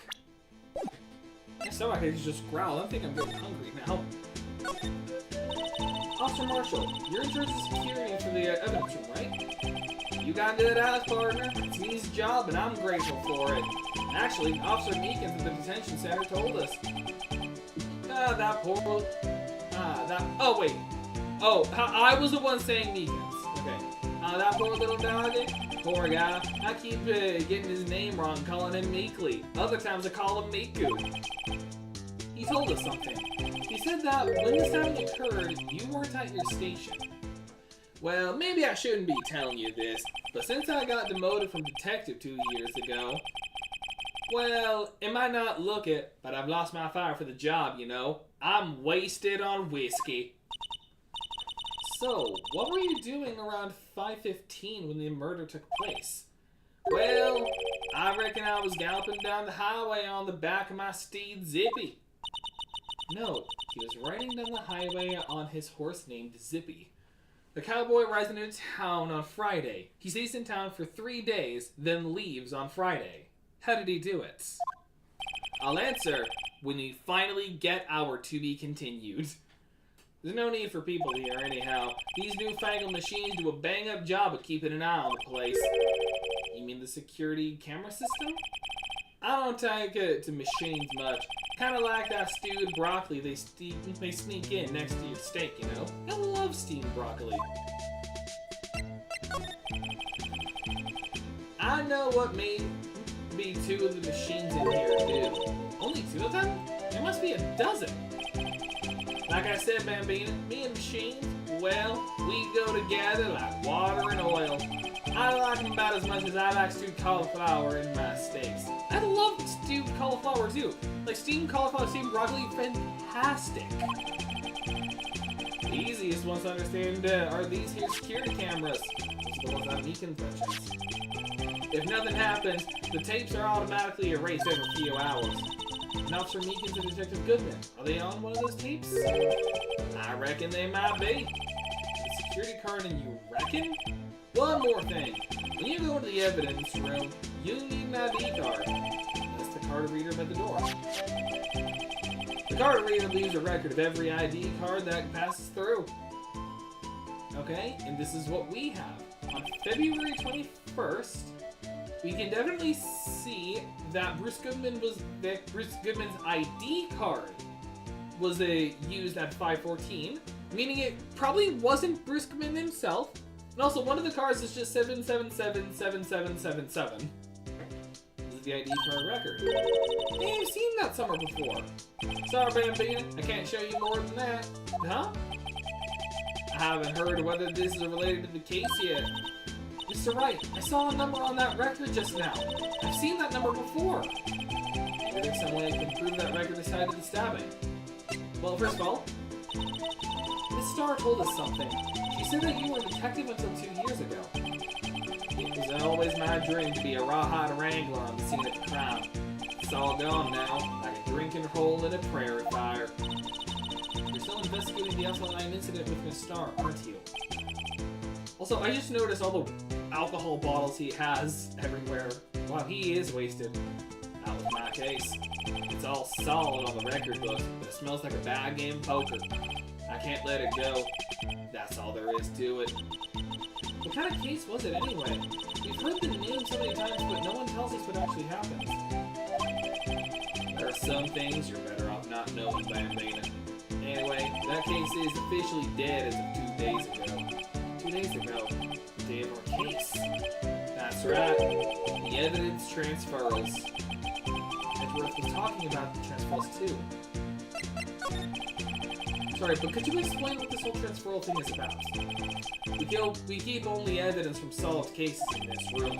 They're kept here under the presiding detective supervision for 2 years, so we can reinvestigate them if it turns out there was a mistake, see? So what happens to the evidence after 2 years? It goes to sleep forever in the underground vault at the county sheriff's department. That's what we call transferal. We do it every February. I see now. Transferal is like a funeral for old cases. 2 years after a case is solved, it's closed forever, dead, never to be reopened again, never to be reinvestigated. And that happened to SL9 2 days ago. Okay, so now I'm going to present Goodman's card. The victim's ID card. Ah, the one that was on the ground in the parking lot. The number on this is 584-2189. Officer Marshall, show us that ID card record again. Also, there's a card that was used twice. A 489-9596. Look, the fourth number. It's a perfect match. It was used at 514, right before the stabbing. What's more, there's only one of them cars in the world. So, when the incident occurred, Detective Goodman was in the evidence room. Wait, what did Officer Meekin say? Starting to the evidence room and asked him to display his ID card. Oh, okay, so suddenly the knife. If he had his ID card then, why would he have pointed a knife at Officer Meekins? Alright, compadre, you win. I guess I can give you this ID card record. ID card record added to the court record. I've got an idea. Maybe I could show this list to the other people with IDs here. Okay, so it's also important to note something.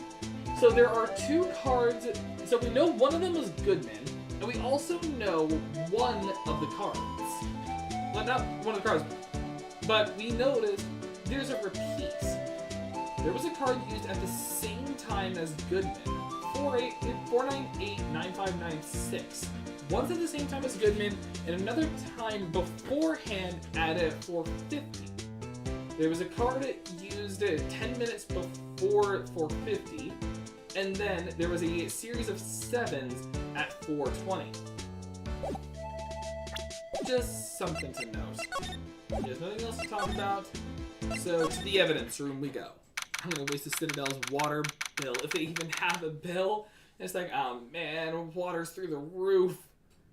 Sector 3. It's quiet. The investigation must be over. So this is the evidence room. It's really kind of like a graveyard. Graveyards are supposed to have grass and trees. This feels more like a morgue. Nice try, Mr. Wright. You can't scare me.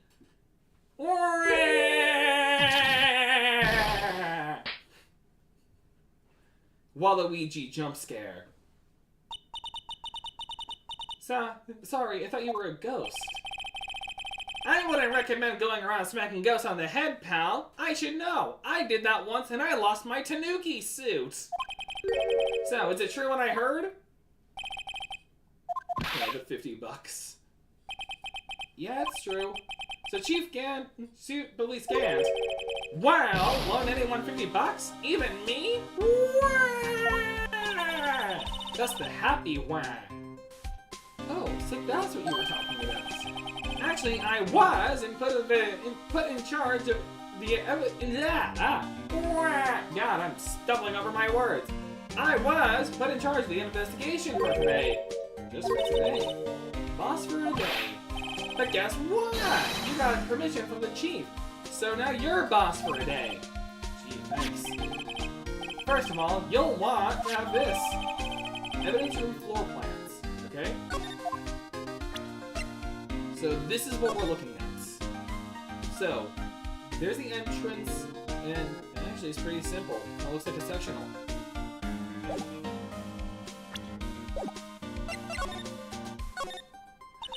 So Detective Dimchi, you're boss for today. That's That's right, it's an honor. After all, the murder took place right here in the police department. But if you're a boss, why are you all alone? Where are your underlings? They're using yesterday's findings to prepare for tomorrow's trial. In other words, you got kicked out of the investigation again.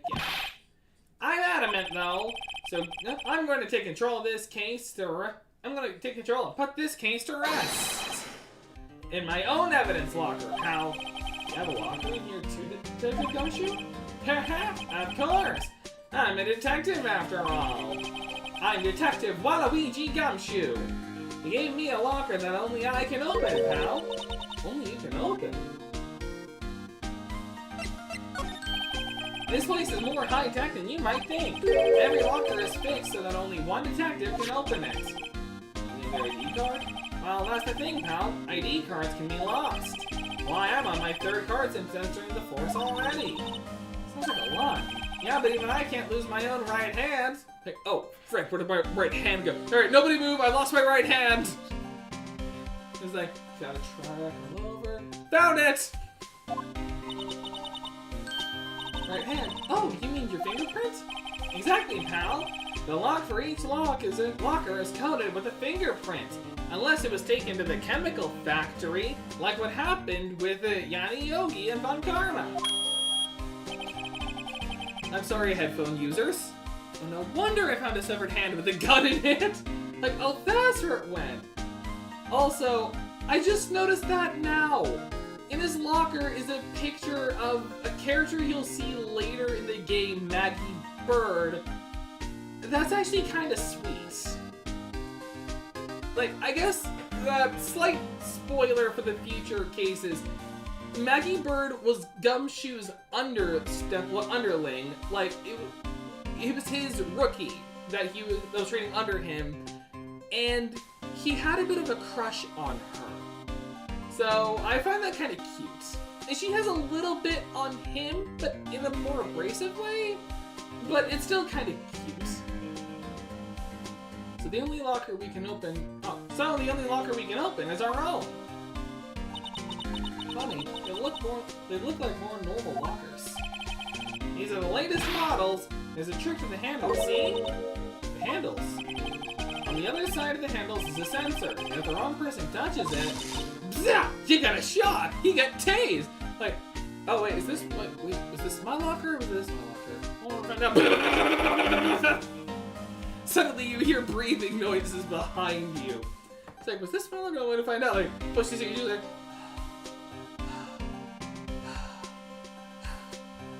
I'm screwed! Just screams at it, just go,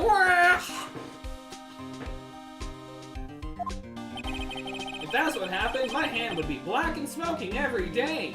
I'd lose my nervous system. In any case, the locks aren't that obvious. There are even some people on the force who don't know about the fingerprint locks. Alright. Only the assigned detective's prints can unlock it. Indicator lamp lights up when it's opened. So about Edgeworth, I'll always believe in Mr. Edgeworth no matter what happens. So, Mr. Edgeworth is with the Inquiry Committee now, right?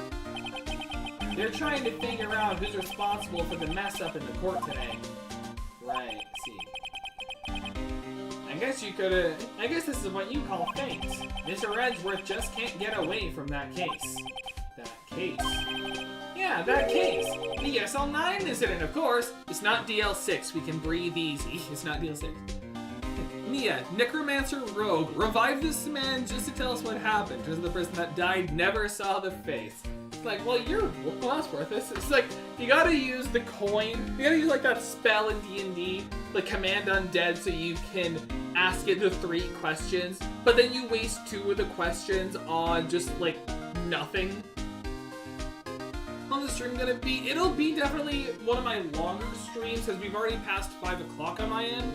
So it'll be long. It'll be long. So once we get to the save, like once the investigation's over, then we'll end stream. Then I'll do my outro.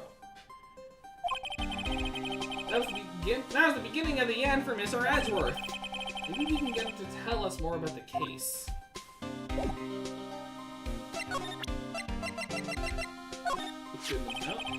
Have a Goodman's note, and that switchblade knife. Alright, let's put anyone. Is there also a connection? That was Mr. Edgeworth's first big case, you know, 2 years ago. That was the first time the world knew Mr. Edgeworth as the man to be feared. But why would evidence from that case turn up now? I guess it's not over, pal. Maybe there are some loose ends maybe there are some loose ends left on that case. Okay.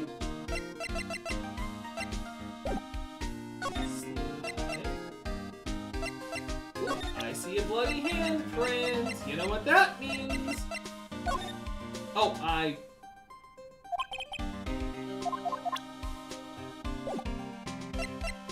Oh, right, I do court record, not present.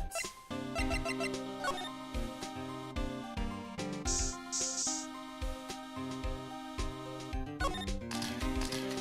see.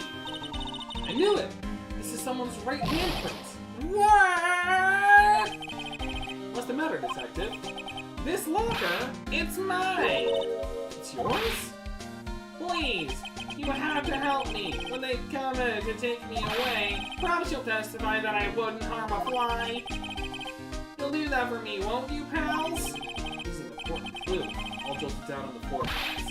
I'm counting on you guys. Believe me, you can't trust the police. What? But you're a detective. I think he forgot what side of the law he's on. We have an infinite amount of this stuff. Oh.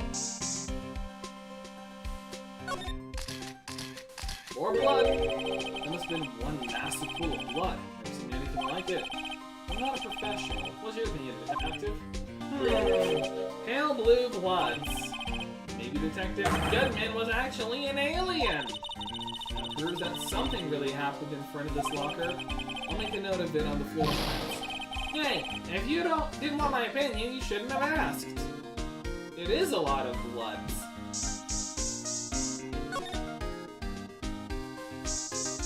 Oh, another one. Why am I getting a reaction here? There's no reason for the murderer to touch this spot if he fled out the door. It might be, this just might be something significant. Hey, that's some pretty amazing stuff you got there, pal. What, this? It's called luminal testing fluid. Where did you get your hands on that? Huh? I'd like to get some too. I'll just borrow 50 bucks from the chief. Where'd you get this stuff, huh? I always buy it by mail order. You can get a lot of stuff on Amazon. My longest was 7 hours. Well, let's see if I can break my record before we get it. We jotted down the floor plans. So now on the floor plans, we have a handprint here, and a pool of blood over there. Oh wait, also 9. Now that was a bloody, violent case. Violent, so was it a serial killing? Serial killing? Maybe I don't want to get involved in this after all. My god, it's Dexter. But the killer made a mistake, and Edgeworth built his case around that to nab him. And this was 2 years ago? That put Mr. Edgeworth right in the spotlight and started the rumor mill. Rumors? About forged evidence? It was supposed to be all cleaned up with the transferal the other day. It was the last job he ever did. Detective Goodman, that is. Huh? What do you mean? Detective Goodman was the detective in charge of the SL9 incident, see? So that switchblade knife. The victim took the knife out of the evidence locker himself?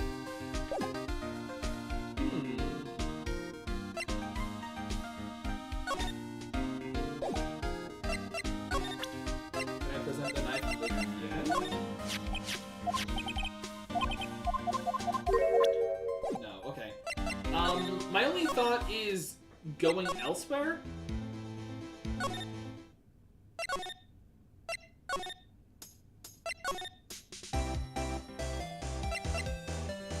Prosecutor's office? No. Does she have any more to talk about? No. Oh wait, hang on. Talking to other people to learn... Oh wait, I think I know what I can do.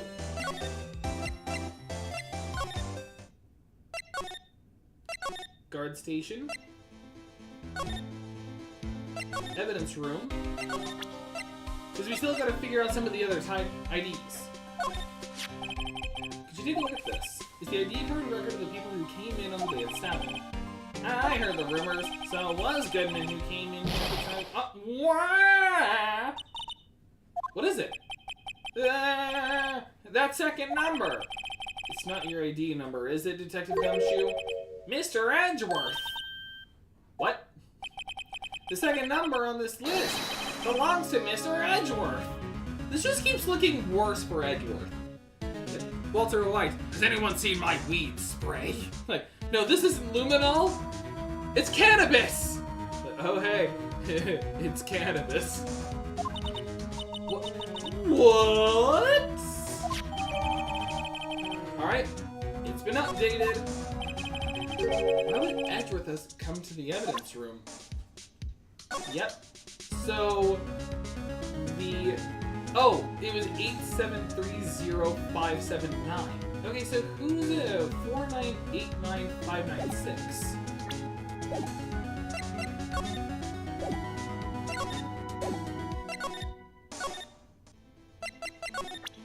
Is it you?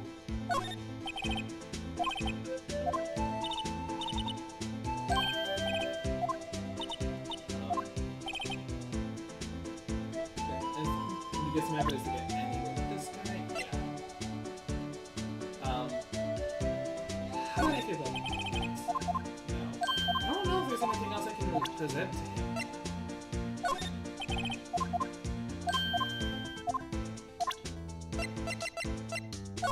Knife? No.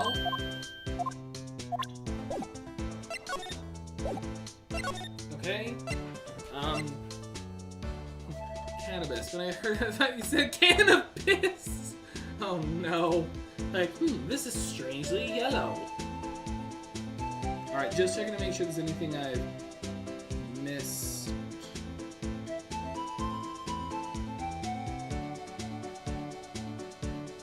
Oh wait, there's an examine I missed. I can do, okay.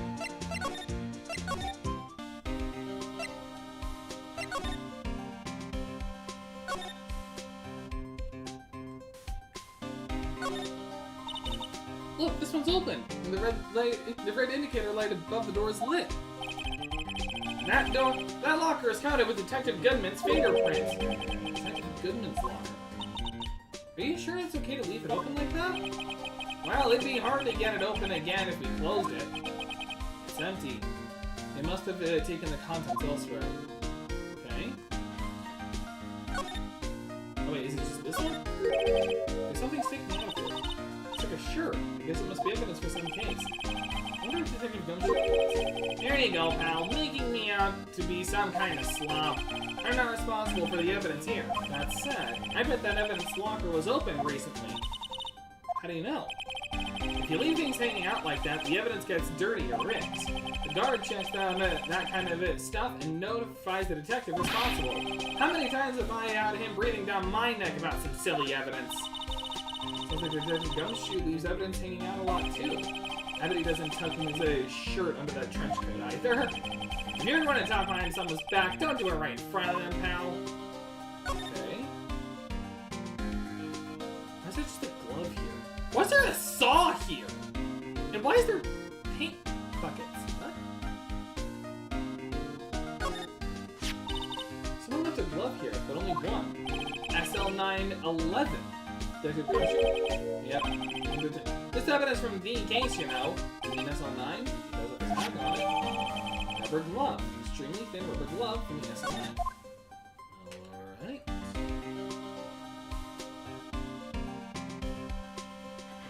Doesn't look like there's anything else. Hang on. Stream ends, mine starts. Okay? Alright, what am I missing? Oh, wait. Oh, I'm an idiot. What name is this? Wow, someone must have broken something big to make all the pieces, these pieces. Some cola again. From the case. The SL9 incident, pal. See the sticker on one of the pieces here? Another piece of SL9 incident. Evidence. Let's take a closer look. I wonder what shape these pieces were in before whatever it was broke. Want to try and put it back together? Hey, good luck, pal. That's no job for amateurs. Well, I spent a good 3 hours on that before I had to give up. That's why I always carry around a tube of glue. Well, this piece looks like the bottom. Let's try putting the rest in place. Ends! Here we go!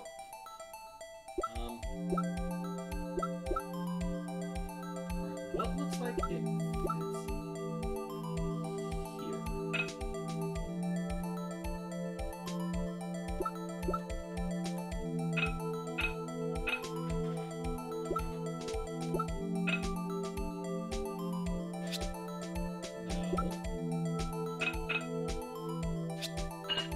here?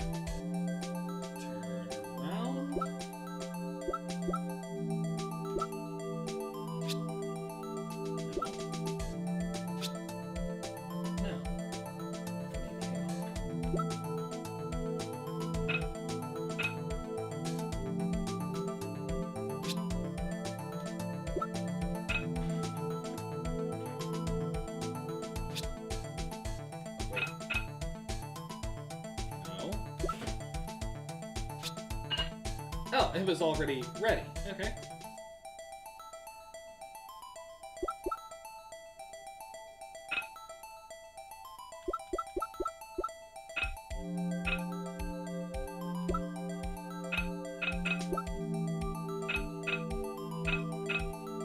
There's gotta be something at an angle. Like this? Yes. I love these kinds of puzzles. Especially when you get the satisfying click.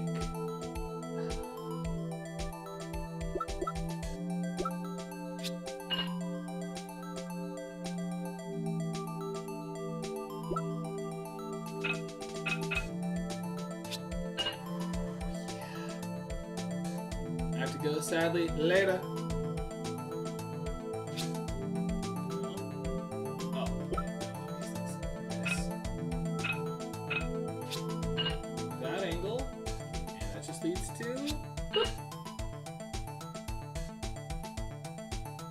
And we don't know what goes there, so we have a broken vase still. Huh? Well, I think we did it, but some of the pieces are missing. Yeah, I got that far too in 2 minutes myself. The problem is finishing it. Were some pieces stolen? I bet they were missing to begin with. Still, it doesn't look like the most stable kind of jar. Yeah, who would make a jar like that? I kind of understand how it got broken. Alright. A piece is missing from an unstable jar. Hey, pal, look at the time! Was there somewhere you needed to be going? It's just that Mr. Edgeworth's inquiry committee should be letting out soon. I'm going to give them my report of the day. Oh no! It's Très Bien! The restaurant from the 3rd game! It might help, you know? Report? You mean the note written on the back of that flyer? The one that says nothing but no problems? Hey, it's Mr. Edgeworth we're talking about. I'm sure he can use a report like this. I believe in him. Who needs enemies when you've got friends like Detective Waluigi Gumshoe? I'm off, pal. Later! Okay, so now I think that's everything here. See what Edgeworth has to say. Okay. Let's go and talk with Edgeworth. After we go through a lot of moving parts. Oh, the bellboy! From the hotel. I don't know why he's here. Ah, guests. My apologies. Oh, it's you. I work for Uber Eats now, you see. Have we met somewhere? Huh? Mr. Edgeworth, I beg your leave. So long. Is Edgeworth here? There, standing by a window, a teacup in his hand, like a Bond villain. Right. He has the hotel bring him tea service? He does look like he could actually be a Bond villain. I can see it. Mr. Edgeworth, you're back from the district prosecutor's office inquiry? I am. By the way, Detective Gumshoe was looking for you. Ah, yes. He brought me the latest information, it seems. Really? Was it helpful? Apparently, a new French restaurant is opening near here.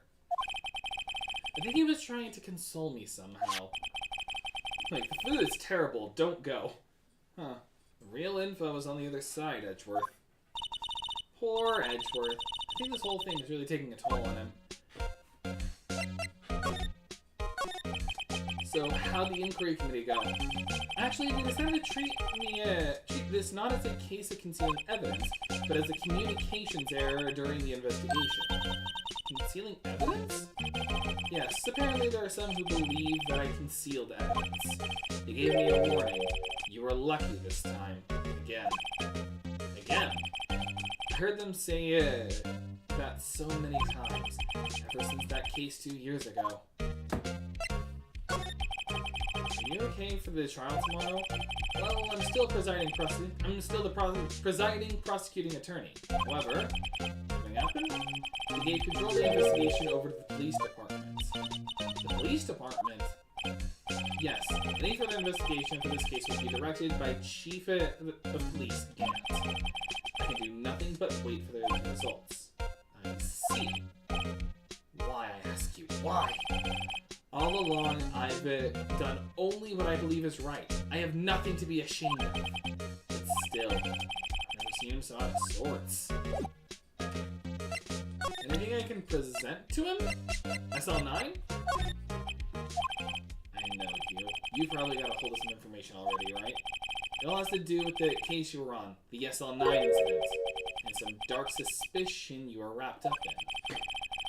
You're the man who revived the worst memory of my life. I figured I'd be telling you about this sooner or later. He must be talking about his father's murder in that elevator. Okay, Edgeworth, why don't you tell me about it? Tell me the truth.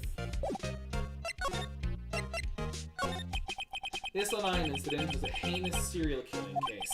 The head of the investigation was the deputy chief of police at the time, Damon Gant. That wacky old coot was involved in the case 2 years ago then.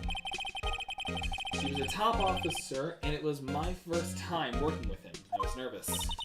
Wow, you get nervous too, Mr. Edgeworth? I want to know why the deputy chief of police was on the investigation. In truth, I used slightly more extreme methods than normal. We were dealing with a vicious murderer. If I let him go, the blood would be on my hands. We won our guilty verdict, and the killer was executed. Wait, you didn't... Of course not. I didn't touch the evidence. Yes, I'll do anything in my power to win a trial. However, I do have a code, and I follow it faithfully. Alright. Anything else I can present? The jar? Right. Okay. Oh, wait, hang on. We have your ID on this ID card already. Alright, better check this out. Is that saying What's this? A record of ID card usage? Edgeworth, you went into the evidence room that day, didn't you? Just before the incident occurred, no less. Yes, that's true. Why? Mr. Edgeworth? Please don't look at me like that. I was asked to go. By Chief Gantz, no less. The Chief of Police. AI-16. Oh no. An AI-developed screwdriver. The 16th one, to be exact. He wanted evidence for a case that wrapped up half a year ago. He told me he wanted to keep it here in the prosecutor's office. But it was solved, right? It would have to be if the evidence was already found. The chief has never wanted to explain himself. In any case, on the day of the stabbings, I brought this back here. Can I ask what kind of case it was? I can't say. It really has nothing to do with the current case. I'm curious about this other case, but I'll make note of it. Screwdriver. Evidence from a past case of Edgeworth's brought back to his office by Gant's request. Stubborn as always. I told you this has nothing to do with the current case. By the way, Emma, Chief Prosecutor wanted to know something. My sister, what? If you were still studying forensic science. Huh? Yes, of course. Why, just today Mr. Wright and I were using this. Luminol testing fluid, Well then, you might have use for this. Aluminum powder for taking fingerprints? It's been chemically treated for better adhesion. For me? Are you sure? We are the enemy, you know. I have no say in today's investigation. Do as you will. Edgeworth, really, no need to thank me. Here, take your powder and these fingerprint files for everyone involved. Thanks. I'm giving these to Detective Gumshoe as well. Poor Gumshoe. But we can now... Alright, let's one last investigation. We are nearing the end. Yep. Suspicious handprint. We are almost done. The stream is nearly wrapped up. Don't worry.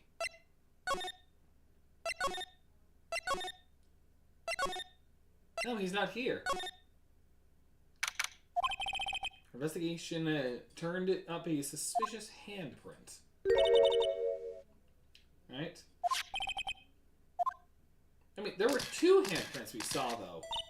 Alright, here is the third unique mechanic given to you by the DS. First, choose a finger. Each finger leaves behind a slightly different imprint.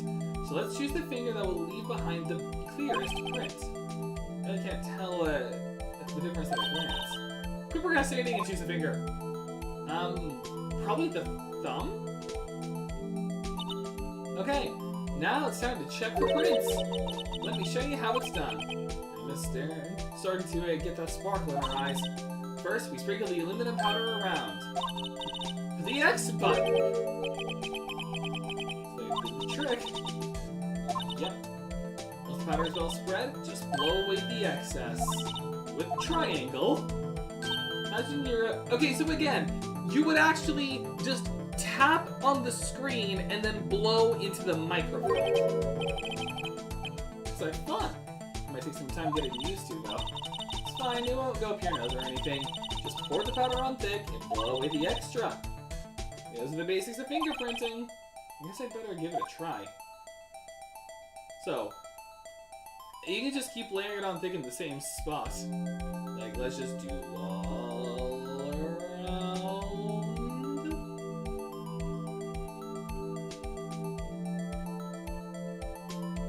Because you really can just do this. Just make it look like the map in Iron Lung. Which I'm looking forward to when that comes out.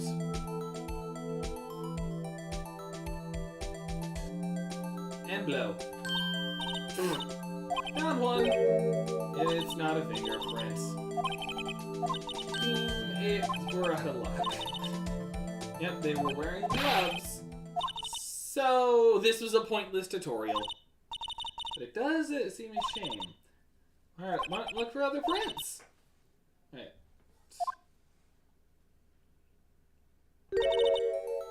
There are fingerprints outside the bloody handprint as well. Index then? Oh, wait, no. There's literally this smudge right here.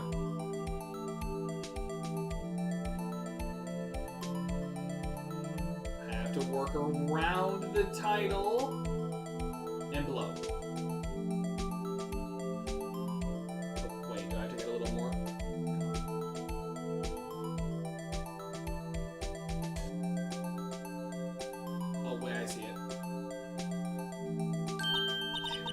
I have to be very exact. The print's so clear, it's dazzling. Dazzling? Anyway, this print took a lot of effort to find. Let's match it up right away. Yep. No point in finding the fingerprint and not knowing who the owner is, right? Guess she's right.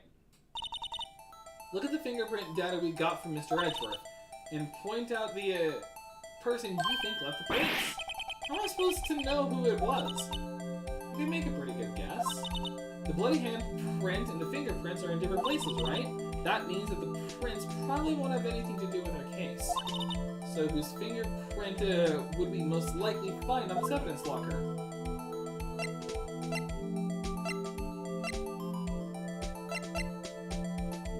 Not Marshall. Not Meekins. Gumshoe? Comparing. Comparison complete. It's Gumshoe's. It is this, locker after all. Huh. These prints belong to Detective Gumshoe. Something wrong, Mr. Wright? You gave me this so what look. I guess that's probably because I'm thinking so what. Okay, so we came up with nothing this time, but there's always next time. Yeah, it literally just existed for the... Just... If I remember correctly, there was one other handprint in this room. Yes. This was literally just a... Here's the... This is literally just a...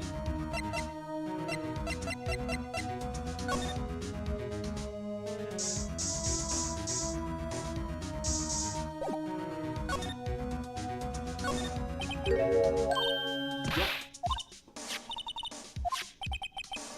That was literally just a tutorial thing. This is where it actually matters. The area where the blood was wiped away, right? We only ended up finding using chemical means. And he prints that area will be wiped away too. Oh, right. That makes more sense. Did you say the probability of your hypothesis is high? Don't ask me! Anyway, we must try and find prints that weren't wiped away. Prints other than the ones left by the bloody hand. Well, this middle finger seems clear. Although it's not what the game wanted. Oh, wait. So, it wasn't wiped away. So, this.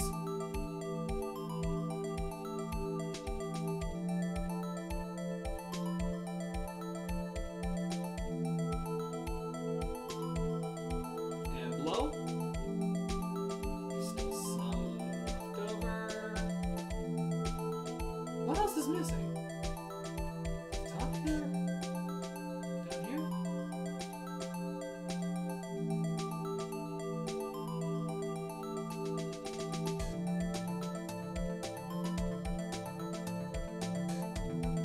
There we go. You have to do it so much. Marshall, hey.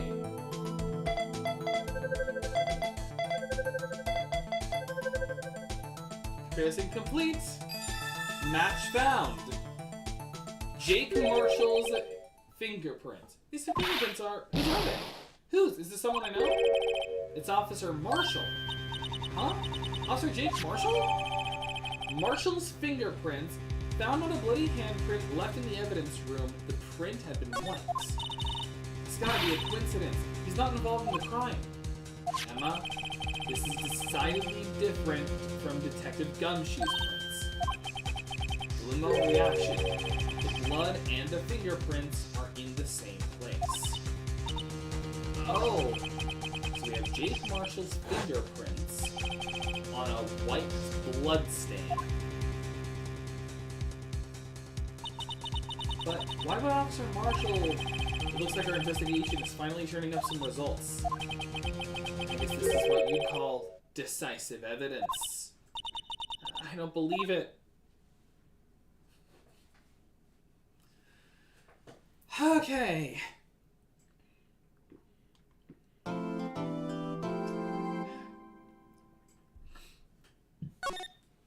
Now, I can save. And I just realized something.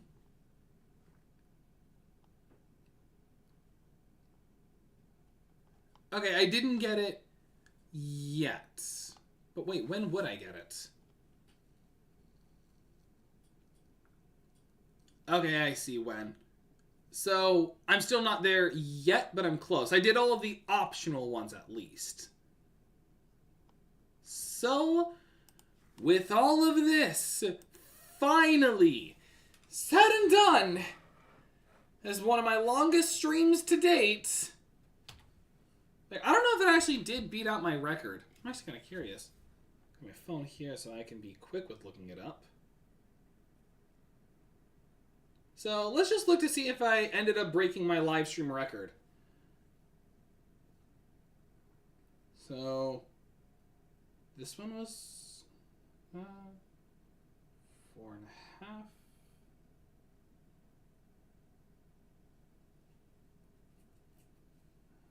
Rising was a minute from 5 hours.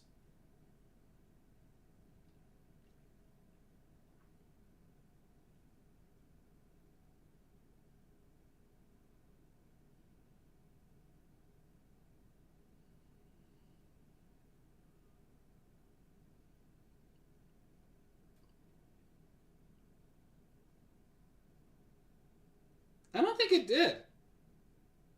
Looks like my longest stream was... Of course, it's the cowboy. Yeah, no, looks like this didn't beat my longest stream.